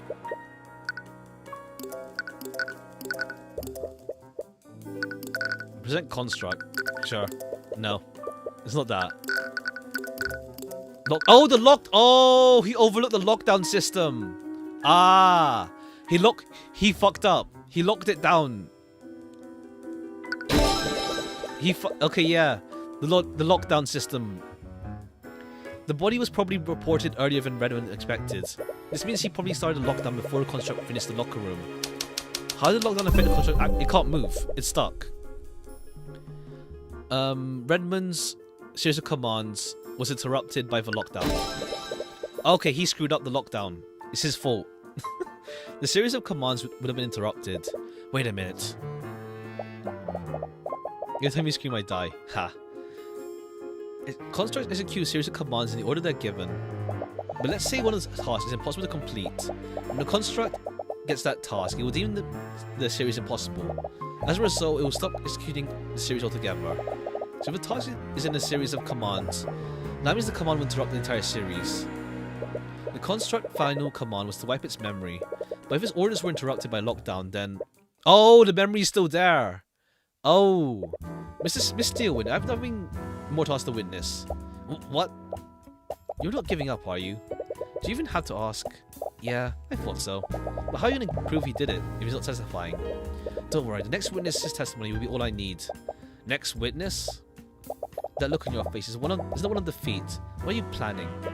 Ha! It's nothing but desperate bravado. Now, if you excuse me. Bye-bye. Programmer's worst nightmare. You let your quarry get away, Mr. Cuthbert. I hope you know what you're doing. I do, Miss Steelwind. First, I'd like for the Inquisition to bring the Arcane construct in the Academy's locker room. We've already established that the murderer could have wiped this history. Please, just humor me for a second, Miss Steelwind. Very well. Bailiff, please relay Mr. Cuthbert's request to Commander White. Well, here's your construct. I hope you know what you're doing, Mr. Cuthbert. Construct. What are your orders? Please recite your command history. Reporting. Command 1. Stand by in Headmaster's office. Command 2. Await vocal signal. Attack. From Theodore Redmond. You hear Redmond stand up from the gallery. Seeing this, the prosecutors watch him and carefully clutches the handle of Arcane. Command 3. Treat Catherine Bellwether as a hostile entity and neutralize. Construct. Wipe your... Hold. Hodl. Oh, Hodl. Oh, that's her spell. Okay, let me save this as well for a thumbnail. Because, like, there's no gallery in this game, so I have to, like, get screenshots from in-game. There's no gallery. That could work for a thumbnail. Before he can finish the sentence, the prosecutor points at Kane. No, it's a spell. It's a spell. Hodl is a spell. It's a spell. Points at Kane at the headmaster. Magical energy shoots from it and collides directly with him. The magic wreathes his body and stops him from moving. What's your specialty again? Conjuration, was it? What was your specialty? Evocation. Okay, yeah. He's clearly trying to struggle against it. Looks like he can't move his mouth. Miss Steelwind? Excuse the interruption. Please continue. Command 4. Await vocal signal. Leave. From Theodore Redmond. I was going to say Roosevelt. Move to classroom 2B. Reply to any inquiries with voice line 3. Ah. Command 6. Remove Catherine Bellwether from interior frame and place on floor. Thank you, Construct. You can stop now. I think we all know the rest. But just to be clear, who gave you this series of commands? Commands were provided by Headmaster Theodore Redmond. We knew the whole name for a while by now. How? I ordered the construct to wipe its command history.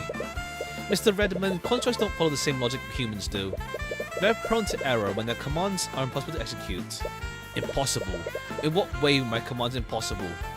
You were the one that made it impossible. You activated the lockdown system. The lockdown. The body was found earlier than you'd like. You had no choice but to immediately activate the lockdown system when it happened. However, the construct was still in the locker room when you did this. So that's why it was there. No programmer. True that. True. So true. The construct finished its task in the locker room when it tried to follow your next command. It tried to move to the storage room, but prevented it from doing so. Completion of that command was impossible, so the series of commands was stopped before it wiped its history. Also, one sec.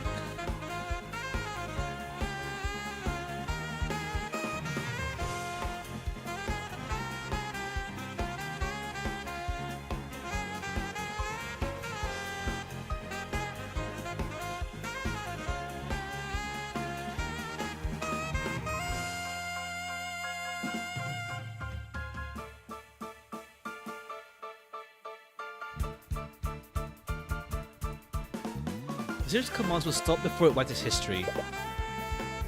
You little. Theodore Redmond, you ordered the construct to murder Catherine Bellwether. Then you had to place the murder weapon in a locker to frame Miriam Frege. And we had the construct's testimony to prove it. And that's checkmate. He hasn't said his catchphrase yet. What's his catchphrase again? God, etc, etc. I can't believe it. How could you do something like this, Headmaster? She was gonna take everything from me. My position, my academy, my students. Everything will be gone. They're gonna be stolen by her and the Freges. There's a catchphrase. He has this weird catchphrase like, by God, something God, I forgot. He says that it's a habit he has when he says it. Why didn't you say anything to me? I could have... Don't you dare stand there that ignorant, Lady Steelwind. Do you think the Freges acted alone? Your father was a part of this plot too. What? I have nothing to say to you. I thought you were different. I listened to your lies about societal reform. In the end, you were just like the rest of this aristocracy. I mean, you can, my guy, you can see that Arya is not happy about this. By the skilled lord, what have I done? I was even willing to sacrifice poor Wallace. I can't believe why did I listen to... Ah, Eris. Eris. Eris. Eris. It's Eris. Eris. Eris. Eris. Eris. Eris. Eris. Okay, Eris. Let the story play. Ha. Ha. Okay, thanks, Eris. It appears we have a full confession. The court seems no reason to prolong this any further. Bailiff, please escort the witness to a holding cell. We don't get a not guilty verdict. Like, we never say, gavel, gavel, not guilty. But I don't know why we don't do that. Yeah, Eris is like, full on, like, she's not subtle. Eris is not subtle at all about being meta, frankly. She's not subtle at all. She's not subtle at all about it. Mr. Cuthbert, you really did it. It feels amazing, right? Like a big weight being lifted from your shoulders. It does, but I can't believe the headmaster was the one who did this. Right, despite everything Redmond did, he was the one that allowed Wallace to pursue his dreams. I'm sorry. I'm sure this is a bit bittersweet. This is bittersweet for you. What am I gonna do now? Headmaster Redmond was the only person only reason I could attend the academy. The Avolo.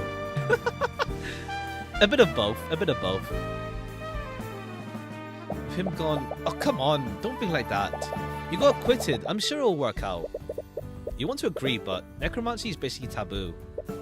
Without Redmond's support, there aren't many places he could learn it legitimately. And there's the Imperial Academy. Hey, don't get upset on me too. Sorry, I was just thinking. With Redmond gone, the Fragas will probably just appoint another psychophant as the headmaster. Valentia, Valerie, and Jan, they're gonna lose their jobs. Come on, you found the truth and you put a murderer behind bars. You saved Wallace. She's right. As you start to exit the courtroom, you're greeted by Miss Tamora. Was she in the gallery this whole time? At the end of the day, you saved Wallace from a wrongful conviction. You should be proud of yourself for that. I suppose you're right.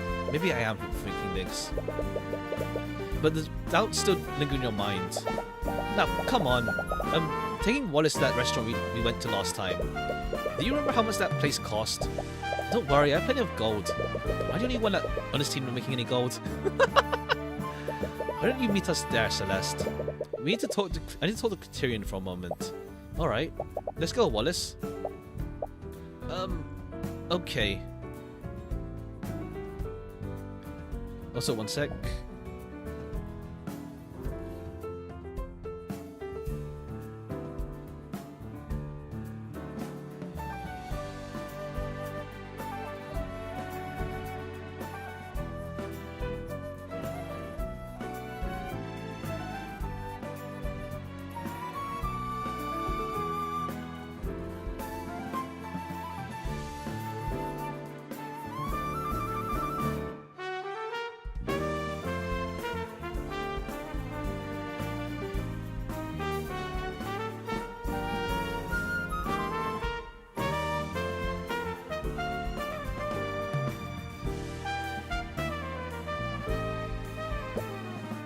You activated the empowered eye again, didn't you? She probably didn't appear to be praising you. Yeah, well, I mean, I feel like we need consequence for this. Like, we're too OP.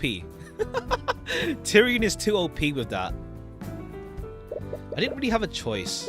The Eye of Horus is a powerful tool, Tyrion. But that's twice now you've used the empowered eye to get out of a tough spot. You can't keep relying on it if you want to grow as an attorney. Yeah, we'll rely on it. We'll rely on it.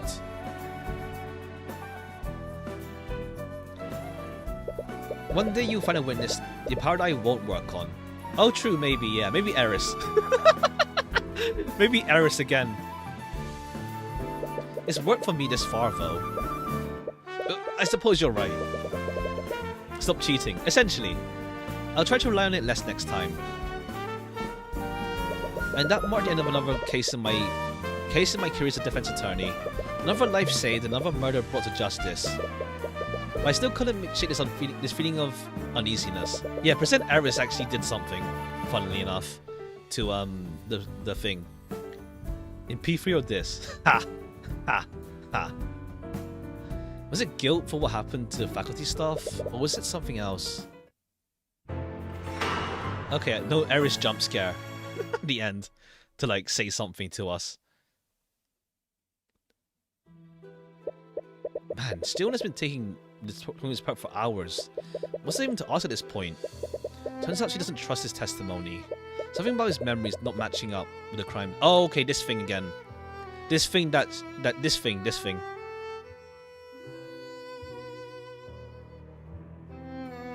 You don't think he has mage blight, does he? No, it's not that. She found that damn symbol etched on his desk. Oh, what's she call it? The purple mark? Oh, for the love of... not this again. Look, if the little lady wants to chase the boogeyman, let's let her. At least this time she's doing it personally, instead of dragging us into it. Cost sleep. Hey! What's up with... Wait, what was that? Oh, this Eris. Cool. Eris freaking jump scare happened. Cool. Eris jump scare happened, actually. True. Who did this to your desk? What's gone into you? I've already admitted to everything. What more could you possibly want from me? Where did this graffiti come from? What is this symbol? What's this purple mark? I don't know. A student must have done it at some point. Think very hard, headmaster. When did you receive this purple mark? Focus on the moment you received this. Wait a minute. I remember it now. But how? Lady Steelwind? Lady Steelwind! Arya, what happened? Are you okay? That was close. My elation over meeting him almost made me forget. Eris, what are you doing here? Wait, I remember now. It was you. You put those ideas in my mind. You're the one who told me to murder Bellwether. She doesn't cause sleep, she just orders cause sleep. Yeah, Eris was just doing cause sleep. Eris was just, well, not even cast sleep. She was saying the spell, not even the incantation. The incantations in this game are like, you know, actually spells. She dropkicked them. We'll go with that. Oh, you humans never fail to amuse me. I didn't make you do anything. Everything you did that day, all the planning, all the preparation, that came from your own mind. And I have to say, I was quite entertained. Remember that part for like case. We'll see. Don't spoil too much. Don't hint too much. We'll see when we get there. We'll see when we get there. Also, is Eris's clothes different? Is her clothes different? Hold on, wait. Is her clothes different? I think her clothes are different, but I can't tell. They look different. Why are you even brought into Miriam's room? I didn't even know you had it in you, old man. You made me forget our conversation. Did I just remember? You can just rewatch the VOD. Illusions can't affect the mind. Magic can't affect the mind. It's a shame, though. Yeah, her clothes are different. They're not... Yeah, her clothes are different. I'm not imagining it. Her clothes are different. I would have much rather turned Wallace into the antagonist in this chapter. Could you imagine if he turned? It would have been spectacular. If he turned. Armies of the undead, running rampant in the streets. But alas, I couldn't corrupt the poor soul. Answer me. Who are you? What are you? Who am I? Meta comments, yeah. Her clothes are not different. Okay, fine. I'm the Lord of the Sixth Circle. Okay, Sixth Circle. Lord of the Sixth Circle. So Sixth Circle of Hell is what? This one's like on the nose, so I'll just check. What's the Sixth Circle of Hell? The Sixth Circle of Hell. The Sixth Circle is heresy. Okay. The Sixth Circle is, well, let's see. The Sixth Circle. The 9 circles. What's the 6th one? First circle, limbo, gluttony, wrath. Heresy. Yeah, heresy. Okay, yeah, heresy. He's speaking more convincingly. We'll see. I mean, only when I play like scary stuff. Give me this one non-meta game. I mean, I didn't even know it was gonna be meta when I jumped into this, but I guess that explains why Author, well, partly, like why Author likes this game a good deal. Mario Brothers 64. Ha. Okay, next case would be the origin of Horus. We'll go into this next time we stream. Next time we stream, we'll go into Origin of Horus. It's not really... It will not really be that matter. Eris is messing around. Okay. Ish. It's a mix then. I'll save Eris for a thumbnail at some point. I wanna use Eris for a thumbnail, but I need a good picture to use.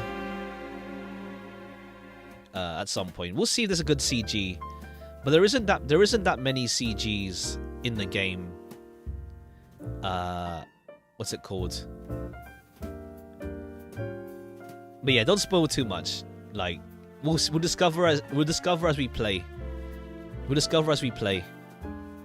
How things go. Okay, so next stream, I'm busy tomorrow. I have some stuff going on tomorrow, so yeah. Clicking the right mouse. Oh yeah, I did that already. I did that with this one. I did that with this CG. Well, with thing pointing. So yeah. That'll be helpful for the thing. Wait, do we even have a pointing sprite? I just realized. Does Tyrion have a pointing sprite at all? Or does he not? I never realized, but does he not have a pointing sprite? I don't think he does. I don't remember it. I don't think I've seen him point. Has he pointed? At least once? I don't remember. I have to check back at the stream. I don't feel like I've seen him point. I just haven't. I don't feel. He does in fact not. That's so weird. The ape circle is fraud. I see, fraud. I see. Okay, cool. Alright, yeah, so tomorrow there's no stream, and then on Sunday we'll continue with Tyrion Cuthbert on Sunday. Saturday we'll go through the Star Rail event, since what's it called? The RPG Maker game I was thinking of playing turns out not to be finished, so I'll play something else eventually. Because next week is also busy as well, because I'm busy on the weekend next week. We might be able to finish off Tyrion next week, but I'll see how things are looking. What game I'm talking about? Witch's Heart. Is this RPG Maker game, Witch's Heart?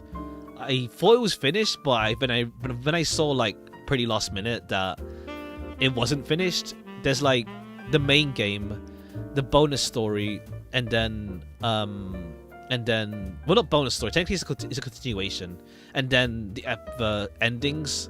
But it's only like 3. There's like 1 ending out of 4 done so far. So yeah. Oh, Grand Blue, yeah. I'm gonna do Grand Blue as well. With a story update. I have to see how much time I have next week. But I will do Grand Blue though. I will do Grand Blue. What's it called? The latest update sooner than later. But I'll see how many times I can stream next week. If it's 2 at most, I'll just finish off Tyrion. If I can do 3, I think I'll do Grand Blue. If I can do 3 next week, I'll do Grand Blue and then finish off Tyrion as well. But yeah. But if only 2, we'll finish off Tyrion and then we'll do Grand Blue the week after next. But we'll see. Okay, cool. That'll be it for today. And yeah, no stream tomorrow because I'm busy with something. And then back on Saturday for Star Rail event. And then, yeah, more Tyrion on Sunday. The Talos DLC, I'll get to that, yeah. I'll get to that whenever I feel it, let's say. I'll get to it, but yeah. Same thing with Persona. We'll get to the Aegis DLC when it comes out. We'll see when. And if what I have ongoing at the time. But yeah, we'll get back to Talos at some point. I just feel like something different. I feel like something different in the meanwhile. As well. But yeah, okay, cool. That'll be for today, and take care. Goodbye for now. Bye bye.